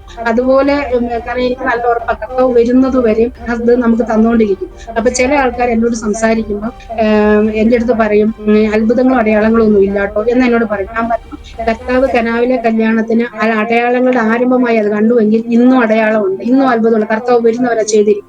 അതുകൊണ്ട് നിങ്ങൾ അതിനെക്കുറിച്ചൊന്നും ഓർത്ത് ഭാരപ്പെടേണ്ട. കർത്താവ് ചെയ്യുന്നു എന്നാൽ ചെയ്യും. അത് നമ്മൾ വിശ്വസിക്കണം. നമ്മൾ വിശ്വസിച്ച് ഏറ്റെടുത്തെങ്കിൽ മാത്രമേ നമുക്കത് നടക്കത്തുള്ളൂ. ഇതാണ്. പിന്നെ എന്താ പറയാ, അതിനിടയ്ക്ക് നമ്മളെ ഈ പിന്നെ എന്റെ എന്താണ് അഭിഷേകത്തിൽ നിറച്ചതും, എനിക്ക് പ്രാർത്ഥിക്കാനൊന്നും അറിയത്തില്ലായിരുന്നു. ആ ഇനീഷ്യൽ സ്റ്റേജിൽ ദൈവം പാസ്റ്റർ എപ്പോഴും പറയാം, ആത്മാവ് പ്രേരിപ്പിക്കുന്ന ഒരു പ്രാർത്ഥിക്കാൻ പറയും. എന്റെ പേരും പറയും, പാസ്റ്റർ എനിക്ക് പ്രാർത്ഥിക്കാൻ അറിയത്തില്ല. ഞാനവിടെ കുനിഞ്ഞിരിക്കും, എനിക്കറിയത്തില്ല. എന്നോട് എന്താ പറയാ, അതുകൊണ്ട് നിങ്ങൾ പ്രാർത്ഥിക്കും, ഞാൻ കേൾക്കാം അങ്ങനെ പറഞ്ഞ ഒരു സമയത്ത് ഒരു പ്രാർത്ഥനയിൽ ഇരിക്കുമ്പോ ഇതേപോലെ പാസ്റ്റർ പറഞ്ഞു, പാസ്റ്ററിന്റെ വൈഫ് ഇങ്ങനെ ഹല്ലേലൂയ എന്ന് പറഞ്ഞ് പ്രാർത്ഥിക്കാൻ തുടങ്ങുമ്പോഴത്തേക്കും ദൈവം എന്നെ എടുത്തെറിഞ്ഞു. അന്ന് തുടങ്ങി. കാരണം ഞാൻ മുട്ടയെ കുത്തി. അന്ന് ഞാൻ പ്രാർത്ഥിക്കാൻ ആരംഭിച്ചു. ഇതൊന്നുമല്ല, ദൈവം വായി തരുന്ന വാക്കുകൾ എനിക്കറിയത്തുള്ളൂ, ബുദ്ധിയിൽ പ്രാർത്ഥിക്കാൻ അറിയത്തില്ല. എപ്പോഴും ബുദ്ധി ആത്മാവിൽ പ്രാർത്ഥിക്കാനുള്ള ആ ഒരു പ്രേരണ. അങ്ങനെ എന്താ പറയാ, ദൈവം നിയോഗിക്കുന്ന പ്രകാരം പ്രാർത്ഥിക്കുന്നു. ചില വ്യക്തികൾ അങ്ങനെ പ്രാർത്ഥിച്ച് ദൈവം നിറച്ചു അങ്ങനെ കൊണ്ടുപോയിരിക്കുന്നു. പിന്നെ നമ്മൾ അനുദിനം നമ്മൾ നിറഞ്ഞുകൊണ്ടിരിക്കണം. അതെന്റെ ഒരു ഭയങ്കര ആഗ്രഹം. ചില സമയത്ത് നമ്മൾ ഡ്രൈനെസ് ഫീൽ ചെയ്യും. ആത്മാവിന്റെ ഒരു ചലനം ഇല്ലാതെ ഒരു അനുഭവം നമുക്ക്, എന്തോ ഭയങ്കര ഡ്രൈ ആണല്ലോ, എനിക്ക് മുമ്പോട്ട് പോകാൻ പറ്റില്ല, എന്തോ കർത്താവെ, ഞാൻ അവിടുന്ന് കരയും. കർത്താവിന്റെ കാരണം ശക്തമായ അഭിഷേകം എന്റെ മേൽ ഓരോ പ്രാർത്ഥിക്കായിരിക്കും, സൂമിൽ കൂടെ പ്രാർത്ഥിക്കാൻ പറയാൻ പറ്റും, അഭിഷേകം ഇറങ്ങുന്ന ഞാൻ അറിഞ്ഞിട്ടുണ്ട്, അതുപോലെ തീയിലിരിക്കുന്ന ഞാൻ അറിഞ്ഞിട്ടുണ്ട്. ചില സമയത്ത് ഭയങ്കര എന്താ കർത്താവേ, എന്താ എന്റെ കുഴപ്പം, ഞാൻ എന്തോ തെറ്റ് ചെയ്ത്, അപ്പൊ ദൈവം എനിക്ക് കാണിച്ചു തരണം. പക്ഷെ എനിക്ക് കർത്താവിന്റെ സാന്നിധ്യം ഇല്ലാതെ ഇരിക്കാൻ പറ്റത്തില്ല കർത്താവേ എന്ന് പറഞ്ഞ് കരയും. അങ്ങനെയാണ് പ്രാർത്ഥിക്കായിരിക്കും. അങ്ങനെ ചോദിച്ചപ്പോ വാങ്ങിക്കും. കർത്താവ് എപ്പോഴും എന്റെ കൂടെ ഇരിക്കണം. അപ്പൊ നമ്മളിങ്ങനെ എഴുതി നടക്കുന്ന അനുഭവം, ഇങ്ങനെ കർത്താവിന്റെ കൂടെയുള്ള എന്താ പറയാ, കർത്താവിന്റെ കൂടെ ഉള്ളൊരു യാത്രയാണ്. പിന്നെ എന്റെ മോളുടെ കല്യാണം കഴിഞ്ഞു. കല്യാണം കഴിഞ്ഞപ്പം ഒരു പ്രാർത്ഥനയായിരുന്നു, എല്ലാവരെയും വിളിക്കണം. അങ്ങനെ വിളിച്ചവരെല്ലാം അച്ഛന്റെ വീട്ടുകാർ സകലരും വന്നു. അവരിത് ആദ്യമായിട്ടാണ് കാണുന്നത്. അതൊരു സാക്ഷ്യമായിരുന്നു. അപ്പം ഞാൻ എന്നിട്ട് എല്ലാവരും ചോദിച്ചു, കേരളത്തിൽ നിങ്ങൾക്ക് വെച്ചായിരുന്നോ? നിങ്ങൾക്ക് കേരളത്തിലായിരുന്നോ കല്യാണം? 2025 കേരളത്തിലായിരുന്നു. ജനുവരി 16-ാം തീയതി കൊല്ലത്ത് വെച്ചിട്ടായിരുന്നു. കൊല്ലത്താണ് മോന്റെ വീട്, കൊല്ലത്തായിരുന്നു. അപ്പം അതിനു മുമ്പ് മോക്കൊരു പ്രപ്പോസൽ വന്നു കഴിഞ്ഞപ്പം ഞങ്ങൾ ഇങ്ങനെ വാക്കാലയൊക്കെ ഇങ്ങനെ ഉറപ്പിച്ചായിരുന്നു. കുഴപ്പമില്ലാന്ന് തോന്നി, നടത്താം, വാക്കാലയൊക്കെ ഇങ്ങനെ പറഞ്ഞുകൊണ്ടിരുന്ന സമയത്ത് കിട്ടുന്ന ശബ്ദമല്ല കർത്താവ് സംസാരിക്കുന്നത്. കർത്താവ് എന്നോട്, എന്റെ മനസ്സ് ഭയങ്കരമായിട്ട് അസ്വസ്ഥമാണ്. ഇതെന്താ കർത്താവേ എന്ന് ചോദിച്ചപ്പോ കർത്താവിന് എന്റെ ഹിതത്തിൽ നിന്റെ ഹിതം ഇല്ലെന്ന് പറഞ്ഞു. ഇത്രയും കേട്ടാ മതി. നമുക്ക് പുറമേയുള്ള കുറെ കാഴ്ചപ്പാടുകൾ കണ്ടിട്ടാണ് നമ്മള് അത് കൊള്ളാം, ഓക്കെ എന്ന് പറയുന്നത്. സാഹചര്യങ്ങൾ നോക്കി നമ്മൾ ഇഷ്ടപ്പെടുമ്പോൾ ദൈവം പറഞ്ഞു എന്റെ ഹിതത്തിൽ നിന്റെ ഹിതം ഇല്ലെന്ന് പറഞ്ഞു. ഇത് എന്റെ ഇഷ്ടമല്ല എന്ന് പറഞ്ഞു. അന്നേരം വിളിച്ച് പറഞ്ഞു. പക്ഷെ അത് അവർക്ക് പറഞ്ഞാൽ മനസ്സിലാവത്തില്ല, വിശ്വാസികളാണെന്ന് ആർക്കും മനസ്സിലാവത്തില്ല. എനിക്ക് മനസ്സിലാവണമെന്ന് ആഗ്രഹമില്ല. കർത്താവ് പറഞ്ഞു, ഞാൻ കേട്ടു. അത് കഴിഞ്ഞിട്ട് ശേഷം ഇപ്പം മോനിങ്ങനെ പേരെനിക്ക് കാണിച്ചു തന്നത്. അപ്പൊ ആ പേരിലുള്ളവ വരട്ടെ എന്ന് പറഞ്ഞു. അങ്ങനെ വന്നു. അതിൽ ഒത്തിരി സ്ട്രഗ്ലിംഗ് ഉണ്ടായിരുന്നു. പക്ഷെ അത് ഭയങ്കര ദൈവിക പദ്ധതിയായിരുന്നു. അങ്ങനെ അത് പ്രകാരം കല്യാണം കഴിഞ്ഞു. അങ്ങനെ മോള് പഠിച്ചുകൊണ്ടിരിക്കുക തന്നെയാണ്. അങ്ങനെ എന്താ പറയാ, അവരിവിടെയാണ്, ഓസ്ട്രേലിയ വേറൊരു സ്റ്റേറ്റിലാണ്, ബ്രിസ്ബെയിൻ എന്നുള്ള സ്റ്റേറ്റിലാണ് ഉള്ളത്. അവിടെ ആയിരിക്കുന്നു, മോള് പഠിക്കുന്നു. അങ്ങനെയാണ് ഞങ്ങളുടെ എന്താ പറയാ, അപ്പൊ ആ കല്യാണത്തിന് ആൾക്കാർ വന്നു. എനിക്ക് എപ്പോഴും പറയാനുള്ളത് ഇതൊന്നുമല്ല കാര്യം, ഈ ആൾക്കാർക്ക് സുവിശേഷം പറയുക, രക്ഷയിലേക്ക് കൊണ്ട്, ഇതാണ് എന്റെ മെയിൻ കാര്യം. അപ്പം ഈ കടന്നു വന്ന എന്റെ ഫ്രണ്ട്സ് എല്ലാവരും ഇത് നോക്കുന്നുണ്ട്, എന്താണ് ഇങ്ങനെയെന്നുള്ളത്. എല്ലാവരും അതിശയിക്കുന്ന മാതിരിയായിരുന്നു കല്യാണം. അപ്പൊ എന്റെ അടുത്ത് ഞാൻ പറഞ്ഞു, വന്നു കാണുമീൻ, യോഹന്നാൻ പറഞ്ഞ പോലെ വന്നു കാണുമീൻ, നിങ്ങൾ ഇതുപോലെ ഇനിയൊരു കല്യാണം കാണാൻ പോകുന്നില്ല. കാരണം മറ്റേതെന്ന് വെച്ചാൽ വേറൊരു രീതിയാണല്ലോ, ഇതങ്ങനെയല്ല, ഇത് അപ്പൊ എന്റെ അടുത്ത് സാക്ഷ്യം പറഞ്ഞു, ഇത് അച്ചടക്കത്തോടെ ഇത്രയും നന്നായിട്ട് ഇങ്ങനെ ചെയ്തൊരു കല്യാണം കണ്ടിട്ടില്ല എന്ന് അവര് പറഞ്ഞു. ഞാൻ ചോദിച്ചു, എന്തുകൊണ്ട് ഞാൻ ഇതിനകത്തായി എന്നറിയാമോ എന്ന് ചോദിച്ചു. അവര് പറഞ്ഞു, പലർക്കും ചോദിക്കാൻ പാടില്ല, ഞാൻ പറയാം എന്ന് പറഞ്ഞു. കാരണം ഇത് മാത്രമേ സത്യമുള്ളൂ, ഇത് മാത്രമേ സത്യമുള്ളൂ. അങ്ങനെ ഞാൻ ഓരോരുത്തരെയും പിക്ക് ചെയ്ത് ഇപ്പൊ സംസാരിച്ചുകൊണ്ടിരിക്കുക. ഇങ്ങനെ ഞാന് കാരണം എനിക്ക് എല്ലാവർക്കും നിത്യതയെ കാണുന്നു. ഇതെന്റെ ഒരു ആത്മഭാരം. എന്നെ വിളിച്ച ദൈവം, എന്റെ ബന്ധുക്കൾ, ബന്ധുമിത്രാദികൾ എല്ലാവരും വരണം. എന്റെ 3 സഹോദരന്മാർ, അവര് വരണം. അവർക്കൊക്കെ കാര്യം അറിയാം. കാര്യം അറിയുമ്പം എല്ലാവർക്കും അറിയാം. പക്ഷെ ചിലത് അവരെ വിട്ടുമാറാൻ വരുന്നില്ല. എന്റെ രണ്ടാമത്തെ ആങ്ങളയോട് ഞാൻ ഇത് കഴിഞ്ഞ ഉടനെ പോയി സുവിശേഷം പറഞ്ഞു. അപ്പൊ ഇത് കേട്ടപ്പോ അവൻ എന്നോട് എടുത്ത വഴി പറഞ്ഞു, എനിക്ക് യേശുവിനെ വേണം എന്ന് പറഞ്ഞ് അവൻ 10 മിനിറ്റ് അവന്റെ വീതം മാറി. അവൻ പുറത്തോട്ടൊരു പോക്ക്, തിരിച്ചു വന്നത് വേറൊരാളായിട്ട് വന്നു. വേറൊരാളായിട്ട് അകത്തൊരു പൂച്ച പ്രസവിച്ച് കിടക്കുന്നു. ആ പൂച്ചക്കുഞ്ഞിനെ എടുത്തിട്ട് എന്റെ മുന്നിലോട്ട് ഒറ്റയാണ്. അത് ഓൺ തമ്മിട്ട് അത് ചത്തുപോയി, കുഞ്ഞല്ലേ. അത് ചെന്നിട്ട് പറയും, ഇതുപോലെ നിന്നെ കൊല്ലുമെന്ന് പറഞ്ഞു. എന്നോട് അവൻ പറഞ്ഞു, ഇതുപോലെ നിന്നെ കൊല്ലും. ഞാൻ പറഞ്ഞു, ഞാൻ വിളിക്കുന്ന ദൈവം ആരാന്ന് എനിക്കറിയാം, നിന്റെ അയ്യപ്പനല്ലെന്ന് പറഞ്ഞു. ഞാൻ ആരാന്ന് പറഞ്ഞു. ഞാൻ അന്നേരം അവിടുന്ന് പോയി. അതുപോലെ രക്ഷിക്കപ്പെട്ടവണ് എന്റെ അച്ഛന്റെ അടുത്തോട്ട് പോയി. അച്ഛനോട് പറഞ്ഞു, അച്ഛൻ എന്നെ പഠിപ്പിച്ചതും അച്ഛൻ എന്നോട് പറഞ്ഞത് ഒന്നും ശരിയല്ല, നമ്മൾ വിളിച്ചത് ഒന്നും ശരിയല്ല അച്ഛാന്ന് പറഞ്ഞു. അച്ഛനോട് പറയാ, മോള് പറഞ്ഞ ശരിയായിരിക്കാം, പക്ഷെ ഇത്രയും വയസ്സ് വരെ ഞാൻ ഇതിലല്ലേ വിശ്വസിച്ചത്, അതുകൊണ്ട് അങ്ങ് പോകുകയാണ്. അത് കഴിഞ്ഞ് എന്റെ അമ്മായിയച്ഛന്റെ അടുത്ത് ചെന്നു. അച്ഛൻ ഇങ്ങനെ ഇരിക്കുക സീറ്റോട്ടിൽ. ഞാൻ ചോദിച്ചു, അച്ഛാ 2019 സംഭവം, കൊറോണയ്ക്ക് മുമ്പ്. അച്ഛന് ഗുരുസ്വാമിയാ, മാലയ്ക്ക് 45-50 വർഷം പോയ മനുഷ്യനാണ്. അപ്പൊ ഗുരുസ്വാമി നഗരം കെട്ട് നിറച്ചു കൊടുക്കുന്ന ആളാണ്. കെട്ടെടുക്കാണ്ട് പോകാവുന്ന ആ ഒരു സീനിയോറിറ്റി ഉണ്ട്. അപ്പം അച്ഛനോട് ചോദിച്ചു, അച്ഛന് സ്വർഗത്തിൽ പോണോ? ഞാൻ ഇങ്ങനെ ചോദിച്ചു. അപ്പൊ അച്ഛൻ പറഞ്ഞു, സ്വർഗത്തിൽ പോകും, സ്വാമി ശരണം എന്ന് പറഞ്ഞു. ഞാൻ പറഞ്ഞു, സ്വാമി ശരണം സ്വർഗത്തിൽ പോകത്തില്ല, കർത്താവിൽ കൂടെ രക്ഷയുള്ള അച്ഛാന്ന് പറഞ്ഞു. ഇങ്ങനെ ഞാൻ പറയുക. അപ്പം കുറച്ച് പറഞ്ഞിട്ട് അച്ഛനോട് ചോദിച്ചു, അപ്പൊ കർത്താവെ ശരണം എന്നോട് പറയുക. അത് കഴിഞ്ഞ് കുറച്ച് കഴിഞ്ഞപ്പോഴത്തേനോട് ഞാൻ ചോദിച്ചു, അച്ഛാ ഞാൻ അച്ഛനോട് കുറച്ച് കാര്യം പറഞ്ഞു തരട്ടെ, അച്ഛൻ എന്നോട് ഞാൻ പറയുന്ന പോലെ പറയാമോ എന്ന് ചോദിച്ചു. അപ്പൊ ഞാൻ കർത്താവിനോട് പ്രാർത്ഥിച്ചു, കർത്താവെ ഞാൻ രക്ഷാവാചകം അച്ഛന് പറഞ്ഞു കൊടുക്കാൻ പോവാ, പക്ഷെ അച്ഛൻ എത്രത്തോളം അത് ഏറ്റെടുക്കുന്നൊന്നും എനിക്ക് അറിയില്ല. കർത്താവാ നീതീകരിക്കുന്നത്. ഞാൻ അത് പറഞ്ഞു കൊടുത്തു. അച്ഛൻ അതെന്റെ ഒപ്പം ഏറ്റു പറഞ്ഞു. അച്ഛനോട് അവൻ ആമേൻ പറഞ്ഞു. പക്ഷെ ഉള്ളുകൊണ്ടൊന്നും ഇതായിട്ടല്ല. ഇപ്പോഴും ഈ സ്വാമി ശരണം എന്നൊക്കെ വിളിക്കുന്നത്. 91 വയസ്സായി. പക്ഷെ ഞാൻ എപ്പോഴും പിന്നെ അമ്പലത്തിൽ പോയിട്ടില്ല കേട്ടോ. പിന്നെ അമ്പലത്തിലൊന്നും പോയിട്ടില്ല, എങ്ങും പുറത്തിറങ്ങിയിട്ടില്ല. ആ വാർദ്ധക്യമായിട്ടുള്ള കാര്യം കൊണ്ട് വീട്ടിലിരിക്കും. പക്ഷെ ഞാൻ ആഗ്രഹിക്കും എന്താന്ന് വെച്ചാ, ഇത് കർത്താവ് നീതിയായി കണക്കിടണം. എന്റെ അമ്മായിമ്മയോടും പറഞ്ഞു. ഞാൻ പറഞ്ഞ അമ്മ, ഞങ്ങൾ ഈ വിഗ്രഹങ്ങളെ എല്ലാം കൊണ്ട് ഞാൻ കളഞ്ഞു, ഇതൊന്നും അല്ല ശരി. പക്ഷെ എന്തോ അമ്മയുടെ ഹൃദയം തുറന്നിട്ടില്ല ഇതുവരെ ആയിട്ടും. അവരൊക്കെ അതിനകത്താണ് നിൽക്കുന്നത്. അങ്ങനെ ചേട്ടനോടും കാര്യങ്ങൾ പറഞ്ഞുകൊണ്ട്, പറയാത്ത ആരോടും ഇല്ല, എല്ലാവരോടും പറഞ്ഞിട്ടുണ്ട്. പക്ഷെ എനിക്കൊരു സാക്ഷിയായി നിൽക്കണം കർത്താവിന്റെ, അത്രേ ഉള്ളൂ. ദൈവം ഉപയോഗിക്കുന്നത് പോലെ എനിക്ക് മുമ്പോട്ട് പോകണം. ഈ ഓസ്ട്രേലിയ കൊണ്ടുവന്ന് ഞങ്ങളെ വിളിച്ച് വേർതിരിച്ചിട്ടുണ്ടെങ്കിൽ ഈ ഓസ്ട്രേലിയയിൽ ഒരു ഉദ്ദേശമുണ്ട്. പ്രത്യേകിച്ച് ഞങ്ങൾ താമസിക്കുന്ന ഈ സബർബിൽ ദൈവത്തിന് ഞങ്ങളെക്കുറിച്ചൊരു ഉദ്ദേശമുണ്ട്. ഈ സബർബുകളിലെല്ലാം നടന്ന് ട്രാക്ട് ഇട്ടിട്ടുണ്ട്. അബ്രഹാമിനോട് പറഞ്ഞ പോലെ നെടുകയും കുറുകെ നടന്ന് പ്രാർത്ഥിക്കുന്നുണ്ട്. നീ എന്നോട് ചോദിച്ചു കൊള്ളുക, ഞാൻ നിനക്ക് ജാതികളെ അവകാശമേ ദേശങ്ങളെ കൈവശമാക്കി തരാമെന്നുള്ള വചനത്തെ ഞാൻ മുറുകെ പിടിച്ചുകൊണ്ട് അവകാശം പറഞ്ഞുകൊണ്ട് പ്രാർത്ഥിച്ചുകൊണ്ട് എനിക്ക് ഒറ്റ ലക്ഷ്യമേ ഉള്ളൂ, ആത്മാക്കളെ നേടണം. സ്വർഗത്തിൽ ചെല്ലുമ്പോൾ, കർത്താവിന്റെ സന്നിധി ചെല്ലുമ്പോൾ നീ എന്ത് കൊണ്ടുവന്നു, ആത്മാക്കളുമായിട്ട് ചെന്നിക്ക്, അത്രേ ഉള്ളൂ. ഈ ലോകത്തിലെ ഒരു ഭൗതിക വിഷയത്തിന് വേണ്ടി ഞാൻ പ്രാർത്ഥിക്കാറില്ല. കർത്താവ് തന്നാൽ ഓക്കെ, തന്നില്ലെങ്കിലും കുഴപ്പമില്ല, പക്ഷെ എനിക്ക് അങ്ങോട്ട് പോകണം. ഇതാണ് എന്റെ സാക്ഷ്യം. ഇതൊരു ചെറിയ സാക്ഷ്യം. ഇനിയും ദൈവം സാക്ഷ്യം തരും, എനിക്ക് നല്ല വിശ്വാസമുണ്ട്. എനിക്ക് ഒത്തിരി നന്ദിയുണ്ട്. കാരണം ദൈവത്തിന്റെ നിയോഗത്താൽ സിസ്റ്റർ എന്നെ വിളിച്ചല്ലോ, ഈ ജോയ്സ് ടി വി കൂടെ കടന്നു വരാൻ ദൈവം എനിക്ക് ഇടയാക്കിയല്ലോ. ഒത്തിരി നന്ദി പറയുന്നു ദൈവത്തിന്. എത്ര നന്ദി പറഞ്ഞാലും മതിയാവത്തില്ല. കാരണം ഇതൊക്കെ ഇങ്ങനെ ഇതിലൂടെ ആദ്യമായിട്ടാണ്. അല്ലാതൊക്കെ ഇങ്ങനെ പറഞ്ഞിട്ടുള്ളൂ. ദൈവത്തിന് ഒത്തിരി പിന്നെ നന്ദി പറയുന്നു. ഇതിന് എനിക്ക് അവസരം തന്ന സിസ്റ്ററിനോടും എന്താ പറയാ കുടുംബത്തിനോടും ഈ ജോയ്സ് ടി വിയിലുള്ള എല്ലാവരോടും ദൈവനാമത്തിൽ നന്ദി പറഞ്ഞുകൊണ്ട് ഞാൻ എന്റെ സാക്ഷ്യത്തിൽ നിൽക്കുന്നു. ആമേൻ, ആമേൻ, ആമേൻ. ഓക്കെ, കർത്താവിന്റെ ദാസിയെ ദൈവം സഹായിക്കട്ടെ. ഓസ്ട്രേലിയയുടെ പ്രദേശത്ത് വിശുദ്ധിയോടും വേർപാടോടും കൂടെ ജീവിക്കുക എന്നുള്ളതായ ഒരു വാക്ക് ദൈവദാസി പറയുവാനിടയായി തീർന്നു. ഏത് സ്ഥാനത്ത് ചെന്നാലും നമുക്ക് ഒരു ദൈവവൈതലായി ജീവിപ്പാൻ നമ്മുടെ വാക്കും പ്രവൃത്തികളും നമ്മളെ മുഴുവനായി നമ്മുടെ കർത്താവിന് സമർപ്പിച്ച് ജീവിപ്പാൻ നമുക്ക് കഴിയുമെന്നുള്ളതിന് ഒരു ഉത്തമ ഉദാഹരണമായിട്ടാണ് ദൈവത്തിൻ്റെ ദാസിയുടെ സാക്ഷ്യത്തിൽ നിന്ന് നമുക്ക് മനസ്സിലാക്കുന്നത്. കർത്താവിൻ്റെ ദാസിയെയും കുടുംബമായി കർത്താവോടെ നിലനിർത്തട്ടെ. ദൈവദാസിയുടെ ആഗ്രഹം പോലെ ആ ദേശത്തുള്ളവരൊക്കെ എല്ലാവരും കർത്താവിനെ അറിയുവാൻ ദൈവം ഇടയാക്കി തീർക്കട്ടെ. God bless you sister. ഇത്രത്തോളം സമയം ഞങ്ങളോട് കൂടെ ആയിരുന്നതിന് നന്ദി അറിയിക്കുന്നു. ദൈവദാസി ഒന്ന് പ്രാർത്ഥിച്ചാട്ടെ. ഹല്ലേലൂയ. സ്തോത്രം, സ്തോത്രം. ഹല്ലേലൂയ. സ്തോത്രം, സ്തോത്രം, സ്തോത്രം, സ്തോത്രം, സ്തോത്രം കർത്താവേ. ഞങ്ങളെ വാത്സല്യമായി സ്നേഹിക്കുന്ന ഞങ്ങളുടെ സ്വർഗസ്ഥനായ പിതാവേ, അപ്പച്ച ഞങ്ങളുടെ പാദപീഠത്തിലേക്ക് കർത്താവേ ഞങ്ങൾ രണ്ടുപേരും ഒരുമിച്ച് കടന്നു വരുന്നപ്പ ദൈവമേ, നന്ദി നിറഞ്ഞ ഹൃദയത്തോടെ അങ്ങേ സ്തുതിക്കുന്നു, സ്തോത്രം ചെയ്യുന്നു. ഇത്രത്തോളം കർത്താവെ അങ്ങ് ഞങ്ങളെ നടത്തിയല്ലോ. അടിയനും ദൈവമേ കർത്താവ് ഒരു അവസരം തന്നല്ലോ കർത്താവ്, ഈ ജോയ്സ് ടി വിയിൽ കൂടെ കർത്താവിന്റെ സാക്ഷിയായി നിൽക്കാൻ ദൈവമേ കർത്താവ് കൃപ ചെയ്തതോർത്ത് നന്ദി നിറഞ്ഞ ഹൃദയത്തോടെ അങ്ങേ സ്തുതിക്കുന്ന കർത്താവേ. ഹല്ലേലൂയ. ദൈവമേ, അങ്ങയുടെ മുമ്പിൽ പുകഴുവാനും പ്രശംസിപ്പാനും ഒന്നുമില്ലാതിരുന്ന എന്നെ കർത്താവെ ഹല്ലേലൂയ. കർത്താവെ അങ്ങ് ഇവിടെ കൊണ്ടെത്തിച്ചു. അങ്ങയുടെ മകളായി ദൈവമേ കർത്താവെ അങ്ങ് വേർതിരിച്ചു.